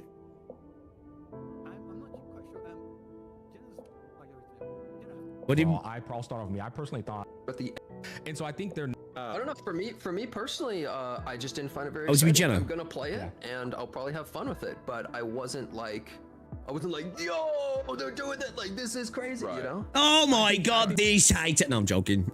You're completely justified in that mentality, Genizat. In fact, with your perspective, I think my 8 out of 10 is actually a bit too high if you consider everything you just stated. 8 out of 10 is pretty high. Let's see what he was stating. 8 out. It's like a solid 7 for me. Maybe like we could retroactively come back if CC is insane and be like, yeah, I'll go, all right. But like CC is such a good fucking announcement, and like I can't help. I like the game, right? Stuff looks fucking cool, man. So Jenna, No, that was what great. you're saying is 7 out of 10. Is that it? It might be 6 out of 10. I don't know. 6. I don't know. For me personally, I just didn't find it very exciting. I'm gonna play it, and I'll probably have fun with it. But I wasn't. Is that fucking I wasn't Hammer vs Abrams? Oh, they're doing that. I didn't even realize you played Enfield. You know? I think you're completely justified in that mentality, Jenazat. In fact, with your perspective, I think my 8 out of 10 is actually a bit too high if you consider everything you just stated. Me personally, when I graded an 8 out of 10, it's I'm more ruining the so. community. No, man. Listen, man. I love discussion, especially when somebody has a different perspective. The thing with me that makes me graded an 8 out of 10 is I just take into account the things I'm already expecting. Right? I was already expecting them to expand the AIC factory system. I was already expecting this to be the story. Say it again. With all the piss now we can deal with piss all over in our the acid piss. Like maybe Reptile will pop out as a fucking collab character, bro. I don't know. But it's like, seriously. I'm glad everybody's calling it piss. It is piss. It's piss. Right, it's piss. They can call it acid, but we've got piss. We've got piss soakers now. We've got piss blasters in the game, and I'm here for it. Yeah, I mention that a lot. I say at the end of the day, this is a game that has taken the risk to become a factory simulator game as a part of its content. And so, like, if all you're doing is grabbing the blueprints and throwing them up, I think, and I said this to Chad, I said, if that factory expansion content that they're updating, if it's not making you go, oh, I'm gonna come, bro, this shit looks insane, maybe Enfield isn't for you. You know what I'm saying? Like, maybe it's a game that is gonna be complete. It's gonna be. That's fair. Like, I don't even feel like that with the factory stuff. I'm not like, oh my god. Like, I'm happy to be getting new stuff because I'll happily take a blueprint here and there and then adjust somebody else's blueprint. I will. You know what I mean? But I think if you dislike the factory, you actively dislike it. You're always gonna. You're just gonna, you might like love all the other parts of the game, but you're always gonna have a nerfed experience. You just are, aren't you? Because, although obviously I know at the moment when it's done, but it looks like we're getting these events that's gonna make it more, like, have a lot more utility for the people who have completed the factory, which is a great thing. It is a big part of the game, especially early mid-game as well. So yeah, if you don't like it, man, it's going to be hard to really enjoy the game, isn't it? In perpetuity, a mid-game for you because you don't give a fuck about that, and that's something that they are looking at as a replayable value of content. Make the faction much more relevant. I think they're doing that sort of stuff, with looking at what they're doing there with these curve again, and people who don't new like events. It, not deal with it. In terms of resources, what you get from the role in the story. And then they're going to play through. I think in terms of like acknowledging it in parts of the story, yeah, but I don't know. I think that's, if they do that again, they've got to work on figuring it out right, because Valley 4 was hampered by it being a big part of that early story, wasn't it? They didn't really implement it very well. And if they don't like the story, well, now we've got 2 variables of Arknights Endfield that you're not really rocking with, right? And so here we are for the average player that's just going, I don't like the story, I don't like the factory system, and the combat for the end game still isn't quite there yet. I got to rate another patch. Maybe it's time for me to exit out. From my point of view, I'm enjoying it from a very casual standpoint, and so I'm grading it from a very casual standpoint, you know? Yeah. And so that's why I said I have an 8 out of 10. I think it's huge you don't get pulls from the factory. I think if we got pulls from the factory, I think a lot of people would be really angry about it. I do. For it. But I mean, Jenna, if you want me to be honest in terms of like comparing it to all games, not just gacha games, yeah, I agree with the 6 out of 10. I do. I completely agree. Yeah, you're kind of going with the scaling of, like, you know how people will say, like, this is a 9 out of 10 for a gacha game. People always do that, right? Right. So I guess you're going with that. Yeah, okay. Yeah. Oh, that's fair, because, like, you know, it is hard sometimes to, because you have to take into account the gameplay loop, which are drastically different in gacha games, specifically based around the monetization, right? So, yeah, it's fair. It's fair. The only game that I genuinely, in the gacha space, that I compare to games outside of the space, it's Arknights, and typically I do that in 2 factors. One, just pure mechanical design in terms of the tower defense. As somebody who's not even a tower defense enjoyer, it's good. And the story, right? Yeah. Well, No, the reason I do that is because, and I think this is an interesting conversation to invite the other two into this conversation. The reason I do it is because I feel like the gacha space at its core has changed drastically. There's 17 gacha games coming out every single month, and I think the devs have taken into account that they can't, no matter how hard they cook with a patch update, the consumer can only last for 2 to 3 days, and then they're fucking off of their game. And GIK doesn't have any competition. And the thing is as well, though, it's really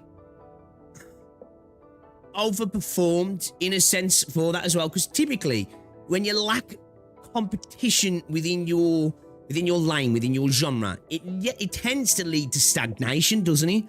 But it kind of hasn't for Arknights. It's thrived without the competition, which typically we see games, hit the ground running, or services, if you will, systems, consoles, whatever it might be, hit the ground running.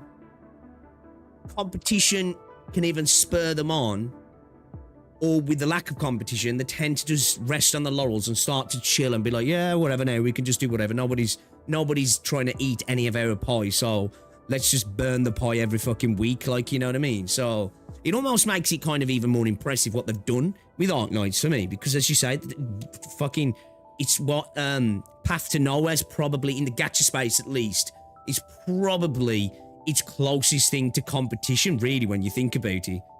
Like, that's about it. Like, there's probably some more obscure games, but nothing that's challenging it to be better, because it's going to eat any of its player base. A perfect example for me nowadays, PlayStation. PlayStation is a worse product in 2026 because Microsoft fucked up so bad over the last decade with the Xbox that it's allowed PlayStation to just eat the entire market and just be shit now. You know what I mean? It's like back in the day when the 360 came out and you really had them trying to be better. Like, it pushed the consoles on. There's a reason why the PS4 was so good, because Xbox fucking had the boot on Sony's neck for the PS3 generation, you know what I mean? And then Xbox just fell off a cliff. And then we are where we are now. So competition's great, man. That's why I always, like, I don't get it when people see other games as threats. It's like, either it makes your game better, or you've got a better game to play. Either way, as a game, you win, don't you? You know. Patches with that in mind. They're making the patch with, I don't need you playing my game for 3 weeks. I need you playing it for 2 to 3 days, because I know you're going to fuck off anyway. And I think most consumers don't take this into account today. It's like, bro, if they gave you the content you think you wanted, you'd still go play something else because there's just that many games to play. At least that's my point of view. I'm not saying it's fact. The way I look at it with gacha games, and games in general, right, nowadays, obviously there's people who main one game. It's like restaurants, right? It's like places to eat. There's some really good places to eat, right? You don't eat at the same restaurant every time you go out, or have a takeaway from the same place every time you go out. Man, you don't even eat the same meal every time. You might have your favorite meals, right? But you start doing that shit all the time, it becomes less enjoyable, doesn't it, man? Same with games, man. There's so much out there, it's, you know, right? Doesn't matter. Whatever they do, there's always going to be something else to play. I agree. I mean, I think it's coming. No, we spoke about that last time, back last year at TGS or in Tokyo. Like there's so many gacha games coming out. Like we've also got like NT coming out soon, Azure Familia, Ananta, all these other ones, like Honor of King's World. Also, I think. Well, the game I'll wait for the update. Even though Honor of King's World isn't a gacha game for one, I think it's just got gacha on the skins, if I remember correctly. But I'm not too sure about that. I think you'd know more about it than I would. But even still, like there's all these games coming out, and there's all the games that are already out as it is, like Genshin, HSR, ZZZ, Wuthering Waves, all the other original Arknights, all these other games. And it's coming to a point where like the market is getting so saturated that it's coming to a point where the bubble is kind of having to burst. Like before, it was like there was a gacha community, and now because there's so many, that gacha community is going to have to like burst and split and splinter into. This is exactly what Ryan was talking about, right? And some people seem to take it that he was attacking Genshin, blaming Genshin, when it wasn't. It's just a fact of the space, right? We've got so many things coming out now, and I said this before. It's why when I look at combat systems, I'm like, oh man, we're doing the same thing again. Oh man, you've got to have something to stand out, right? Now, obviously, Enfield's got its factory system, and hopefully we get more that makes it stand out. NTE looks like obviously it's thing that makes it a bit different, an urban sandbox experience with slice of life stuff, cars, all that sort of stuff. Silver Palace. I don't know. I think after playing it, it's MC, which is a sad thing to say. Seems like it's going to be the thing that makes it stand out, and it's detective mechanics. If made a major priority of the gameplay loop, could be really good, right? Because all what they need to do with that is just like really layer up on them, really make that game you feel like you're a detective, right? You're solving crimes. It's not just a walk in, ping, ping, ping. I've got the clues. I figured it out. Let's bounce. Like, I think that could really set itself apart. But that's going to be the hard thing now, isn't it? Is as the market becomes more saturated, as after Genshin proved that if you invest a bit of money, you can make a lot of money.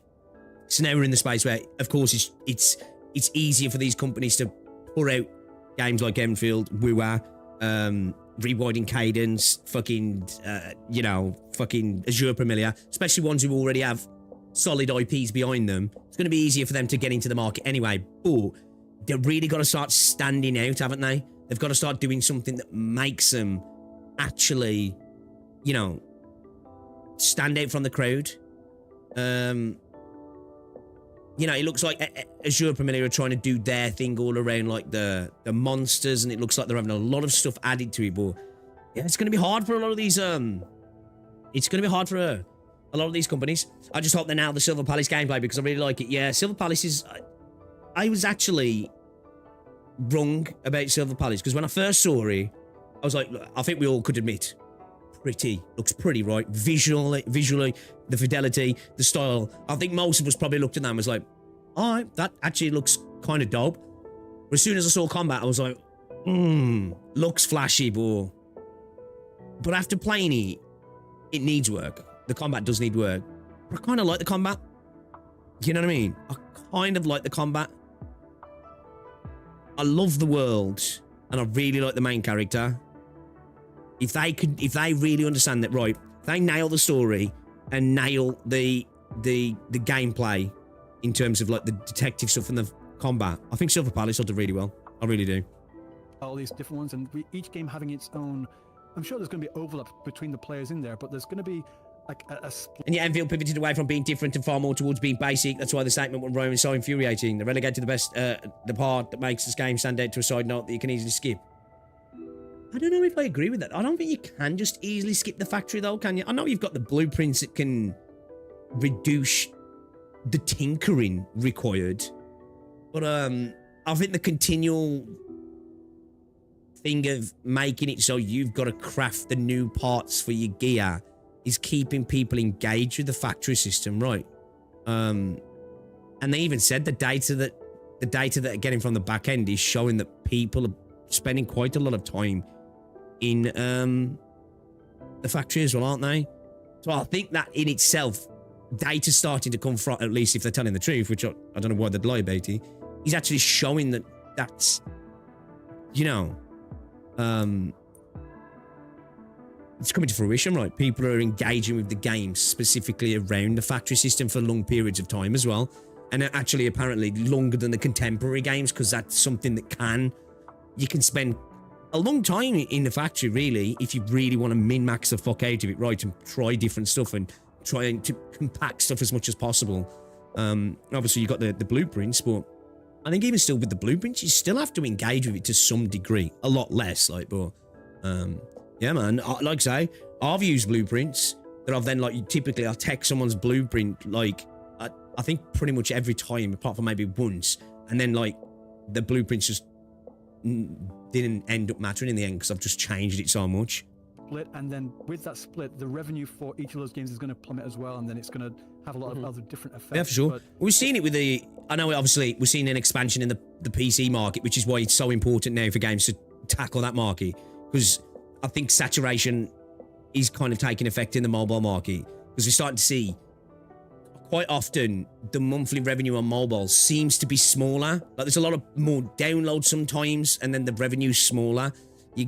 you know, I think that's where the real scope to earn more money is now, is in PC and console, isn't it? Of course, mobile's always going to be important and potentially dwarf some of the other markets for a lot of the games, but yeah, I think it's important for them to get into that. The time as well, like a lot of people do want to play several gacha games, but like if they're treating it in such a sense of like where they would like people spending more time than they expected, which tells me and not commenting the factory at all.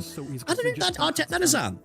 I suppose if you always look at it as a glass half empty, you probably think that, but typically when you're doing expectations for your business, right, you will tend to err a little bit more conservative, especially when it comes to your profits and stuff, right? Because then you can set your bottom lines, and then exceeding that's all good, right? You're in a good situation. You can prepare for that bottom line. But to me, that just says that this actually is doing much better than before. I don't think that means that they lack confidence in it. Maybe, I don't know.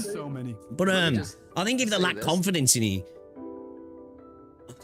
I don't think it'd be as prevalent as it is. Because I know some people wanted more, and I know people will always want more. You know, it's just like me with Etch Space, right? I've got a view of what I want Etch Space to be. Whether it'll ever be that is different, but that is definitely like a side thing. I do feel like the factory feels like a core component of the game for me. If you want to tell me Pat's had a new factory stuff, we'll always be rebuilding it. Solid 4 or 5 hours of content, even more based on your pace. Send up mining rigs already takes time. Also base has to be upgraded step by step. Blueprint makes it easier, but friction still exists. I wouldn't say it's glass half empty thing, and more about observing how they change it the factory in the lead up to release, especially making it easier to ignore it. The thing is though, do we know that was a change? Like, I know people have got this idea that blueprints were never, but they did specifically say that that was always going to be a thing when they announced blueprints, right? That had been a plan from the start, from what they said, right? So like, I think that's if we go under the assumption that the factory was only ever going one direction. It's the same thing as I suppose like with the dodge stuff and the combat mechanics, right? Now that definitely we saw a bit more of a concrete thing of that was something else, but it doesn't mean it wasn't always trending to one direction, and it wasn't necessarily based on external feedback but internal feedback. Do you know what I mean? I think we sometimes put too much emphasis on think that, oh, this changed because players won't like this, where sometimes developers themselves will play their game and be like, yeah, this don't work, this needs to change, you know? I'm under the assumption that that's probably something we would have always have gotten or do. Though, along with what you're saying, I think the issue is that when a game comes out, I might be wrong. You might be right. Who knows? Who knows? An 8 out of 10 is not good enough for most people to go, I'm going to stop playing this game that I enjoy and I'm going to play that game. You can make a good-ass game, but it's not good-ass enough to be better than some of the other games, and then why are people going to play it? And then it's not very successful. I think that's the current state with gachas, right? The bubble's not going to burst and all the games will die. It's just people don't want to play some of the games that come out, even if they're okay. I mean, that's pretty much the same with all live service games as well, if I'm honest. What pulls you away from playing this MMO? Just start dumping time and effort into that MMO. What makes you switch from CS to Valorant? What makes you drop this shooter for that shooter, or this MOBA for that MOBA? And that's a thing that affects all games, right? It's not just a symptom of a gacha games, that isn't. But he's not wrong as well, though. It's facts, right? Sometimes it does take something super special to make somebody go, actually, I'm changing. I want to check that other thing out. Jenna's right. It's not a matter of like just being better anymore. It's like being better is cool and all, but nowadays I think people are looking for things. There's a chance they were always going to make me shareable blueprints from the start. Isn't that already a low confidence move? No, I think it's more just an understanding. One, you're gamers. Two, I think the fact that it's not specifically and uniquely a factory game, it's a hybrid game, and that not everybody is going to be there for it.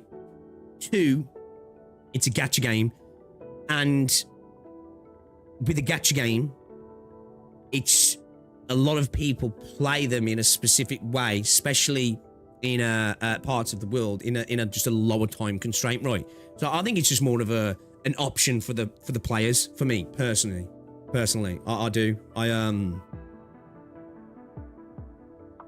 But again, there's no proof to that. Who knows, right? But I don't see it as a low confidence move personally. I see it as it's just, let's offer options. Maybe, who knows? It doesn't come across as that though. Genshin, like William Wade's, like then people just like, I'm already playing these games. I've already got like months, if not years, in these games already. Why would I drop this one when I'm already enjoying it for another one that's basically the same thing? We need to get like more different things. You've got to be different nowadays, and that's kind of. I agree with that as well. I do think though that just the way that gacha games work, in that there's lots of downtime for lots of them, it just allows people to try out new games, doesn't it? It's about whether the game can hook them. Enfield's biggest problem is that the start isn't great. That's its biggest problem. Because in the gacha space, you're going to get people bouncing around, patches out, clock the content. There's nothing to do for 2, 3, maybe more weeks, right? So typically people will go play another game. New game comes out, people will try it. That's when you want to grab people. I think Enfield might have messed up there specifically, and that's why I still think it's important to potentially fix early parts of the game, even for the people who say, well, I've already done that, why do I care? Well, that's why you care, because you do want onboarding of new players to be better. Do you know what I mean? My observation is I had zero confidence in Enfield. I don't know, man. Like, I think when you're spending the amount of money they spent on this game, I think that shows you've got confidence. Otherwise, I don't know why they'd have gone through with it, you know what I mean? Difficult, you know, with all the games that are out there. Well, it's funny that you mentioned that, because that's actually why I enjoy Enfield, because you're not battling the timer, because the timer has so much time on it in the Umbral Monument. The factory system is completely fucking different. The exploration is completely different as well, although exploration in gacha games is still shit. It's still a different game. It's actually doing something that is a bit... What did he say? Did he say exploration was bad in gacha games? Oh, that's gonna... actually, though, Gacha Smack knows about the ire of the Woober space. He's like me. He's been the victim of the crazy, so... yeah, I think it's true. You know, people lost their heads when I was trying to talk about the positives of the exploration in Enfield for me, because a lot of people was just like, well, gacha games can't be this. Now, to a degree, they can't. But it depends on what you're doing with your open world, right? You could have exploration for the sense of exploration, or you can have sandbox experiences. Most gacha games just don't provide sandbox experiences. Maybe Ananta and NT are going to do that. Who knows, right? Yeah, he's right. I still love the exploration in Enfield, though. I really do. Unique when you compare it to the Wuwas, the Genshins, the Zenless Zone Zeros. And because of that, when I go on to Arknights Endfield, I'm genuinely getting a different experience, which is a value in and of itself. Yeah, I agree. Abraham, I want to get you in on this. I said this, like, Wuwa, I know a lot of people say it's a Genshin copyright. And there's arguments, you know, there's a lot of the systems that pretty much took one for one, right? I do think, though, that Enfield separates itself more from them two than Wuwa does from Genshin. Now, that's not saying they're the same games, right? Wuthering Waves is a good game, but I do think Enfield does enough to separate itself, personally. I think it does enough to justify its experience, personally. And I hope NTE does. I hope fucking all the others do as well, but I'm a little bit worried that a lot of them aren't going to. This conversation, you've been quite quiet, brother. What is your thoughts? Wuwa to me is Genshin by Michael Bay. So, obviously, I reacted to the live stream with Ryuku. I'm very excited specifically as a casual player, because I'm a very casual player. I'm someone that has always logged into the game, this game specifically, especially when the story happens, and I also love the factory system. Those are the two main things that I was looking for, and also I was looking for more of the etch space salvage, like they're like roguelike bonfire mode. I know not a lot of people are appreciate that, they're not really a big fan of it, and they would like a better version of a roguelike. I know a lot of people in my community have said they wanted something like what Depths of Elusive Realm used to be for something like Enfield. But I said I'm a massive fan of the etch space salvage. I think it has a lot of potential. I really like Depths of Elusive Realm, but I don't want Edge Space to become that personally. I like the fact that we're getting 2 different zones for it opening up. I think it's an end game, or a potential good end game mode to be flushed out. The fact that we're getting this much compared to 1.1, 1.2 is opening a lot more avenues for the factory system, and I like that a lot. I think it's just a bigger patch in general, isn't it? Actually, yeah. I think so. Yeah. Factory system, especially in Valley. When I was in Valley, I spent hours there. I could spend a bit more in my Wuling, but I still enjoy it. But the story specifically, I mean, the biggest problem with Wuling, which I hope is rectified. Now, like, I don't know if this was like a conscious choice, right? When it comes to the resources, because scarcity is a thing in Wuling, right? I hope we got less scarcity, should I say, in the newer areas. But at the same time, I feel like it was a conscious choice, right? Was it a conscious choice in effort to push the players to be more efficient with the way they're doing stuff? Because, like, it does feel like, you know, it feels like there's a little bit too little, if I'm honest, for somebody who's not great at efficiency. I'm not going to lie. But I feel like it's designed in a way to force you to improve your factory to that degree where you squeeze out as much as you can from everything. Do you know what I'm saying? But scarcity definitely felt like it was a little rough at the start, personally. So just have YT open another tab to optimize the factory for 1 to 2 hours then. The story, I think the story for me personally has been enjoyable for the most part, other than a few outline moments where I was maybe thinking it's a little bit too slow, needs to pick up a little bit. But in terms of Wuling specifically, I'm loving every aspect of this arc. So when I saw Zhuang Fengyi fighting Nefereth, and when I'm seeing all of these really cool cutscenes and these cool visuals, I was very excited. I was very, very excited. I love this perspective, by the way, because you're adding once again another facet to our discussion. Yeah, that none of us have disclosed. I like it. Keep going. I've always been a very narrative player when it comes down to these gacha games.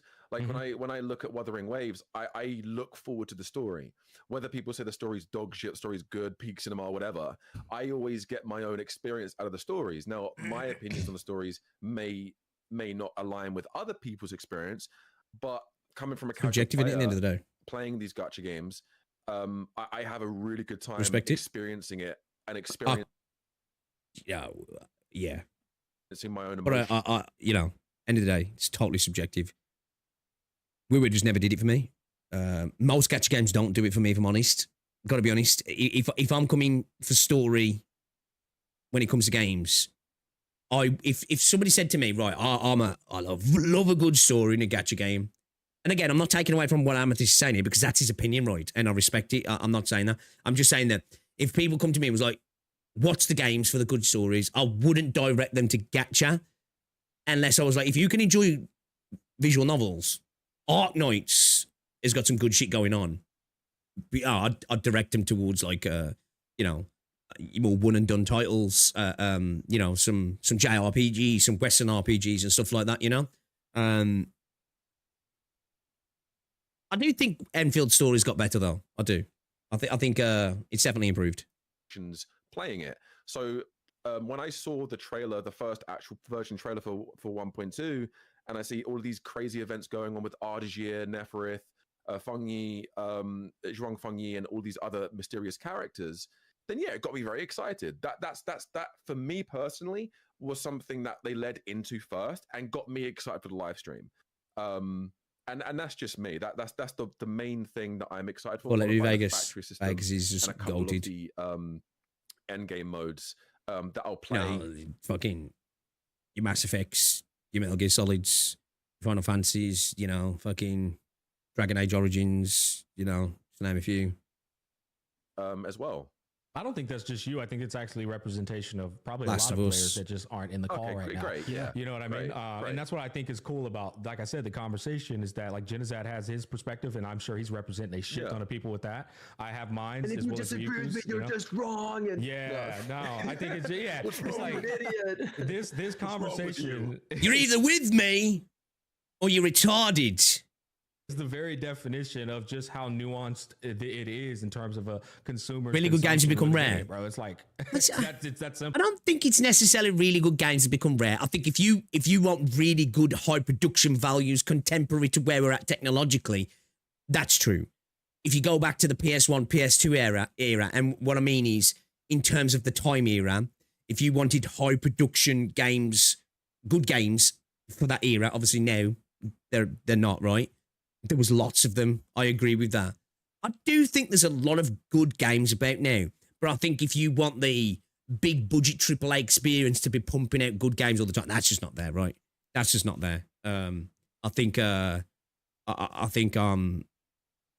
got to look at the AA space a little bit more and the indie space, right? There is some really good stuff coming out on a regular basis. It's just we're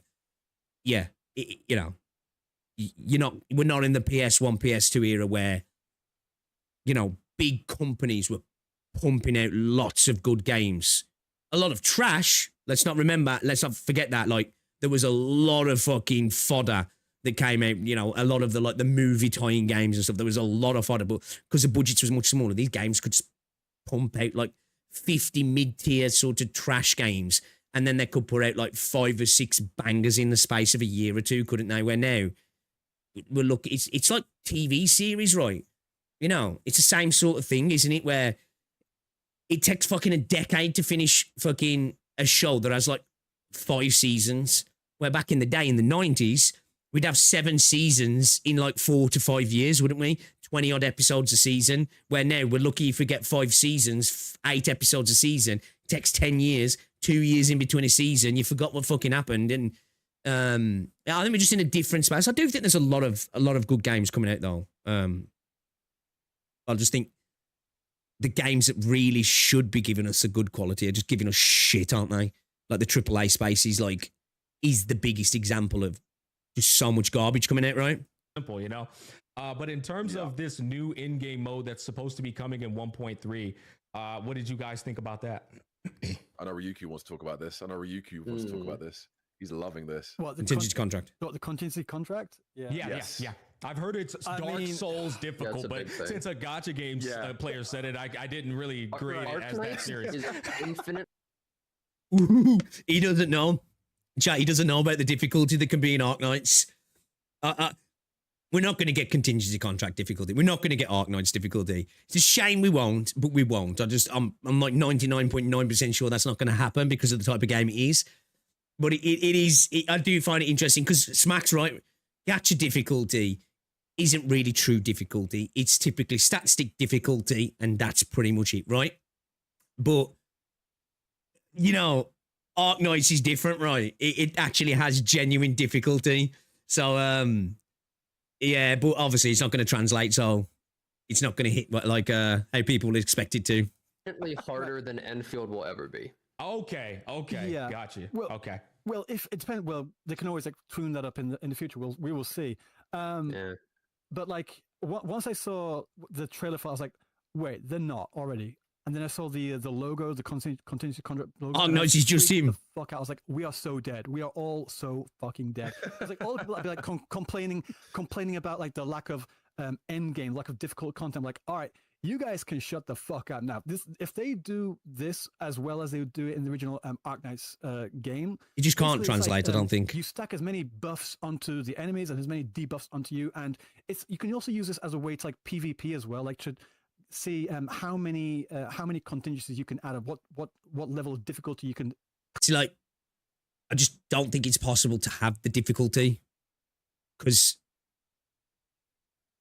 just by its fact of being a tile-based tower defense game and the way that game's designed at its core, it just has so much potential to actually be genuinely difficult. Genuinely difficult, where hopefully contingency contract's good. It's just, if they could make it happen where it had genuine difficulty, then I'll eat my hat. And I don't mean genuine difficulty, because you could have genuine difficulty. Let me take that back because I don't want to eat my hat. But comparable, you just by its very design at its core, Arknights I just don't think there's many games that can come near it, can they? you know, like, because really, typically with an RPG, an action game, most of the time your difficulty will come down to mechanical skill, right? Now, you can layer into really good mechanics and stuff. I just don't know if we'll get it. Maybe I'm wrong. But I just think from its core design, Arknights just... Yeah, it's just different. And it's like Ken says, Arknights is him in that regard. It's just so fundamentally well designed in that regard. It's, you know, but as I said, with that survival mode I just played, didn't vibe with it, but I like what they're doing. We're seeing them really, really test mechanics. That's definitely a positive thing. And into things like contingency contract and IS and whatever they introduce, right, if we do get something like IS, they could really, really be positives for the mode, right? But it's, yeah. Clear the mission at, the level at. That's in the original Arknights anyway. Again, we'll have to find out how they're going to do it in this one. But like that's a thing that's going to bring up a lot of really difficult content and a lot of, again... It can be difficult though, like, don't get me wrong. I'm sure they can make it hard. Really sweat. Here's an interesting... It's just yeah.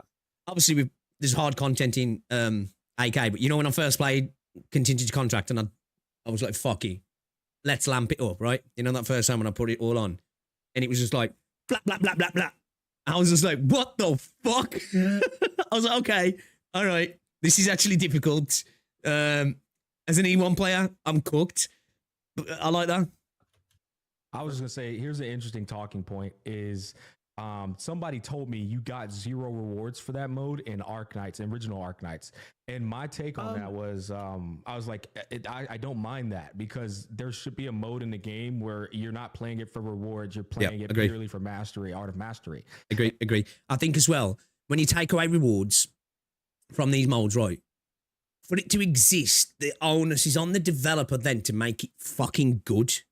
Because the problem in the gacha space, you can put out tripe, but if you put a good amount of currency, what do people say? Ah, sweet, I'll get pulls out of you. The amount, because like the gacha player is typically already conditioned to care about the pulls anyway, right? So then when there's an endgame mode or an event and they get pulls out of you, they accept lower quality because they might come out of it going, I didn't really enjoy that, but you know, I got a bunch of pulls out of it, so yeah, it's all right, it's cool. I'll be happy to see that again because there's lots of pools. Where you take away the pools and you put them elsewhere, that mode has to be good then. Otherwise, players are just not going to engage with it, are they? Because what's the fucking point? If it's shit, why am I even here? So yeah.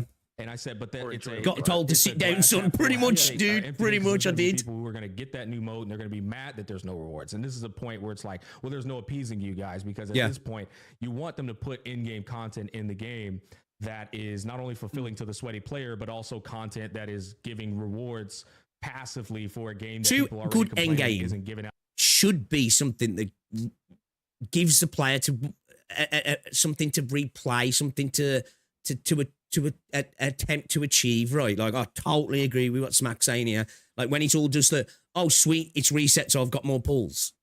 I'm like, yeah, okay, more pulls is good, but I don't think it's at the benefit for the game. It's not pool currency, so it's an interesting thing though to view. I can't clear Terror or Slash a beast this month. Now I feel taken to about getting negatively about game pools. Yeah. I was going to say a lot of people really go heavy into contingency. Like honestly, don't do it for most gacha games, right? If you took the pool equation out of a lot of the events and endgame content, people would not fuck with them half the time. They wouldn't. For the rewards, and also I agree as well. Like putting a lot of the rewards. Like you have to clear the most difficult content to get this certain. That's annoying as well. But this is something that players can really test their skills at. I mean, if it's anything like the original Arknights, the way to build towards as well. I think in the original contingency contract, I've been playing for years, so I can't remember. Maybe at one point, but like in the very easy, like very beginner, like tiers or levels of contingency, you can get some rewards, but like for everything after that, it's just like purely for the sake of just prestige, sweat, really, pure for the sake of prestige. So there's that. So honestly, they can't afford to fuck up CC. Or the Enfield players won't want any more Arknights game mods brought over. Not in terms of it not being good. That's fair. But Yeah, in terms I think that's fair take. I don't expect difficulty in open world gacha games. I believe that it has basically been hammered into everyone's head that they are easy. And here's an example is I saw a lot of people complaining about the recent Umbral Monument, saying it's too hard or something. Or Really? it's so frustrating. Yeah, I thought it was the easiest shit. That's because players are stupid, though. And we've seen some of it actually on stream, right? We saw some skill-issued players doing it on not only in Enfield, but in Zenless Zone Zero as well, because the game gives you all the tools you need. You don't even need the premium characters. You just need to understand the mechanic, deal with the mechanic, and then you're good to go. But people in the gacha space, some people, not all people, are just like, what? I need to consume that. I need to try and kill them both at the same time. Otherwise, the enemy's gonna fucking heal and buff itself, even though it tells me that. Nah, fuck that. I'm just gonna ignore that and then bitch about it that it's badly designed. It's like, you know, say, well, he did do it in Umbral Monument, right? And he did do it in ZZZ. Like, ZZZ was mental because like the prompts were on screen. Again, like I said, I've said before, when it comes to gacha games, I don't care about being the best, right? Like, when it comes to PvP games, I care to get better. But obviously, I like to clear content, and I read it, and I'll try and figure out the mechanics, and we go from there kind of thing, you know what I mean?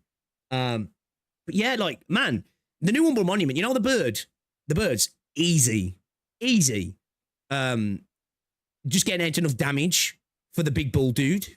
That takes a bit more like having your account in a good spot, but figuring out, oh, I'll consume his stacks. Cool, he can't combust me. Now he's easier to deal with, right? That isn't hard.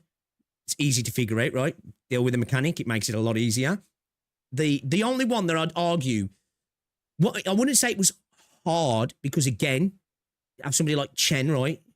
Especially Chen and Enming together, a physical team, just lift the shit out of him. You're good to go. There's other ways to go about it, right?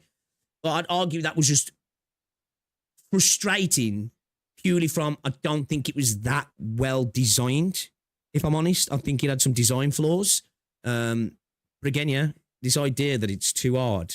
Like, these are the people who are saying that, are the people who are asking for timers to be implemented, right? In terms of, oh, I want it to be 3 minutes because then that makes me perfect my rotation. And guess what's going to happen then to make it harder? Because in 3 minutes, the content can't really have any true mechanics. It's just going to be a stat stick to bash. So what do we do now? We add HP inflation, or we add a gimmick that makes you have the new unit to kind of deal with it. Like, fuck that noise. I soloed it with Tong Tong. Just her, no team. It's so easy, and I saw people bitching about it. And so, if the player base is going to have these kind of people, 3D game definitely have problem with making difficult content. Not only just suicide hotline in the game. Arknights Breath GO is pretty difficult story and event challenge quest. Don't feel unfair. And I hope it's not artificial difficulty, because our original Arknights has multiple things of really difficult content that people like. Get so stuck on, they watch tons of guides and stuff to learn how to even beat them. Like, even in the story, so difficult, but right? That's the thing that's unique about Arknights, is that I saw it again. It's not even just the end game or events, right? Literally, there's content within Arknights that's part of the story that gets people hard stuck, right, and molding, and I love that. I love that because it makes those reaches into the story even more satisfying. It's almost like back in the day, like, right, like, you know, when you were playing like old school RPGs back in the day, clearing that really hard boss, you know what your reward was? Like a 30-second FMV cutscene, because it was a hard clear. That cutscene felt so fucking good. Do you know what I mean? And like, sometimes that conclusion to like the story that ran up to that hard fight feels even better because it's like, yes, I had to fucking scrap for that, rather than just in your typical 3D gacha game, you're 99% of the time, you're clearing it the first time, the boss, aren't you? Unless you just wasn't paying attention or you fucked up. Usually if you die, it's because you wasn't paying attention or you was fucking around. It's not because, oh shit, that was genuinely hard, right? And I love that about Arknights. That in this game, but I would love to be surprised. If you are surprised, that'd be a great treat for you as well, right? Because I would love that. Yeah. Yeah. So maybe Absolutely. if they treat it not as difficult based on the information that I know of the original Arknights, but even if it adds a level of difficulty, Bro, like, if they made Enfield as hard as the old Arknights, so many people would quit. Jenna, I think me and you have talked about this before, but I love the fact that if they do that, they just filter. They are filtering out everybody and keeping the people who are okay with it. I think the gacha space needs more of that. I do. I think they need to stop doing this whole cater to everybody thing. And if Enfield were to continue being based, then all the people who need to be filtered will be filtered, and Enfield will then have its own identity and own core audience.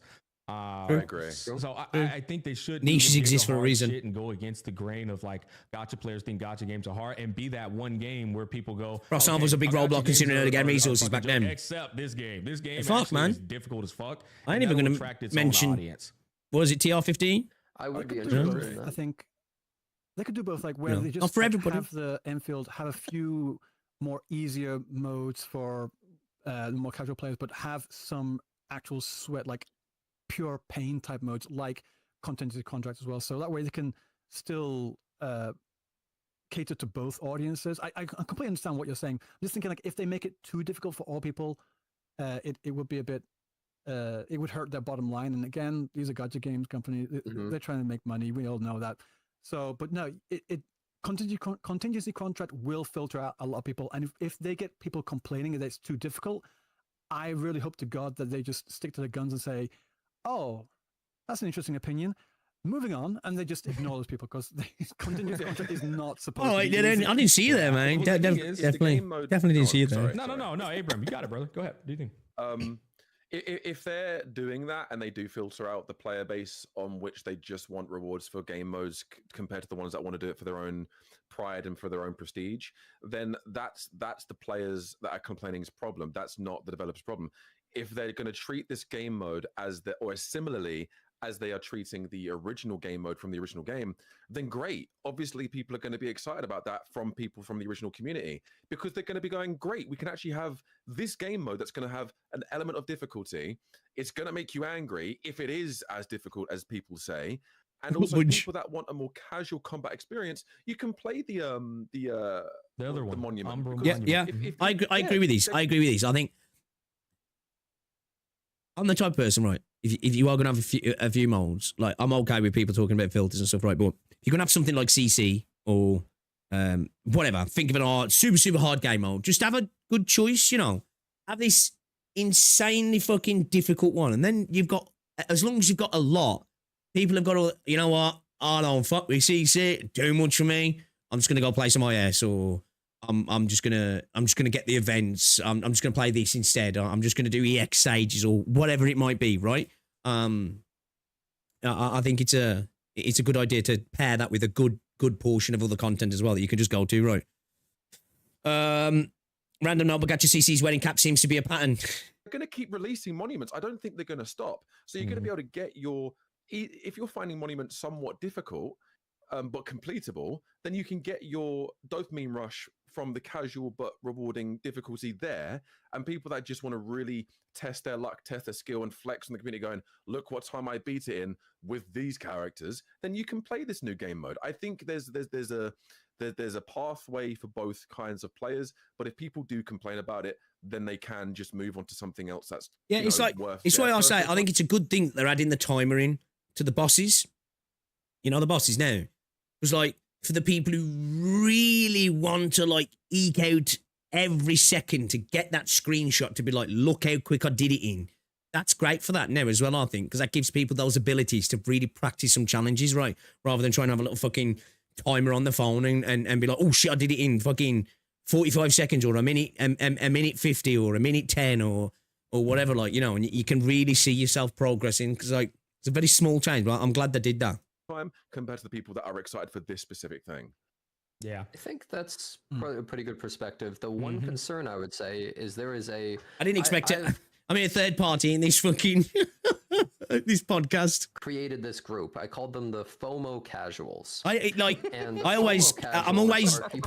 always genuinely interested to see what Jenna and Smack have got to say about games. Personally, like, I've never understood the hate that Smack gets. I think Some people don't like it when he's just blatantly honest with people. Some people don't like that, right?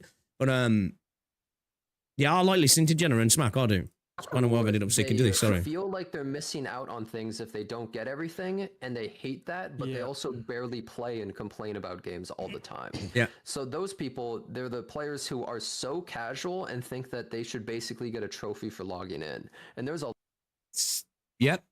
So a lot of people treated the pools in this game as well. I want to log in. I want to get everything, and then I'm going to spend all my time shitting on the game, making loads of videos about it, never playing the game. Never even play my own game. So when I actually do make a statement about my own game, the entire community clowns on me because a large amount of gacha players that I believe are that. Like, think about the games that maybe we played when we were kids. They would not survive them ever. They wouldn't be able to play them because it doesn't just coddle you, right? In every possible way. And so I feel like the days of no save data. Relegate that audience, and that's why so many of these games do make everything so easy. That's why we get 500 photo events, and this is an event where you go talk to your friends and cook food with them, right? That's why all these events have to be acting like it's Stardew Valley. Yeah. Because there's a lot of people that feel that way. So I would love for them to filter and make the game more hardcore, but I also think it's kind of unrealistic in a lot of ways. It's like, I would love that, but I'm just skeptical, right? The reason I actually disagree is because I feel like they're already filtering, you know? And I'm like, if you're already filtering, the game is already. Yeah, it's like they're already taking a filtering path with their gacha system, refusing to adhere to what the normal mainstream gacha dynamic is. That factory system, the fucking whole gameplay, actually. It's just something different that is just kind of like pushing away that mainstream. It's a fair point, actually. You're referencing. That's a fair point. Like, Enfield does have quite a few filters. If you talk about like not being confident in the game, you could argue just having the factory in anyway shows confidence because that's a filter. The gacha system's a filter. The combat to some people's a filter. Actually needing to understand mechanics, even though not difficult, but actually having to understand mechanics is a filter. Why not just go fucking balls deep, man, as well on that? In terms of like actually having some genuine difficult content in the game as well. You're already doing that. You might as well continue down that path. But not only that, Jenna, if you look at the numbers and the revenue, Smack's a good reviewer, to be honest. I don't always agree with his opinion, but I respect the dude for saying, that's how it should be, right? That's how it should be. We're never always going to agree, but that's what adult conversations go down, right? When you're having a discussion about something, it's a genuine, enlightened discussion, and you want to be open about how you feel. Having disagreements is good because that way then you can have a healthy conversation. That person can express themselves. You can express yourselves. You might disagree, but sometimes you might come to a different conclusion because you allow people to be open. And being open comes with disagreements, doesn't it? It's just about being respectful about somebody's disagreement, saying, well, I don't know about that. This is what I think. And instead of having the attitude of, well, you're just a fucking idiot for thinking that, or you're trying to rage bait or whatever. That's where the conversations fall down, aren't they? And obviously, Smack's been victim of this, as I said before, in his opinions on the story. Jenna has as well, in terms of his opinions on games. So has Ryuku. I have, Christ. You know, I've probably got the worst in terms of more 3.0 takes. Like, I don't think being a smaller content creator probably didn't help. But, like, my, like, to dislike ratio was diabolical. You know, diabolical. I don't know if I've seen anybody else have that sort of savage response. To be fair though, like nearly 1,000 of those dislikes were botted though, because YouTube took off nearly 1,000 of them. So, but still, I got hammered, actually hammered, because I got dragged across Twitter, YouTube, Twitch, the Chinese Wuthering Waves community think I'm a dickhead. So, like, you know, that shit went global. Where they're like, okay, but do we still want to kind of hold on to that other audience too? Maybe we do. Maybe. I mean, did I say the Huyo community, the Weibo community, the Chinese Weibo community? Sorry, did I say the Huyo community? I meant the Weibo community. If I did. Oh. I don't know. It's an interesting conversation, but I don't actually, you know what? I don't necessarily disagree with what y'all are saying. I just am commenting on what I'm seeing happening in real time with Enfield. I feel a lot of people are quitting, you know, they are. And then there's the people who just expected this from the get-go. See, like, I disagree with that. Well, actually, I don't disagree with you. I just need people to give me a bit more evidence other than, well, the people I talk to who played the game have stopped playing the game, or people on my friends list have stopped playing the game. That's just not enough evidence for me personally. Now, again, I said this earlier, could be true, but I need something a little bit more than anecdotes personally. I think Enfield has a lot of loud quitters. I think he does have a lot of loud quitters. And again, Smack might be right here. When you guys, because you guys were talking about it here, right? You guys were talking about it here. You know, well, a lot of people on my friends list. We forget as well, a lot of people do re-roll and then your friend list is full. They don't add you again. That's a dead account now, potentially. Now, it might be just people have stopped playing. True. Anecdotal evidence can sometimes have a basis, right? Well, I think it's always risky to think, well, that's what's happening. But again, as I say, I can't disagree. I just need more evidence personally. And I suppose, I don't know if we'll ever get it in terms of them releasing true numbers again like they did in the first 2 weeks. We'll have to wait and see. I suppose that's something we'll see in like 6 months to 12 months, how much money they've been earning, right? Because we can't look at the mobile data for Enfield because we know it's representing about 30 to 40% max of the revenue. So it's a lot of hidden revenue for it, isn't there? On another note, unless y'all want to continue having that conversation, I wanted to get y'all's input on the 35-day Dragon Lady banner. People stopping playing the game in a month after starting. Well, yeah, considering that people just get to save. It lasts years looking at Steam charts. 90% of games opening weekend, opening week, opening months. The biggest. I just think this is biggest. What's it? Depends if it's 100 max. If 100 people keep quitting, that's noticeable. How many people on your friends list? Because like my friends list seems to be still quite active of players. For the consumer, because they just can just save. When I look at my friends list, most people have played within the last couple of days. I'd like to go first if that's okay. Yeah, go for it. Yeah. I think it being a 30-day patch just for Zhuang Feng JR is a good thing. Also quit. Who's that? I don't know who that is. This is a very good thing. And at the same point, because there isn't any end game modes or any game modes. Enfield doesn't have any end game at the moment. Rumble isn't an event, not end game if you pull for characters. Well, that's true as well. Like it is lacking content as well, isn't it? Repeatable content, so that's fair. Which character do I need to pull out of these three? I've got some hardcore gacha gaming friends that quit Enfield because they were bored and the daily grind wasn't fun for them. Specific character for this specific patch. What did you forget? I think that's perfectly fine. I don't think there's anything wrong with that. And I know a lot of people were excited. Ken's the one Enfield hater, right? Actually, it's like I kind of like the hate. Honestly, I disagree later, but I'm like, it makes me smile. I'll let it slide. For her since they first saw her at the end of 1.0. Do you think one character in 1 month is good for me? I think it's better. I think if you're saving, it's a great banner, isn't it, this time? If you're skipping it, it's great to save.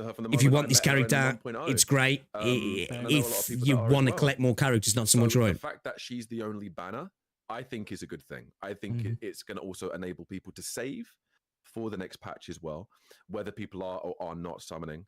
But yeah, that's looking at AK Vegan. One rerun in the final week. You've heard of every 2.5 weeks, to be honest. Daily grind is so little for Enfield. Yeah, being the only character is a benefit. I think a lot of gacha games are in that space off the get-go, though, right? Like for me, 45. When I think of like games recently that launched that had a really good grind to them off the bat, I'm thinking like Chaos Zero Nightmare. I bet probably Uma Musume as well, right? Even though that game didn't vibe with me, it had a lot to do. Like Chaos Zero Nightmare, like just because of the design of the game, just had a lot of grind to get into, right? A lot of time to be spent into the game. I think most gacha games are in that position in 1.0 where there isn't massive amounts to do, right? You've just got what you've got. I don't think Enfield's lacking content in terms of the meat on the main bone, but I think in terms of the sides, if you will, are definitely lacking, right? You know, end game events and stuff. And the events we're getting at the minute aren't like insanely meaty. Again, I like what they're doing and tweaking with mechanics and testing stuff out, which I'm happy to see happen and potentially get implemented later. But yeah. Roughly 45. Okay. I think it is. So, roughly 45 days. Okay. That's a good it's question. a little shorter.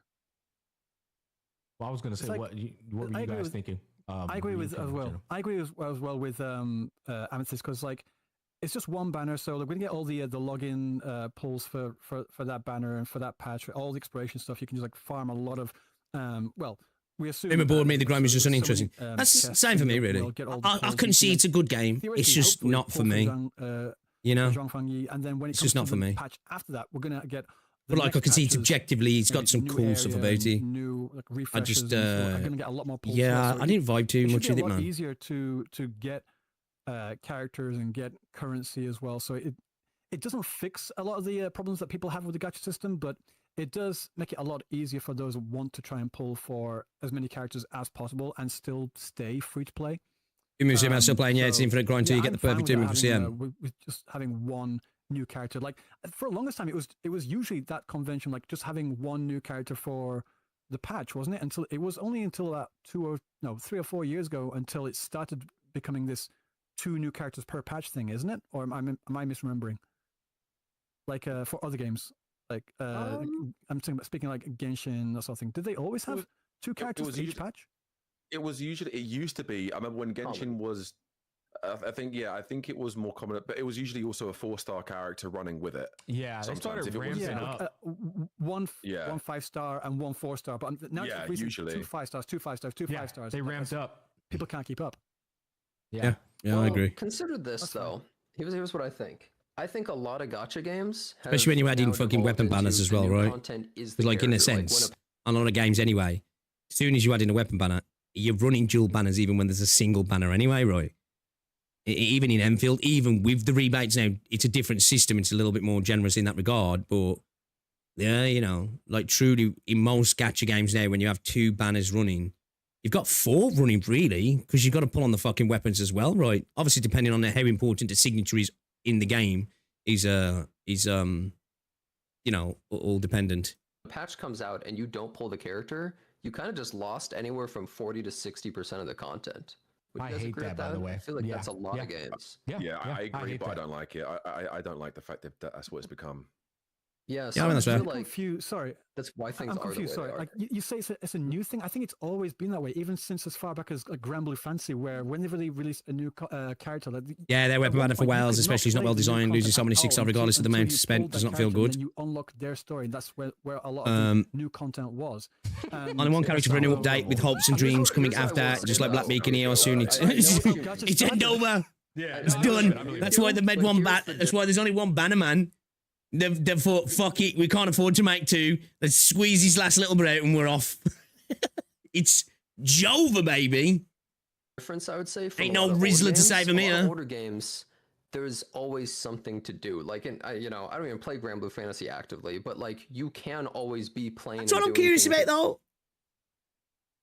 Because the BP's kind of been offering freemium, although paid, versions of the weapons for the characters, right? So what's happening this time, considering there's only one character? Is there potentially going to be like the freemiums for all the other units in there as well? We're going to have extra weapons in this banner, this battle pass for this new special banner that's happening, or what? Grand Blue Fantasy, or like, I mean, Fake Grand Order, I don't like the game, but I guess you technically can always be farming or upgrading your characters or doing things in there, right? Oh, yeah. But for a lot of these games, I feel like... You're not surprised if you get 3 banners. This is why this part of me thinks that potentially some of the other units are not 6 stars. That maybe we get either 1 6-star and a double 5-star banner, or like 2 6 stars along with a 5-star. I don't know.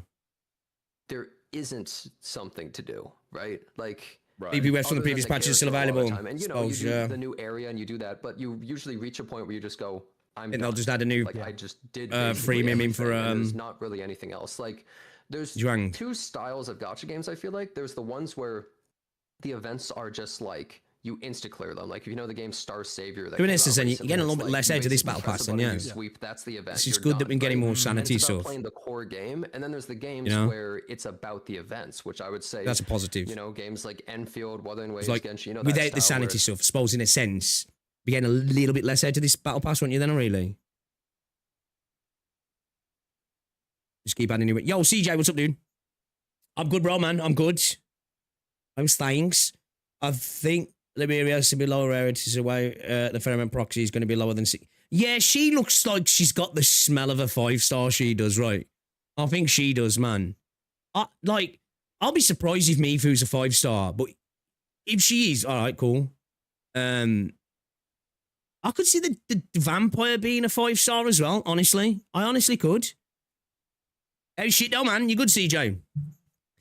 I like that. The pay BP weapon on Enfield fits with the new 6 stars. Yeah, it's good, isn't it? It's like, it's a good way to be like, you know, if you want to go for the character, just get the battle pass, and then you're in a pretty good situation on the weapon system, right? I think it's good because it allows you then to, because obviously Arsenal tickets a bit more of the bottleneck in this game. That way, then, if you get a character early and you've got the battle pass, you can be like, you know what? Fuck it, I'll just save. I'll just use the battle pass one. Liberator's a gun for us. Also, I don't know if she's 5-star. Oh, true. Commander Goat has appeared. You have still overall negative opinions of EF Gacha. Yeah, a lot of people do.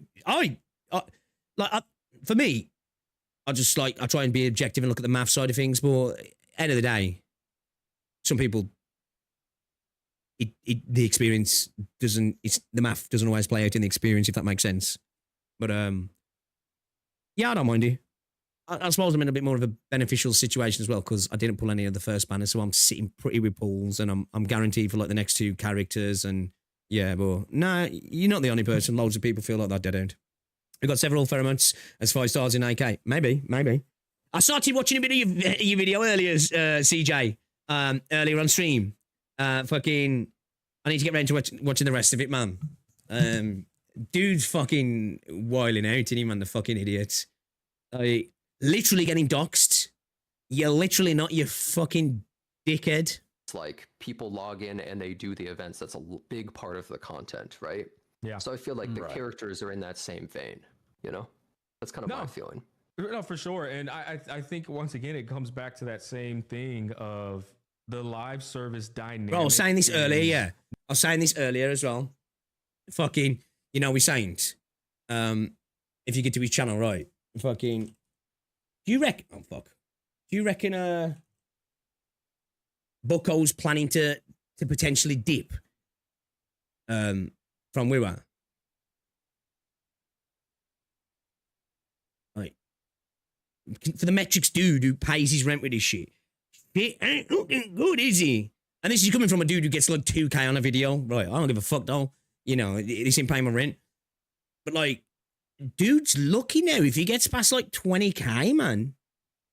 You know, and now it's become quite clear to him that, to be fair, the Wiwa community's never really fucked with him, but they're quite vocal about not fucking with him now. I wonder how, like, you know, how, I'm like, is bro prepping to dip? Is he hoping for a pivot? Because I'm telling you straight now, if he can find another game that's getting more views than this, because, dude, even talking about a collab character from Cyberpunk, bro can't even break 12K views. That's cooked. For a dude who, like, always goes on about his views, like, bro pumps out 500,000 in 3 hours. You know? This is straight up cooked, man. I know, this is coming from me, man. Like, fuck, you know, fucking, I can't say shit in terms of views, and I never do to people because it don't matter, but, like, this, I ain't the one walking around talking about how much money I make off YouTube. Bro's cooked. It's funny. He's jumping to NTE, you reckon? All right, NRV, catch you later, man. Not sustainable of replay value. I don't think he'll dip from Wiwa. He's definitely moving towards drama right now, more than gaming though, but saying as the Wiwa guy, yeah, them views looking cooked for the big Wiwa guy himself, right? Like, the game can't even bring his views in now. It makes me think that, do you reckon that's why he was doing what he was saying? Like, I ain't watched the entire video, but what I saw, you know, how it seems like he's trying to, you know, allude to, you know, comply, smack, or I can make a video, you know, as if like, the fuck, you know, it's his mod. His mod should be able to say, don't like you, bro. He didn't dox you, so shut the fuck up. Especially when you've got people like fucking John Seaman who you keep fucking jerking off on stream all the time, who said done way worse. You know, the dude who really doesn't take care of his community and stop it being shit towards other people is expecting another CC to. It's like, I said this as well earlier. I says, like, at the minute, I feel like he's like, you know, a wounded animal, right? You get a wounded animal, right? There's usually 2 things that'll happen. It'll crawl up in the corner and let itself go, or it'll fucking bite, right?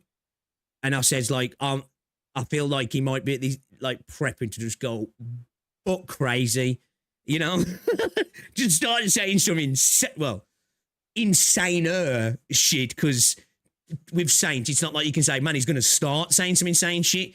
Bro's been doing that for fucking ages, right? But I feel like he's about to because otherwise, what's he going to do?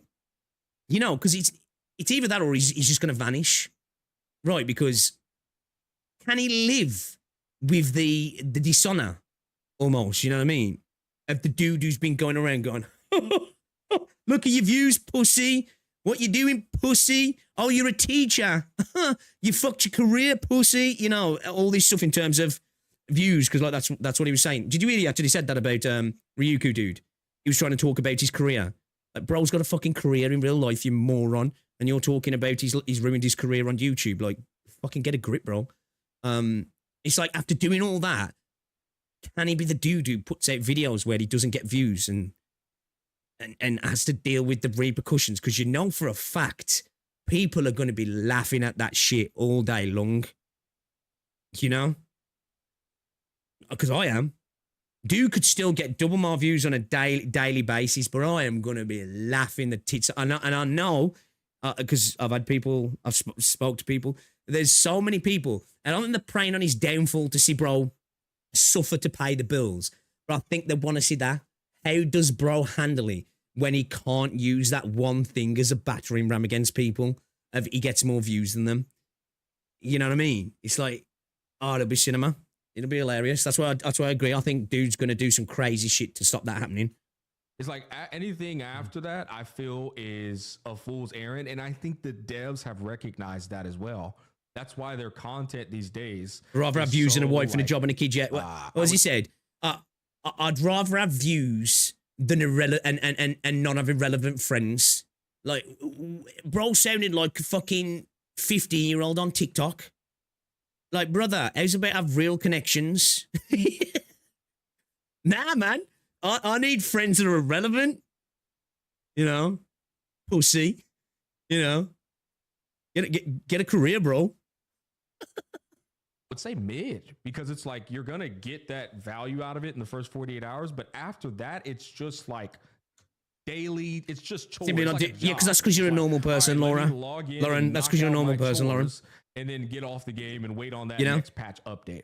I think live service is at a core. It's the whole issue. Based. Here. It's what normal people do, right?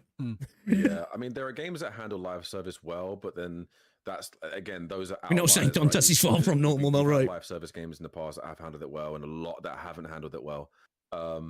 There's live service gotcha too, which. What the fuck is this profile picture here? Get commed on. The fuck? Just notice that. So let me be more clear. Live service games handle them a lot better than live service gacha games. There we go. In my opinion. Yeah, sorry, I should be more specific. No, you're good. We are still yet to see a live service gacha game handle it perfectly. We're still yet to see that. I don't think it's gonna ever happen. That's my point. It's like, that's why I kept saying when Wuwa drops, for example, I'll give you an example. When Wuwa drops, contingency contract come out. I want to see how the lol cow cry on that game on. Fucking up a hologram with her or something, but then I'm fucking off. I don't care about the events. Bro, what is sitting crying on fucking Humble Monument? It's like content is pure. Pull up to the story. If contingency contract is even 20% of the difficulty of the real contingency contract, dude's gonna get filtered. Have fun with them for a day or two, and then I'm over it. I'm ready to play something else, and that's why I'm trying. I think people need to accept that is a gacha game at its core today. Today it is literally that experience, and then you go, okay, NTE's out now. Now I'm about to go play that for probably 60 hours in 1 week, and then I'm gonna fuck off and treat it the same way as I've been treating these other. Yeah, to be fair, I did main with her for a bit, right? And I'm gonna be continuing to main AK. And at the minute, for the foreseeable future, I'm going to be maining Enfield, right? I like it. But yeah, that's how I treat it. New game comes out. I'm playing it. It sucks. If I enjoy it, bonus. Right. I'll play that for a while until I stop enjoying it. Second I stop enjoying it, I'll just stop fucking playing it and just play something else. Other gacha games. I'm going to spend that saying he's going to crash out on AK 1.2 live stream and he's going to throw personal attacks at Hyper. Oh, for sure, yeah. I think it flows. Guaranteed. Like, as Smack just said, he thinks people are quitting the game. again, I don't necessarily say that's untrue, but I need more proof other than anecdotal. But I guarantee you, in regards to the monthly pass changes and the battle pass changes, it's because they're desperate. They know everybody's left. They're trying to get everybody to come back. One banner character I see, I was right. The gacha banners are too short. The system's trash. Yeah, you know what it's going to be, bro. You know what it's going to be. True of the genre. Go ahead. If you didn't, I'd be shocked. Yeah, as we were just saying, like with all these new games coming out, a lot of people want to play all these different games. Like if it's, as long as it's not something that you need. I wanted to build Rossi team, but I think for CC, I'll need to max out my Tank team first. Something in the games that depends on how they handle it, really, doesn't it? Over and over and over again. Like there should be something in there, but it's not something that you have to. Like when it comes to like depends on how new content per patch, like as you just mentioned, like environmental story for like 3 or 4 hours. Changes get applied as well. All that sort of thing. And then if you can like find several gacha games that you enjoy and like hopefully they like line up so you can do that for 1 week and then go to the next game for another week and just do dailies on the other. That way you always got something interesting to do for each patch. And like if they have a system where they start introducing things where they require players to like put hours, significant time in each time, it can get really, it can burn a lot of people out. So there's like pros and cons to this. Like people that just want to stick to one game, it's going to be really bad for them. But people, I think we've had this conversation before, like gacha games at their core are meant to be casual, like meant to be like mobile, casual. You can pick it up, put it down whenever you see. Like this is a sentiment that I'm starting to split a little bit, I think, from most people. Now, what Ryuku's saying there, I think, is fundamentally true, right? And he would have a lot more of an understanding on the culture of places like Japan, of course, right? And gacha as an older form of games, because he's been in the gacha space long before I considered entering the gacha space, right? But I honestly think that's starting to shift, and I think it needs to as well, to a degree, because when you look at the Enfield devs talking about PCs becoming more and more important to us, you have to shift the expectation in a sense then of that you kind of need to move from a one and done, hop on, fuck off kind of thing into, hey, apple pie, how's it going? Is it my affiliate anniversary? Is it? Well, thank you very much. Welcome to the stream as well. Hi. Hello. I think they do kind of need to go down a bit more of like we want you to play the game for longer, and I think that's the difference. It's going to kind of potentially make some stand out and be successful. Of you come over and you're like, oh shit, I can main this game like I could with maybe not an MMO, but like. You know what I mean? Where I can actually put significant amount of time in. Now, how that'll be brought in is a different thing. That has to be brought in with replayable systems, not necessarily a constant stream of updates, because it's impossible. It's impossible to have that constant stream of updates, right? It has to be done with good replayable content, right? But Ryoku's not wrong in terms of about what they are, but I'm in the camp that I want to see that change. I do, right? I want to see it become... Other than that, I want to see gacha games actually attempt to court, I hate to say this, real gamers in a sense. You know what I mean? And not just through cheap like FOMO tactics, but more genuinely, we've got content here for you, and you've been sucked into this content on a regular basis. We're hoping you're going to spend as well. Whether that happens, I don't know. But yeah, I want to see gacha games not be that. I'm happy to see some come out and attempt to, like, you know what? If you want to experience this game, you're going to have to invest. You know what I mean? You're going to have to invest. Like, you have to with an MMO. Now, fair play. The MMO space has been dying for a few years now. But I don't think that's necessarily down to the time sink. It's more that that's just shit. Most of them are just shit. There's a reason why the big ones are still big and they haven't been knocked off the perch, because nothing's come around that's good enough to really knock them off the perch. I don't think it's necessarily that the genre itself is dead, because people are still willing to put a god-awful amount of hours into online and PvP games, aren't they? I just think that, we haven't really had an MMO that's come along to be the next Final Fantasy 14 or the next WoW, or the next Guild Wars 2, or the next ESO or something, right? Like, you think of the main MMOs now, they're all 10 years or so old, aren't they? You know what I mean? And everything else that's come since has been like flash in the pan experiences for most people. I'd like to see some gacha games attempt to get into that space in the gaming space. I would, and actually make proper games. Ooh, maybe I'm coping. Or maybe I'm just coping hard, right? Maybe I am. Like for 5 minutes or something. And Big G gamers. Like as far Capital as G. Anyway, it's only like every now and then where they have these big story patches where they would like you to sit down for a couple of hours or maybe a couple dozen hours if it's HSR, because God knows they yap. But like, you know what I'm saying? So there's like pros and cons to this. Yeah, no, there is. Go ahead, Gino. I think I agree, but the one thing I would say is I think the issue with a lot of gacha games is the time you spend doesn't feel meaningful. Like when you're farming gear in most of these games, it's not like, let me compare, and I compare a lot of things to this, Path of Exile. When you spend 8 hours playing Path of Exile, you feel like you got a bunch of currency. But on the other hand, previous Big 3 can be considered Big 5 now. We'll see him improving to the gacha games.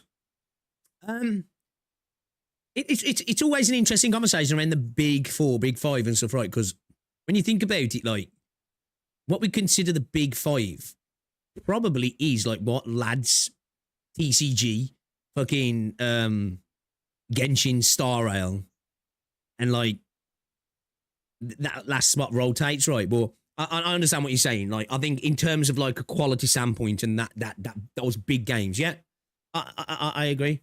I think we're in a spot where the games are getting better. Personally, I think anyway. You know, again, I made a video about a year ago saying that I think we have to thank Genshin for getting us where we are.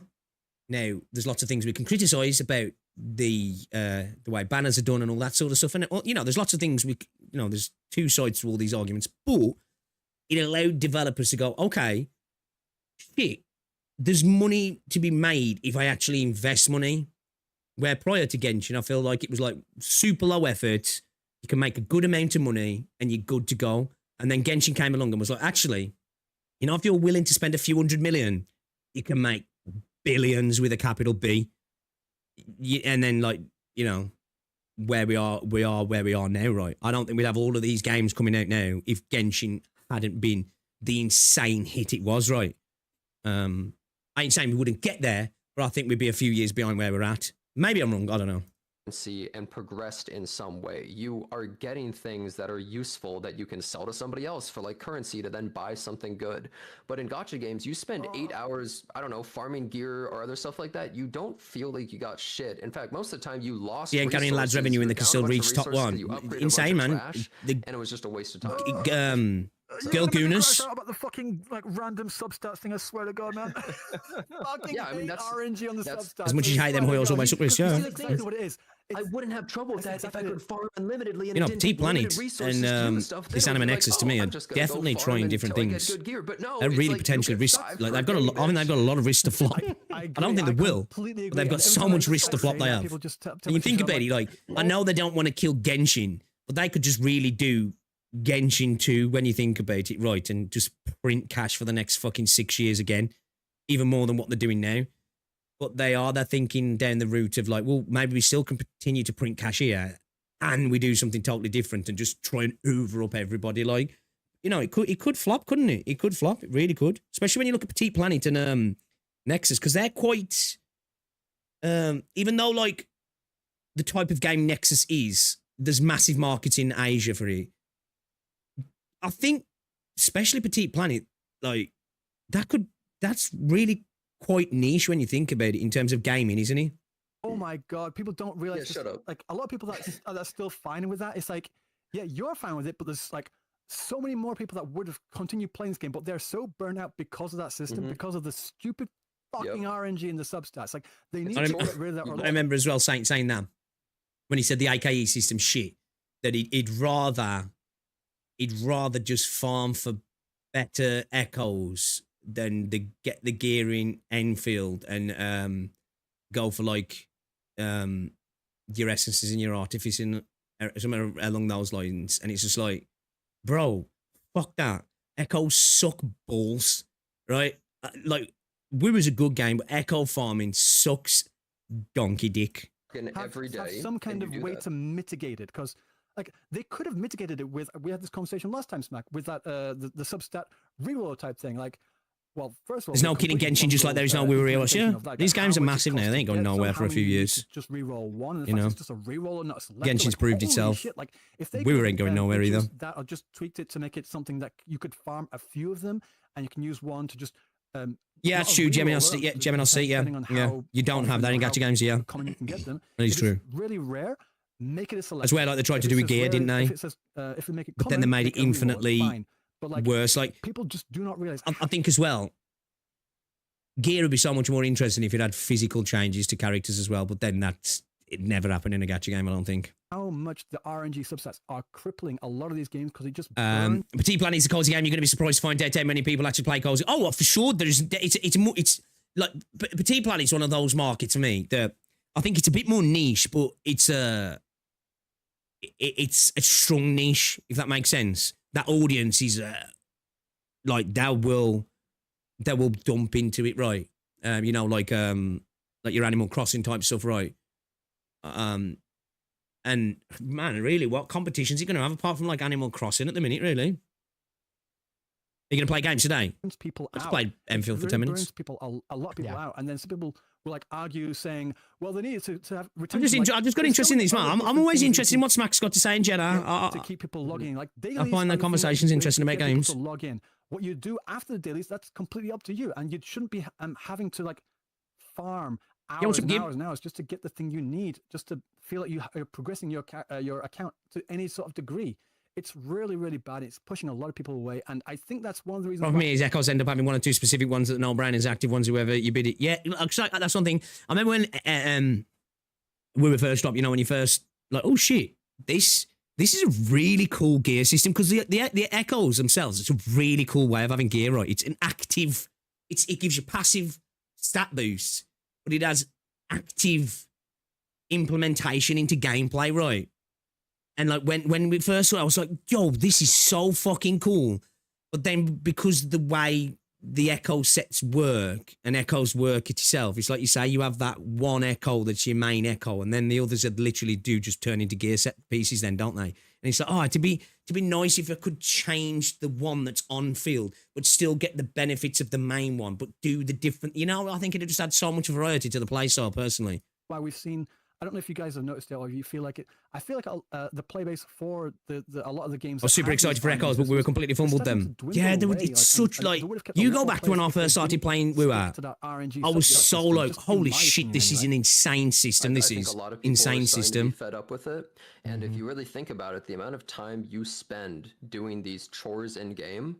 Like, if you add up all that time, it's probably more time spent than just doing literal real-world chores of taking the trash out, doing the dishes, and doing your laundry. It's actually just a pure fucking waste of time. This is the only real game they're playing right now in Enfield, and women's meeting my current 5 games so far. I like ZZZ. It would be an insane insult, but they don't know what to do with their time anyway. Which is why they're okay with the chores. Behavior? Is that the next version of that? I mean, it's just like it's a thing that's very telling to me though, because they seem to be so content with wasting their time in the most wasteful way possible. I mean, I don't know how else to like view it. It's like if you're okay with doing these chores every single day, what the fuck are you doing with your other time, man? I just don't get it. You know what I mean? It's not wrong. I can't understand. Sometimes I do like doing menial tasks in games where I can just switch my brain. I'm not so much dailies, but more like, you know, like switch your brain off event type stuff. Not wrong. Not wrong. Here's what I would say about that. I do need to get back on ZZZ. Yeah, I believe that it's a matter of routine.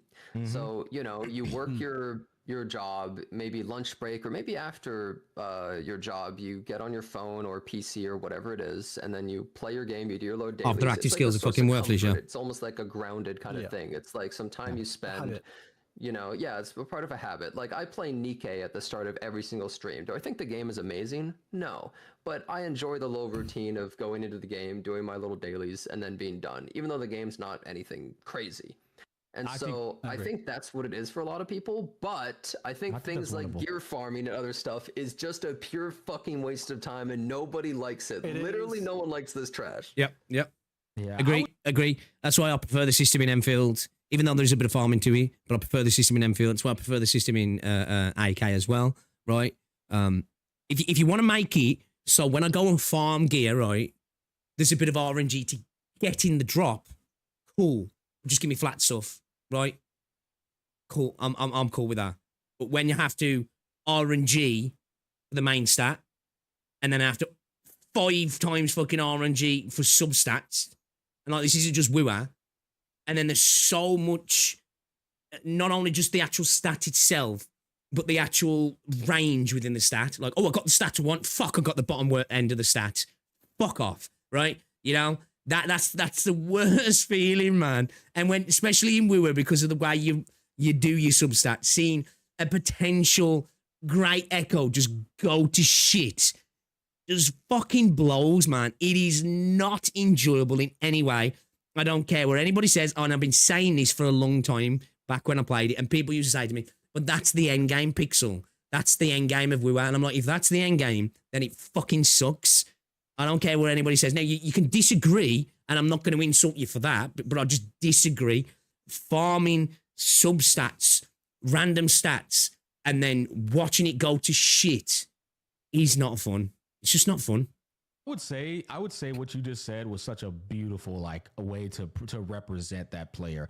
At the same time, though, I would say, yeah, Ken. I was trying to say that. Like, but this is the thing, though. End of the day, you know, that's one thing where I'll say to Saint, if he wants RNG farming, I'm not even going to insult him for that. Like, I'll insult Saint for a lot of fucking reasons, right? Because, you know, but if that's what he prefers, fine. But like, for me personally, nah, man. Nah, I don't mind RNG farming.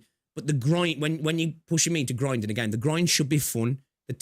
People treat grind as it's supposed to be painful. And I'm like, when did we decide that? When did we decide the grind was supposed to be painful? Now, grind's a grind. It's in the word, right? It can become a little bit repetitive. But when was it supposed to be painful? You know? It's not supposed to be painful, man. And like, it's such a fucking shit system in someone like wooer, that when you do get that good one, it's not even like, yes. It's like, oh, thank fuck. I don't want to feel like that when I'm playing video games, man. If I've had a hard, arduous time, I want to feel good after it. I don't want to feel like, oh my God, thank fuck, that's over. It also can still be... Like having someone step on your balls, man. Because if you're going to bitch about the repetitive grind of gear grinding, it still applies the same way. It applies the same way you just explained it. It's like, well, there's a guy out there who thinks that's routine and it's fine. So it's like, we can't bitch about like the gear farming being repetitive, but then in exactly, Kenya. He seems to want all the worst parts, doesn't he? Gotcha games and doing the same exact thing in an adjacent way. I was better. Oh, yes, definitely silence. Yeah, I was waiting. Awkward silence, everyone, in that pause. And I was like, that was an absent silence. No, I think everyone's points here I can't really add too more about it. I think it is a mixture of habit. I'm someone that plays a lot of mobile gacha games. Specifically, the 2 mobile games I play is Dragon Ball Z Dokkan Battle and Legends. Thinking about random stats, you find yourself rolling a piece of rubbish, but when you go throw it out, you suddenly think, again, what if they release a character that scales off? Yes. Play it for a bit, get my dailies and log out. Yeah. I don't play PvP and Legends. That's how you should do. Yeah. But with do you think Warframe grind is way more fun because when my RNG is bad, I can sell it to another player and get what I want, but by just buying it. It also helps when the game's gameplay is good as well, though, doesn't it, Ken? You know what I mean? And when the thing is getting you to do is a fun part of the game rather than an uninteresting part of the game. Routine. Like this is what I like. For me, if you're going to give me, and this goes to Enfield as well, Enfield needs it right. If you're going to give me a monotonous thing to do that's not difficult, it's just go in, click, click, click, get out, trash, go in, click, click, click, get out, trash, go in, click, click, get out, trash. Just let me sweepy. Just let me sweepy. Don't force me to do a part of the game that's not interesting because it's not difficult. Because past level 30, it stopped being difficult, right? You know, when you first start playing a game and typically have your gear stages, right?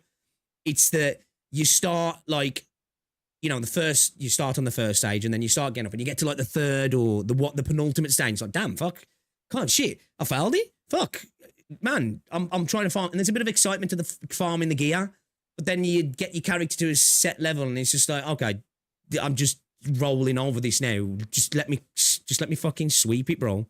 Just let me sweep it. That's all EF style is. I'd disagree with that. I definitely do think on the stages. I actually like some of the little monotonous work in EF because I just enjoy the core gameplay, right? But you know, when it comes to like, I want to go get some experience materials for my character or weapon materials.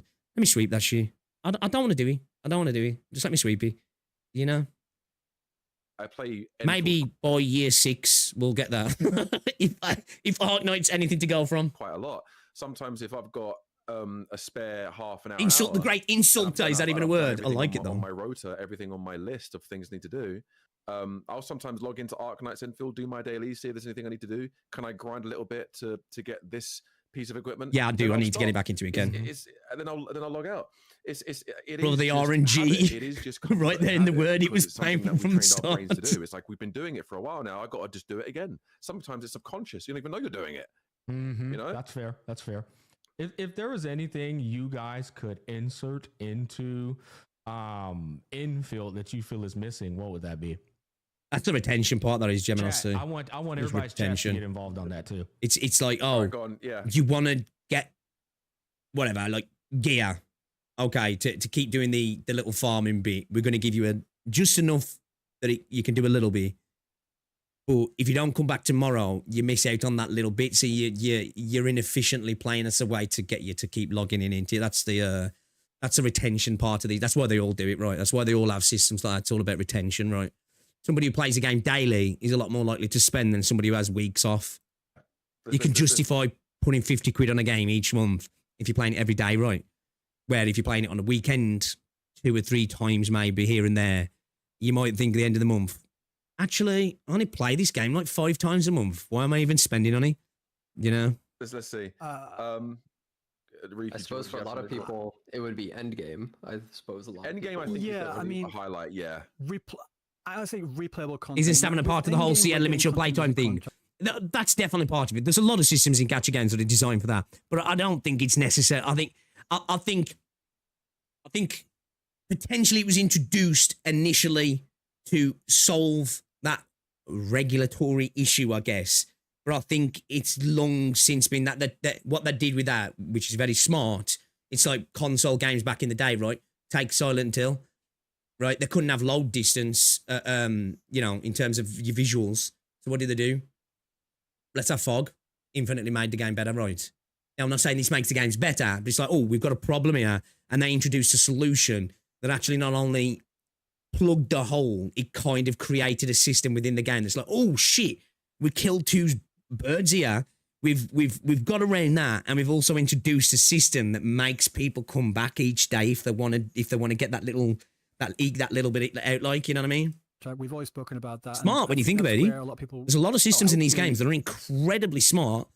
They spend a lot of money to figure this stuff out, don't they? Depending on how they implement it, are going to be happy with endgame. When it comes to replayable content, stuff that's just for the sake of... Genuine question, if you had an MMO RPG gear grinding available where you know the boss dungeon drops a specific piece of gear with substats, would you grind it or not? Habit is, but replayable content... Is that all fixed? Is that all fixed? Another mode I would, yeah. I would. Arknights is... it's not the roguelike that they have in now. Because that's one of them. You get that instant thing of when you see the gear drop, you're like, yes! You know it's cracked, right? And you get different buffs, and you meet different characters, and you buy buffs and buy characters. You have to play the original Arknights, that's what I'm saying. And you play that mode over and over and over and over and over, and it kicks your ass sometimes. But it's replayable because with each part, you progress a little bit. It's Destiny. On a lot of how many MMOs points you get, and and then you get more rewards from that, and it's just really fun. Like if you can down for that shit. Like that. Straight up down for that shit. As long as people can't fucking ninja loot me. Very similar to that. It's also very similar to Elusive Realm. Then I'm as well. fucked. This was before Elusive Realm. It's very fixed, yeah, man. I'm all over that shit. I'm all over that shit. I wouldn't mind them doing a game mode like that. That's one of the reasons why I like Etch Space Salvage, because I think the game mode is really good. All I ask is that they add more to it or make it a replayable experience. I think it has potential. I think the aspects and the way that mode is built is very well done. And even though they're opening up new zones to the Etch Space Salvage every patch, it's great. But one of my key points that I actually spoke about this a little while ago. They're not enough though. This is a game mode where they could easily every week or every 2 weeks refresh the rewards and maybe just have the same map but maybe change the enemies, change the Yeah, I think having just different enemies would help. I do think even potentially having refresh awards would be good for Edge Space, because like Edge Space is at that point right now where I think it helps, but yeah, it needs more. You can check my video out to see what I think about that. layout. Suggest people do, because I think I've got some good ideas for Edge Space. You might disagree, but especially because obviously when you leave the safe zones, you lose health over time. So it's a race against time as well. And there's many things you can do with that specific mode to make it more fun. Like maybe it's like this week's rotation, it's you lose health at a faster rate, or this week's rotation. Edge Space just needs variety. There's a secret enemy around, or this is the bosses. You could do so much. I like the ideas he's putting out there, though. I mean, the thing with Edge Space, it's so open-ended that you could just throw, you could throw the kitchen sink. I think it'd just, there's a 99% chance it'd just be better. You know? Would be a perfect addition to this game. I very much like this game. I like the combat. I know it's not for everyone. I love it. I think a rogue would be really, really interesting. I think, I think, go ahead, Jenna. Oh, I was going to say, Edge Space rotating map when, yeah. Here. I just don't find the map interesting in Edge Space as well. Every single gacha game compared to the rest of the game, it feels so kind of over gacha game roguelikes. Much less. I feel like they're care has been taken to the design of the assets. I could just a lot of them feel like placeholders. Actual roguelike, like let me quickly show you.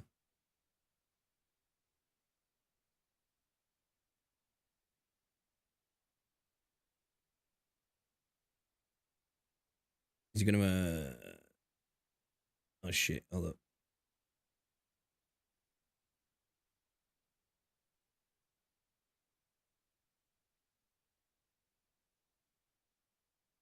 You know, even stuff like this, right? That's not even in Edge Space there, but like, you know, the vending machines. You got these vending machines, yeah, and then you got the Edge Space ones. Is there any images? I'm gonna have to go into the game, which I'm not gonna. But basically, anyway, you get the picture. I think we got a little bit. They just don't like these crystals and stuff. You get obviously you got these normal chests that you're getting, but you know the chests where you just get like the items out of you. I don't think any images are here. They're just like they don't look like good assets to me. Just in general within Edge Space, like I look at a lot of the assets and I'm like, yeah. Do you see what I'm saying? Like, and I get it. It definitely looks like it's not procedurally generated, but it looks like it's been designed in such a way that it allows them to move stuff around quite easily, which I'm cool with that. But like some of the assets that are in there just make them better. Like, you know, these like floating things, they're so uninteresting. Like, can we have something that just looks better? It just doesn't look interesting to me. And I think that's a big factor in a mode like this as well. You know what I mean? So let me see. I was hoping I could get some better pictures there, but I couldn't. Or I could play Slay the Spire 2. And you might say, well, that's an unfair comparison. That's an entire game. But then I go, well, that's kind of the whole point. It's like they're very shallow. Smashing the crystals. Yeah, I just think they're uninteresting. And this is a huge thing about roguelikes and gacha games. I think something that would improve them a lot is if you could actually lose. Most of these gacha game roguelikes are so easy. You just go in. Reldon says this, doesn't he? He's right. Like, I don't know, you pick the same thing every time or whatever. True value needs to be a part of modes like that. Right. Like almost every time. No, okay. Right, no, okay, so this is why you really do need to play the original Arknights, because Arknights does not fuck around. Like, sometimes you'll choose a path, and it will just fuck you up. Like, you do not have the operators, and they will just, like, send wave after wave after wave, and you are instantly dead. You have to, like, start all over again. And I'm talking about integrated strategies for those that know what I'm talking about. And one of the benefits, like, you say it's like a... Ice Ryuku. Just so shallow, and I get that. A lot of them, it's just like... Get above, continue, get above, continue. But the thing with integrated strategies is like they have this whole, it's like a choose your own adventure type thing. Like they have, it's all randomized. Like, again, part of the roguelike, but it's not just the buffs that are randomized. It's actually the stories within them as well. Like you meet different characters. For me, I get a little bit less interested when a roguelike's just like, each time I'm just getting stronger. You can choose whether to take and that's it. Up on this thing again, a bit more. I like a bit of genuine risk and choice in there as well, right? They actually affect your runs. To start this integrated strategies with a certain set team, and then can also refresh that team. There's so much like fun and a lot of like different stuff they could put in there that they do put in there, and it's just I get what you're saying. This person's based. They do their dailies while on a treadmill. I do that sometimes. Science in I get on my treadmill, get walking, I start doing my dailies. Fucking, it's the way forward, chat. It's the way forward. I would say that that's just the exception, not the rule, though. Jen is basically saying on a grand scale. There's roguelike shit in the gacha space all that time ago, and no one's using it. So yeah. why are they doing that then if it's good? Like fuck, like maybe they should be doing that rather than whatever the hell they're doing. That's why I'm hopeful. That's why I'm hopeful because with the same company, well, it's not Yostar, it's different, but like same IP. With two balls of something if they bring contingency contract, a little something, yeah, here and do it well, I've got high hopes that they're going to bring integrated strategies from OG Arknights and bring it in here and do the same thing well. If they can do that, I think you're going to be happy, and a lot of other people are going to be really happy with like really cool, really interesting, replayable content. That's just my opinion. Well, yeah, because it's like if they're not afraid to incorporate give game them modes from the past you original game, then it means they're not them going to up. be afraid to add more in the future. So yeah, obviously there's going to be hope for you there. But again, at the same time, like Smack said, it is the exception, not the rule. So I couldn't see that even if earlier. It works for OG. I'll have a look when you get back. Necessarily means it's going to work for every other gacha game that does it. You know. So just speaking about this game specifically. Though. Yeah. Go, sorry, go after you.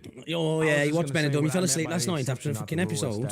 They're watching it on my own. Ryuk found that one example of a gacha game that actually not streaming anyway, so or did the correctly. What minutes an hour? 99% of gacha games are doing what Jen is saying. It's just this very surface level, shallow version of something that exists on a grander scale in real games. Yeah, I agree. I'm just saying, like, for this case, again, same IP. I've got more high hopes that I don't think it's going to be the car accident you had recently. As Jenna might be worried about. But he and you are also completely correct. Like, usually when they do, it does end up just being buff. You can't really lose, just buff. But this one, they really do kick your ass.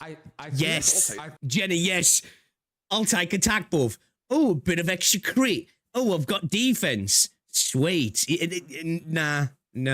I think the problem here, though, Ryuk, is that OG Arknights wasn't trying to capture the masses. This is probably the biggest problem with Wuwa, Genshin, Arknights. That's a fair point. And I think this is a point that like a lot of you echo, right?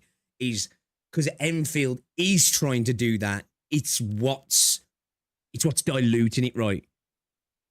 Genuine, fair point to make, and a fair worry to have as well, right? Honestly, because it definitely is, and it has to because of the investment cost that it takes to make a game like this as well, right? Arknights just got big by just purely being fucking fire, but we have to admit that in the West, because that's why people get this idea. They're like, Hypergryph are just a small company. They can't afford to take hits. They don't realise how much money Arknights has been making for years, does he? Do you know what I mean?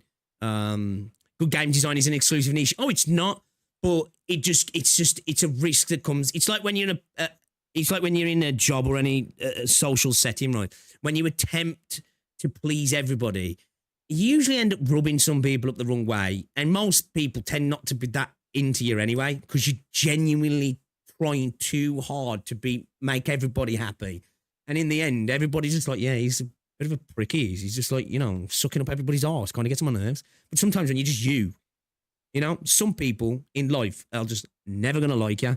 But if you're the people who do like you, it's going to be genuine.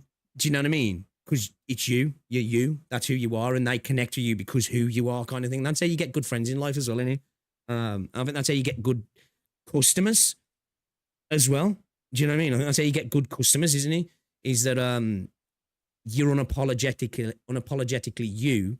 And it might turn off a lot of people, but it also will get people bricked up, But I think they have to play a fine balance on that because they do have to try and cater to the bigger audience. They've got to. They've just got to.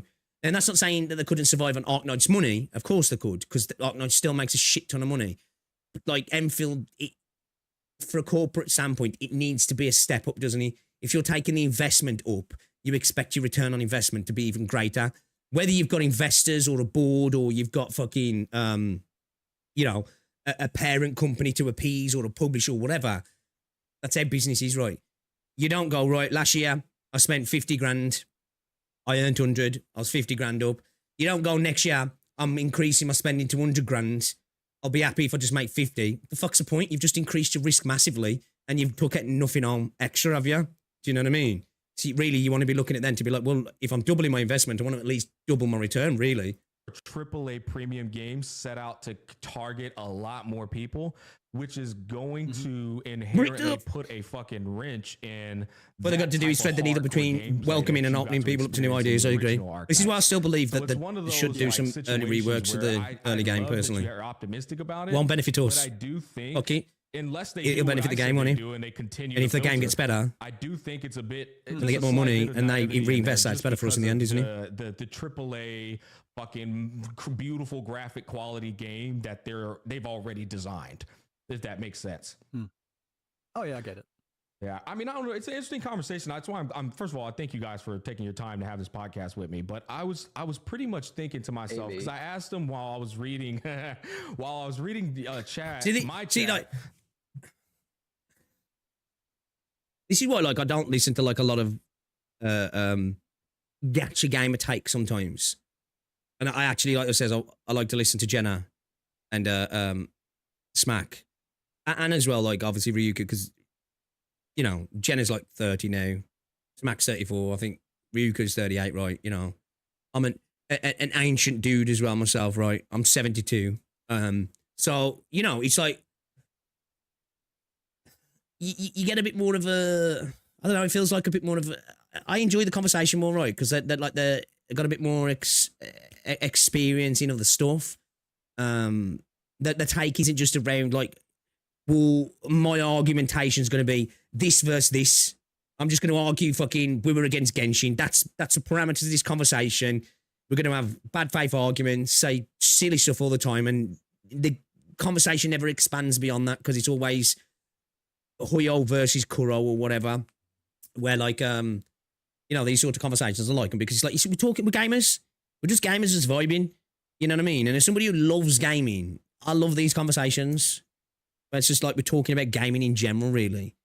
There were people who were just saying like, you know, generalized terms without any real ideas. They were saying more co-op. Kind of stuff for me, a general will never play AK. Yeah, I think he'd like it's wild as well because I know he's made them jokes about, yo, Bloons TD's the way to go. I think Jenna would like AK. I do. Not saying that was everybody, but like there wasn't a real idea that can actually, especially some of the more difficult content. Club, yeah, true. In terms of the replay value, because at the end of the day, I think we've proved this over the last 20 years. Gamers don't know what the fuck they want in a game. They just know that the current game they're playing right now isn't enjoyable to a degree that they want it to be.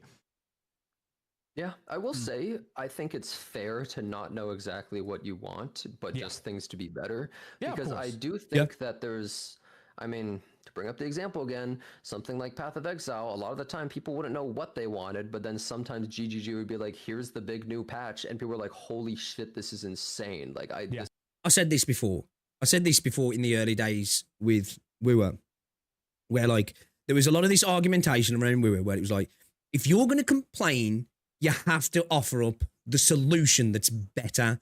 And there has to be a consensus where everybody goes, actually, yeah, your solution's better. Where that's fine. It's totally, and it's great, right? It's great if you can say, I don't know if I like this. And then you've got really like potentially good ideas you can offer out there. There's a conversation starting point, right? But like, I do kind of reject this idea that you can't just say, I don't like this. I'd like it to be better. And there's people who work for these companies who can make it better, right? You know, sometimes it's good to offer that feedback of this is where this is a problem.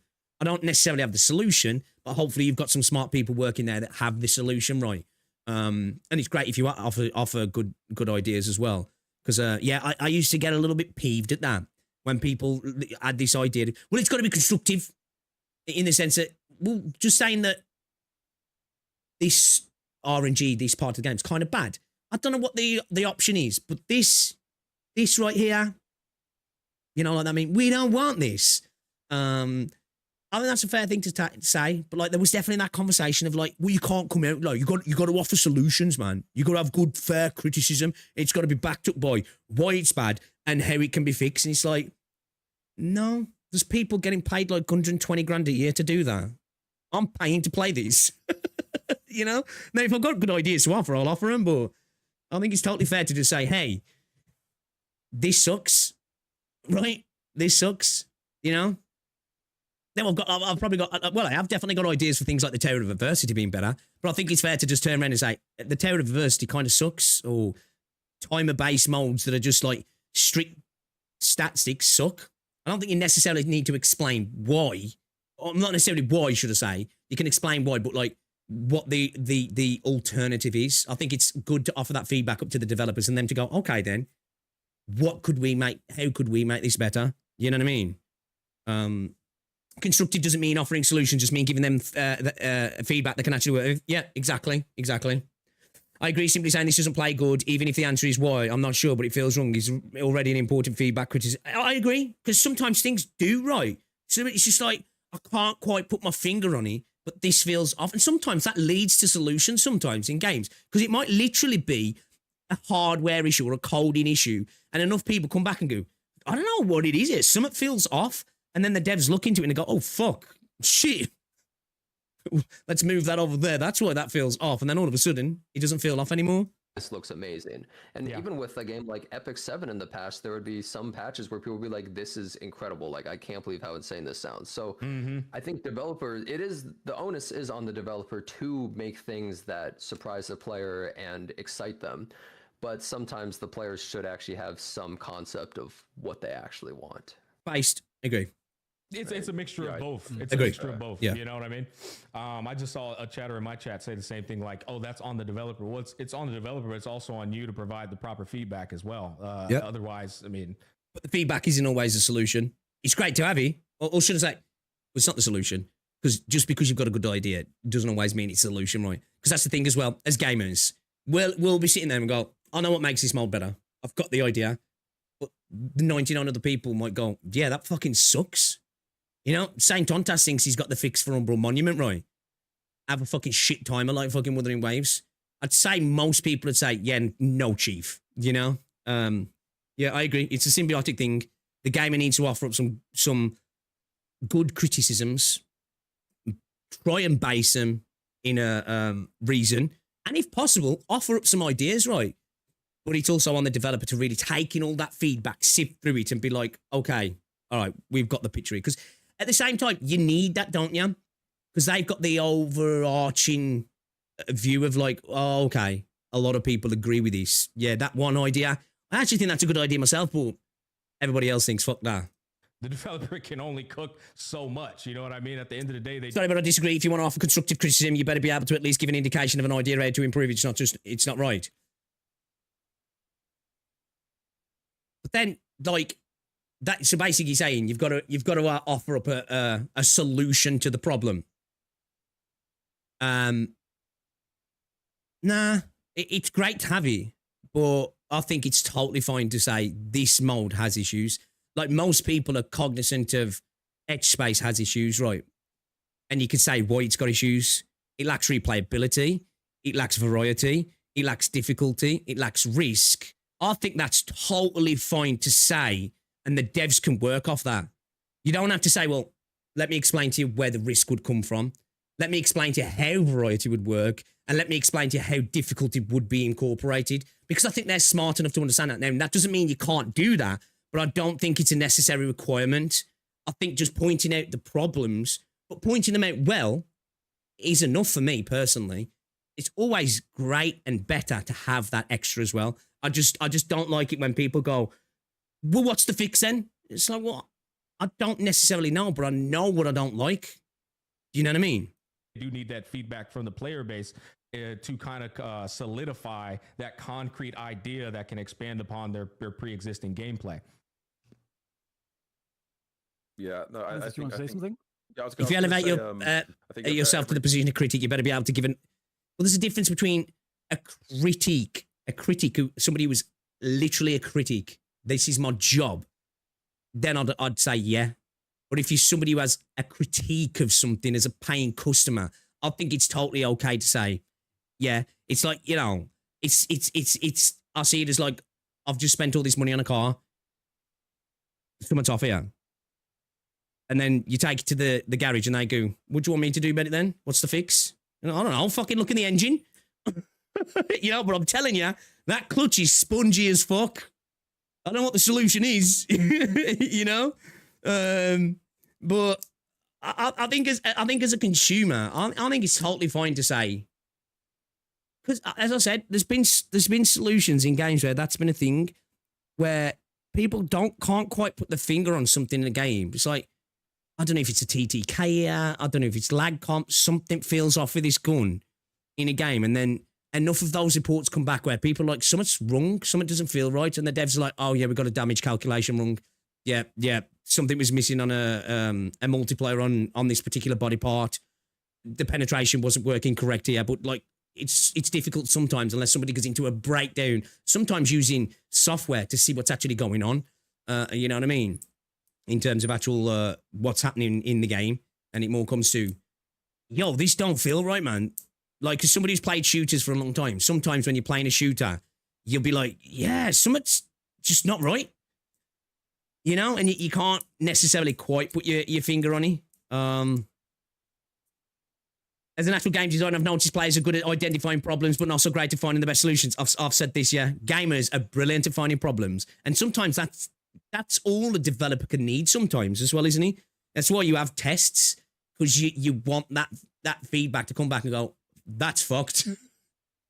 I don't know what to do, but that's fucked. And then as the designer, that's what you get paid for, right? Okay, then let me figure out the solution. Now, of course, it's great if you've got a bunch of people coming back and say, well, this would be cool if you did this. And then you can go, oh, actually, I like that, because that's how discussions happen, right? You can progress in things like that.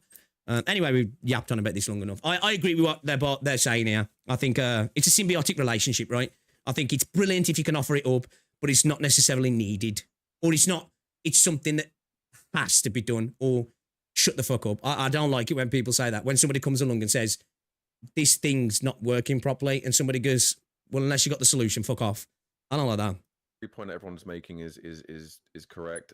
But someone's mentioned one of you guys, I think it's you, Smack, has said about multiplayer, or Jenna said it might have been just maybe multiplayer.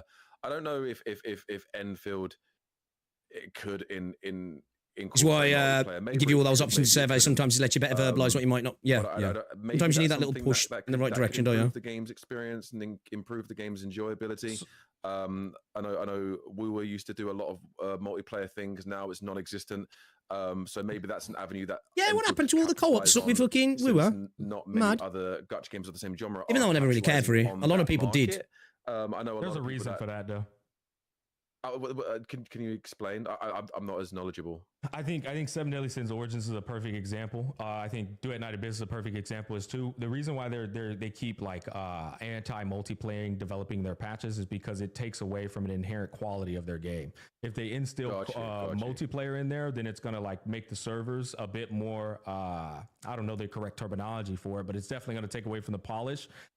And it's usually typically when they do it inside of a gacha game, because everything's such a copy pasta of original games, which means it's surface level, the replay value still ends up kind of relatively being the same based off their own data. And so it's like the extra resources, the extra problems that come attached with them making it a multiplayer game typically have been proven to be not only not successful, but provide more issues that aren't worth the investment. I think that's definitely probably fair on the data. I can't say for a fact, but I think that tracks. That sounds like that tracks. I think as well, even though these games have to pay for server costs, it's just inherently more expensive as well, isn't it? It's just inherently more expensive. And then you have to get into things like matchmaking. And there's a lot of extra stuff that comes with the games being online, right? You know, server costs can go through the roof, can't they? Does it inherently take away from the quality of the game? I don't know. It depends, doesn't it? I don't necessarily think it inherently does, but I think potentially by proxy of like dev time being split, I suppose you could argue then, yeah, maybe. And when you've got people who are maybe not specialists in that area, maybe, I don't know. I just don't think it's profitable for them, for me. I think that's what it is. And as he said, I agree with that. I think it's just, why put time and effort into creating a co-op mode that costs a lot, takes a lot of testing and bug fixes and server costs, when you can just introduce a new character or have some more things that can buy, a skin or something, you know? It's just easier to do that stuff, isn't it? And that's one thing that gacha games do. And I said this before to somebody else when we was having a conversation about this, and they were saying that like cosmetics games can be as successful, and they can, but it's so much easier to do gacha and make a lot of money off a product that's probably not as good as something that goes down the cosmetic route that has to really be good, because it's so much harder to sell the cosmetic than it is to sell something that inherently has a mechanic that gives you power. You know what I mean? People have to love a game, and you have to have a massive install base as well, don't you, to rely on that sort of stuff. So, yeah, I think if it's splitting the dev team and stuff, then yeah, you're inherently splitting up the workforce, aren't you? And like I said, Seven Deadly Sins was like the quality of it was pretty. Networking is a lot harder than people. Yeah, I can imagine the multiplayer experience. Well, I think the From a game layman, itself had so many issues that the multiplayer wasn't quite what. You're unleashing Pandora's box on a whole nother level, aren't you? And I just imagine your costs just skyrocketing. And with a gacha game, is that leading to direct profit? Probably not, right? Probably not. Problems, I feel, because I think the concept is really good. And all true, because how come all the gacha games have multiplayer and quality don't drop? The devs have to put effort into it for it to work. I suppose on all older stuff though, it's probably a lot. Blew my mind. Still have a lot lower overheads as well, don't they? Because you got to take into account as well the business side of gaming. Sometimes, like people always look at like revenue of a game or a gacha game, and they're like, "Well, this game's, I don't know, this one's done 10 million, this one's done 15 million. Well, this game's made more money. Yeah, but what's the overheads looking like? What's the wage bill? You know, what's the development costs, your server costs each month, potentially using an IP that costs you money to use. You know, what's your overheads in terms of physical, office space and all these different things. What's your marketing costs? And then that game that's making 5 million a month more might actually be making less in terms of returns. You know what I mean? I was like, why? Yeah, that's crazy. What do you do? Like, genuinely, like, I joined your world. Yo, it's me. If you want a multiplayer, make a multiplayer game. Don't you want it into a single player game? In the year 2000, like someone being shocked, someone. And there's loads of single player games that have had great multiplayer as well. It's just weird to me that somehow works, and yet I feel like it's the same thing. It's like, it's like, what's the? It's still a sin that Sony let happen what happened to The Last of Us 2's multiplayer, and we got Concord instead. A ground up game designed to be multiplayer, and we had a single player game. You know, great. Second one, still a great game. You can have conversations about the story. Then there just was like, yeah, fuck the multiplayer. We're gonna go down the Concord route. And you're like, oh no, how could you? GTA, yeah. Another great example. Point of a friends list. What's the point of having any sort of fake human interaction when there's no real reason? Think about what makes people want to play with each other in like an MMO. It's because, you know, you have predefined roles and it's like, I can't be the tank and the DPS. It's like people team together and they need to play around mechanics. We smack on a childish mode like me then. I don't know what it is. I'm such a child. You know, when anybody says something like that, I just play with each other. I just, child. Comes, you would argue GTA is a bad example. Really? Nah, man, I got to disagree. As somebody who streamed GTA online for like a good few years, it was good times. Fucking good times, man. Rockets versus Insurgents, death runs, wall ride races, just the open world experience in general. Not even to mention then obviously modding that took it into the phase of RP and stuff like that. Yeah, GTA, man. You know, that game went from a game that was going to probably make, what, $1 billion to make probably triple, quadruple that in the end or something. I don't know. With each other in like an MMO. It's because, you know, you have predefined roles and it's like, I can't be the little smirk. The DPS. It's I like don't know, maybe I'm missing it. And they need to play around mechanics. Look at Honor of Kings World that just came out in China. But I just heard him say when people play with each other. I'm just a kid. It's like I still laugh when people fart, you know. So. We played it. Like a few of us have played it. You know, you want to play with other people because it's fun. You're playing. If you had multiplayer, it should be a proper one, and not what gacha games offer at the moment, which is collecting flowers in each. Yeah. They're not really. They're really, when you have that sort of, it's more of a, hey, you just want to hang out with your friends. It's almost like what MMOs became a little bit back in the day to some degree, right? They become online chat rooms, right? And that's kind of lost a little bit with a lot of games now because you've got Discord. So there is like a social element to them, but in terms of an actual multiplayer, yeah. in raid mechanics and I'm gonna go this role, I'll support the team, and I'll play this. Fucking Jesus, he killed it with the Fall Guys stuff as well. That shit was brilliant. That was brilliant. Experience, really. It's just because it shows how they gave completely on single player GTA and completely focused on. I can't believe it. Like, you think GTA 5 gave up on single player? The gacha dynamic is that game single player was goated. I think literally is. It's a gacha game and not a live service. Like Where Winds Meet and Honor of King's World are same traditional or same type of structure. It's not going to have that character gacha. It's probably going to have a cosmetic gacha, and so they're going to focus more on a mixture of MMO/live service delivery, which in return allows them to give you more of that replay value experience. Where you can I still think Trevor being one of the greatest game characters and a good story, good set pieces, insane gameplay. GTA is one of those games, even the old ones, especially GTA 5, I could just go back and just play. Do you know what I mean? Just keep playing it GTA was actually meant to have a single player DLC, but they scrapped it when online popped off. Well, that's what's it, but you kind of got those experiences through multiplayer as well in a sense, but you can argue stuff like that. But yeah, I don't think it neutered single player at all. I really don't. It was a one and done experience. It was top tier. And then it had a multiplayer come out that was top tier.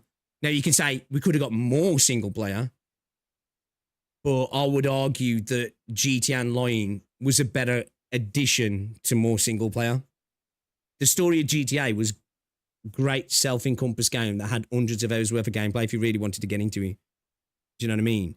And then multiplayer came along and was just an even better, it was an improvement.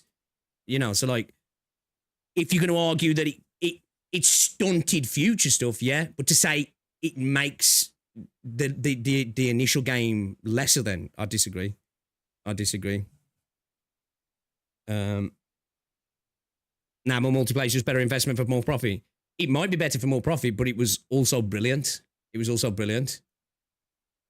I would have rather done multiplayer GTA 5 than play a 12-hour expansion, of Grand Theft Auto. Yeah, dude, on the older consoles as well, it was rough. The loading was rough. There's ways to get around. There's also the kill for a GTA 5 version of Ballad of Gay Tony as well, the sense of society, social connectivity within we all play together. You feel part of a community when you have this kind of co-op thing. You can argue you'd want that, and then you're not wrong.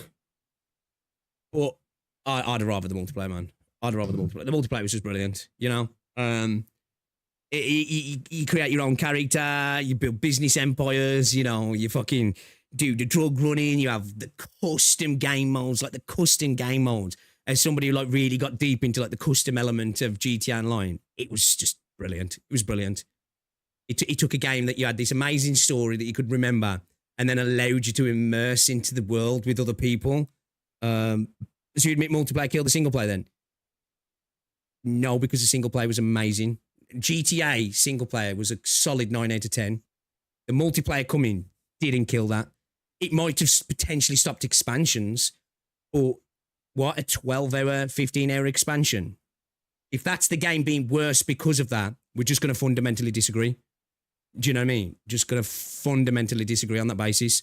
Because to me, a DLC is a DLC. Do you know what I mean? If a game has multiplayer and maybe it does so well because it's actually good, it stops DLCs. I don't see that as destroying the game. I think it's just elevating the game personally. Together, I've got more hours in multiplayer games like Counter-Strike than any single player game. There's just something a lot more replayable with these other peeps adding. Yeah, exactly. And some of the stuff you could do in the lobbies in GTA is brilliant, man. Maybe some people might know called Orient Arcade. Emergent storylines, betrayal and stuff. It's fucking brilliant, man. Thing. What they do is they have a co-op mode that's only available. You're blowing your XP low, building this team for Fang. Oh, are you going in? Let's go. That's when everyone logs in. Okay, I know this is going to open at this time, and then everyone logs in. It might have killed it for you if you specifically wanted DLC. How big it is. Fair argument. I don't think it killed the sense of society. I think with GTA, you've got an amazing single player story, one and done experience, and we've got we've seen that massive dragon in this one of the best multiplayer experiences, I think, as well. crazy not something you have to do all the time. later on. For years, it was amazing. Thing. Again, there's negatives to time gating, but again, it does help. Personally prefer a curated exceptional 10-hour experience to doing crates for 10 hours. And then that way you that, I suppose, like, you know, for me, to work like, towards something. Yeah. And then let me show you a sec. Just quickly. If I can still find some of you. Hold up. Man, I'm hot, you know. I'm sweating my tits off, boys.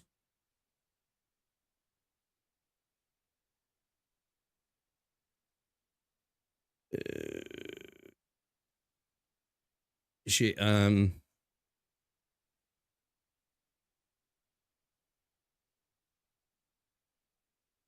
ignore fetus pics.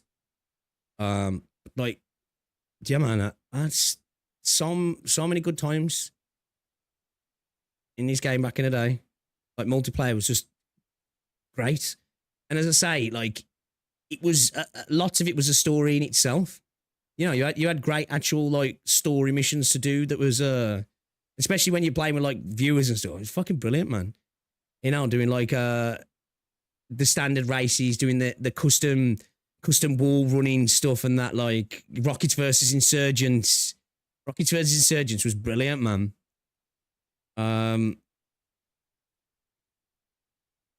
Obviously playing on PC as well with mods, but that's mods. That's a community thing, right? You know what I mean? Like the death runs and stuff were brilliant, man. Fucking had so much. Why is this thing taking forever to load, bro? It was a good time. It was a good time. And then obviously I got like some of them I always view videos. These were like 200k views on the treasure chest locations and stuff like.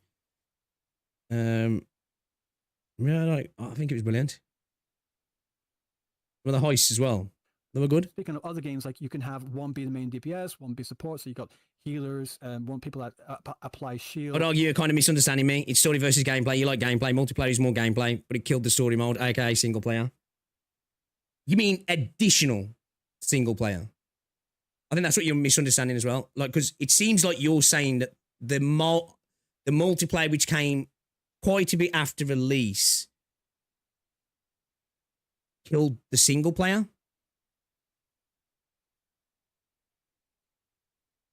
You mean it killed the addition of single player? Yeah, I think you're either not getting me or don't want to get me. No, I'm getting what I think you're trying to say, but it sounds like you're trying to say that the game suffered as a whole because it didn't get DLC, which I just fundamentally disagree with. I think if you remove multiplayer out the game, yeah, and the single player expansions are planned but got axed. That's what I'm saying then. So when you say yes and, so you're saying that GTA as a single player game before the DLC was a worse experience because of the multiplayer?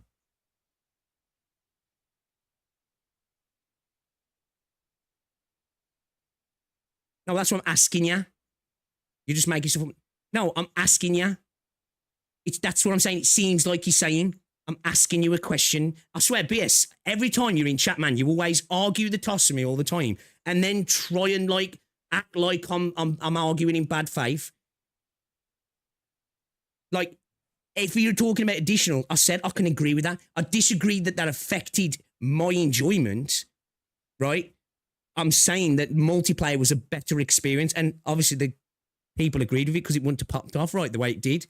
What I'm saying is that what you're saying specifically to DLC? It killed DLC. So when you say yes and, that sounds like you're saying the single player before DLC was affected by the multiplayer and the DLC. That's what I'm trying to understand what you're saying. Now I said that the online killed the single player expansion. Well, that's fair. That's fair. But I'm saying the game itself, because your initial statement earlier on, you said something along the lines of single player games are worse off for having multiplayer. And I was just like, I don't agree, because I don't think the initial experience of Grand Theft Auto was worse because at a later date, we then gained access to multiplayer. Now, if you say the progression or expansion of a single player game could be smothered by an online mode, that's a different statement. Do you know what I'm saying? Pixel getting one guide. Online's more than everything that could have been created for a single player. That's a fair statement. And that's the same with any game, right? Look at Fortnite. Do you know what I'm saying? Fucking Fortnite Battle Royale popped off so much that we never saw Save the World expansions. But that was a mold that was never finished. So that's arguing a point where I'll totally agree with the initial game suffered. But if Save the World had been an amazing experience in a vacuum, and then we could have got more, but the Battle Royale took off so good, I'd say, yeah, okay. It's still a great experience though, and I don't think the multiplayer affected that initial experience. Or if GTA was in a position where it was never really felt finished, and then the multiplayer stopped that ever happening, then I'd just say, yeah, it retroactively fucked up the game. Do you know what I mean? But I don't think the single player that we got ever suffered from multiplayer. The potential, that's something we can agree on. You know what I mean? A Trevor Focus DLC in the works. I would have killed. They killed it in the Caribbean because they wanted all hands on deck for online. I would have killed for that DLC. I'm not gonna lie. Extra Trevor would have been good, but we didn't get experience of him in multiplayer as well. I suppose I enjoyed GTA Online. I think it was a brilliant online experience for years, personally. Stuff like that. There are ways to get around that, but I've just not seen that done in any of the big gachas. There was tons of story bits and strings that never got resolved in GTA 5. Which specifically? Well, like it's very time gated to. I never really felt like anything was massively left hanging in GTA 5 for me personally. You'd know more about that, wouldn't you? Well, I thought it was a brilliant one and done experience. Understand that's the biggest problem with what you're talking about. It's like nobody cares to get into a team where they know somebody spent $1,000. It makes their role feel meaningless. An experience for me that's still that good. I'll happily go back and play GTA anytime. Man, I was recently playing through the old GTAs. Finished GTA 3, doing Vice City, getting onto San Andreas.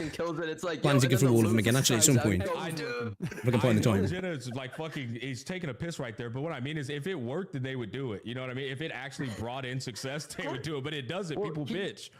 Here's my theory, and here's how I see it. I actually worked with the guy, one of the main designers of GTA Online, interesting guy. He didn't know the girls' rents. Okay, let me think about it this way.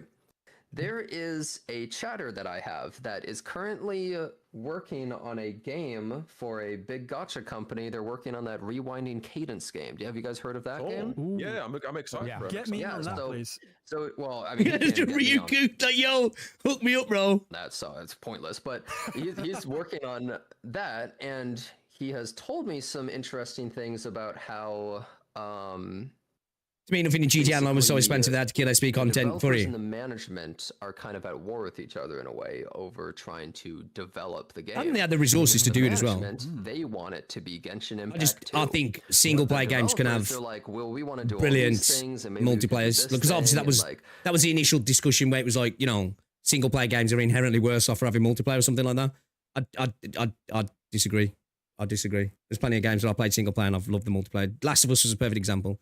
Last of Us multiplayer was brilliant, and I'm still angry that didn't happen as well for Last of Us 2. In all these sort of ways, and we got Concord instead. It's like, no, we want Genshin Impact 2. And so, but, you know, they're kind of like... Sony deserved that, really. But how I see it is maybe the multiplayer is feasible, and it they do not having the resources. Done well, but it's just... Every time it gets brought up, the developers go, no, you Did I say they didn't have the resources, or did I say they had the resources to do that? Yeah, true. That's like a whole... Yeah. That's why I feel like you're just trying to argue for the sake of arguing, everybody. Point of conversation that is fascinating in and of itself. And I agree, Jenna. That's something we didn't even talk about. I said, it's not like they didn't have the resources to do both. They clearly did. I think that's fair. Look at what happened with CZN. Chaos Era Nightmare. Yeah. Holy internal politics. Oh my god. And I don't know if you guys saw what happened with Mongol Stardive like just yesterday. No, I didn't. So apparently Korea is pissed at them, which when I haven't heard about this. Like they're really pissed at them. Okay, yes. So the live stream happens. Oh, it's because of lack of male characters. The live stream happens yesterday, so it's not. Sorry, I guessed that I was right. Yeah, he guessed that male characters, but it's related to it, but not quite. So the game has a brother and sister pair as the main characters, and it's not self-insert, right? And so you interact with all the characters. The cutscenes are actually crazy good, but you interact with all these characters and stuff. Well, Korean players, they were like, it's not immersive enough. Simply if they had more resources, they still would have put into GTA Online too. Companies put their resources into what they think will make them the most money. Yeah. And like all this stuff. right? It's same that happened with Caesium and all that kind of things. And now the game has said that they're shifting the focus things. They're like no male characters for at least 6 months of the game, probably means forever. Jesus Christ. In the future, characters are not going to be interacting in certain ways with the characters. So now things are going to be probably worse or lamer in that way for future story or cutscenes, right? Don't get me wrong, we looked into this stuff before, right? And I got to understand a bit more of a nuanced experience of the culture in Korea, right? And it doesn't take away from some of the wild shit they do, right? But like, it's easy to look when you're outside of something and say, that's just, what the fuck? And obviously, as I learned more, it was just like, okay, there's reasons for this. It doesn't justify it, but there's like reasons for it. But it's just like, man, if those dicks ruin another good fucking thing just because they want to fucking insert, like, you know, man, there is no nuance. It's insecure as fuck. Yeah, I disagree. And so based off the player base now, there's actually quite a lot of nuance going back a good 100 or so years, you know what I mean? They are on another level, man. Yeah, that's totally on another level. Like at that point, when you know if it's a Korean game that's coming out, like some of the shit that they do and say as well, it's just like it kind of just deters a lot of it is genuinely insecurities. Give them a chance because they know that's going to be an issue. Yeah, it was fascinating to learn that stuff about South Korea. Really, actually, you know, stuff I didn't necessarily know. And out of like Japan, China, and Korea, I always thought, oh yeah, that's the more chill nation in terms of social structure and stuff. Fuck, was I wrong? Yeah, South Korean players are so damn insecure. Like the whole crab hand salute type thing, like just gets them so twisted and so like the pinching emoji. Gets them like so crazy. There's this it probably won't show up on yours, but there's this company in Japan that shows up like in the ads on Twitter. And it's literally just the crab hand salute. Hand yeah, that stuff was mental. Definitely not going to be in Korea because like the fuck out. Sometimes the South Korean players are chasing ghosts, man. It's insane. You know, used hand motion insane. In all of human history. Well, a lot of the times, they freak out. Actually, like, it's like some of the imagery sometimes I saw, it was just like, what? These guys are smoking crack. Yeah, like Jesus for anyone who doesn't know what it is, by the way. Insecure? It's basically pinching emoji where you take your index finger and your little thumb wee-wee. And you have them close together but not touching. That is apparently a hate symbol of you have a small dick in Korea. And so they get heated. And you maybe have heard of some of this stuff before where art gets changed for many gacha games. Where but it's that when I know Korean politicians physically beat each other up in giant rolls. And then the art gets changed and suddenly their fingers are in pretty different chill. places. It happens all the time. Yep. I see. I didn't know. Sorry, we're that. going so off topic here, but no, it's okay, man. I think it's interesting. Go ahead. I have a question. I have a question that resembling to the patch. What does everyone actually think of Zhuang Feng Yi, like as a character? Because we haven't actually spoken about her as a character yet. Oh. I think as an actual character, in terms of a plot device, a character of interest, she's not overly in. What are you guys? Stuck in 1v5. Were you arguing with people in Discord? 1v5 man. This is dudes the same content as a Discord. I think as a character in terms of like writing her, I don't find her wholly interesting. So far, she seems a little bit one-dimensional. Right? Hopefully, we get more from her now. Like that's hopefully what we see in this patch. This is her time to shine, I guess. Right? At the minute, yeah, not spectacular, right? As a design from a visual point, yeah, pretty fucking sick for me personally. I like the way she looks. Her kit seems cool.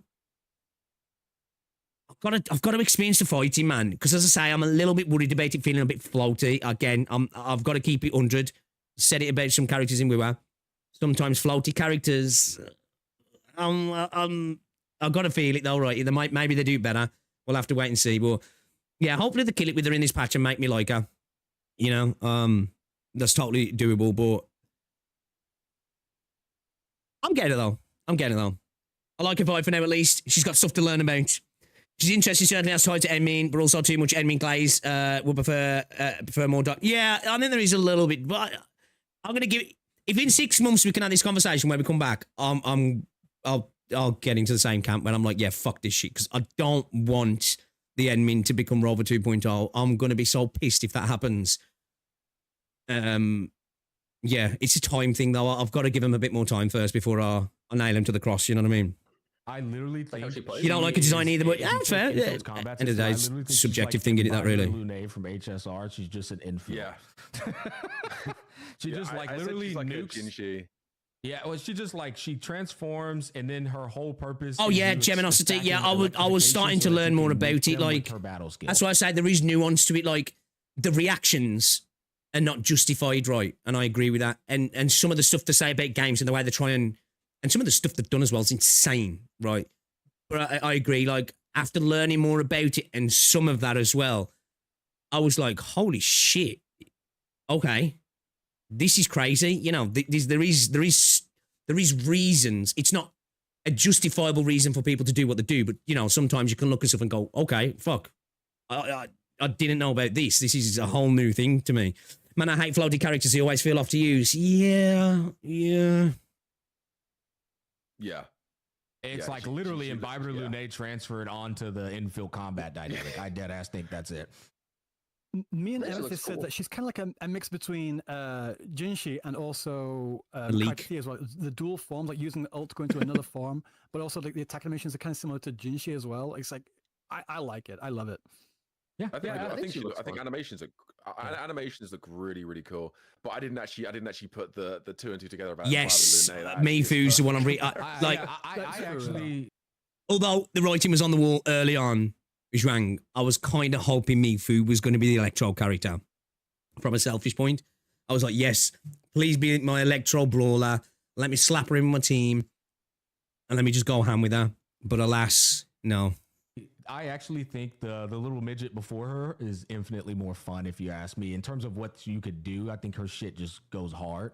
But that's not to say I think Zhong, whatever her name is. Big should be streaming for over 6 hours. It's more pretty yeah, I got fucking blind gacha smack, man. I've been watching these for like the last because I know I got fucking hour and a half. I think, bro, the give him a name that's simple, man. Jeez, how am I bull going now. to set up on YouTube? Vampire dude. That's what Chinese players saying about you. They're like, the fuck is gacha smack, bro? The fuck is that? It's something simple like Bang Yi. Yeah, dude. Who's this? Gina Zid? That's so funny and fair too, dude. I don't know, man. No, but I agree with you. Like a lot of the names, it's just like, wait, who? Like, I mean, Rossi, I remember that name. Tong Tong is easy to remember just because, you know, like the same thing twice, right? But yeah, I actually always forget Fang Yi's name. I just call her Leak Pants because everyone says that her pants look like that is the thing. That's just a language thing, though, right? I just say like. He's right what Jenna said, though. Do you probably have some people from the regions being like, what the fuck is a gacha smack? Delicious spring onion. I wanted to say, I feel like, damn, I think the longer I've been in, I agree with that, Lido. Yeah, I think the league pants expect so much out of at the weak point of like waist up, she looks amazing. Waist down, it drops off a little bit, right? I think that's fair. I definitely think that's fair. The last thing you should expect to get all this replayable content out of is a gacha game, and that's based off a wisdom and experience, not ignorance. It's like, and I'll tell you what, I might watch the rest of this off stream. I am.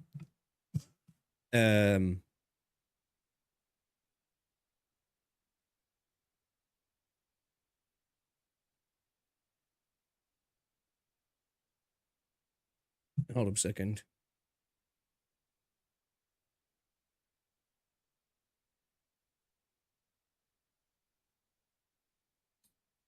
I wondered what the fuck that man, dude. I need to uninstall because you know when you buy a new PC and you buy a pre-boot PC, they've usually got like Norton or fucking some shit antivirus in. Yeah, just shit myself. I look to my right and I'm like, DDShelper.exe is attempting to access your login credentials in Google Chrome application. I'm like, what the fuck? It's fucking malware bytes in here.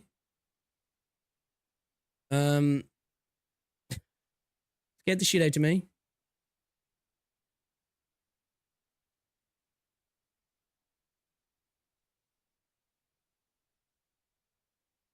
I have to actually Google her. I'll get rid of all that stuff. Yeah, that PC, I forgot to get Norton uninstalled and stuff.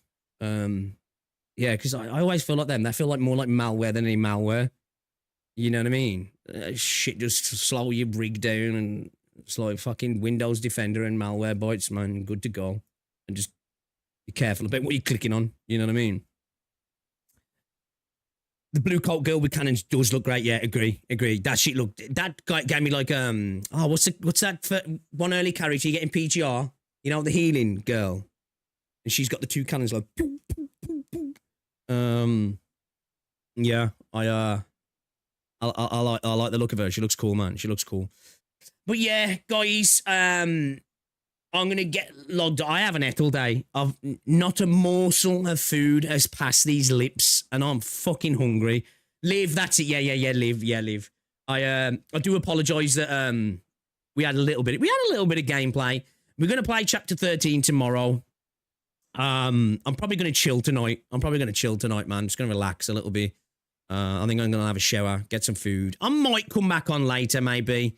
And if we did, I don't know, maybe Limbus or E7. I'm not gonna say though. I'm gonna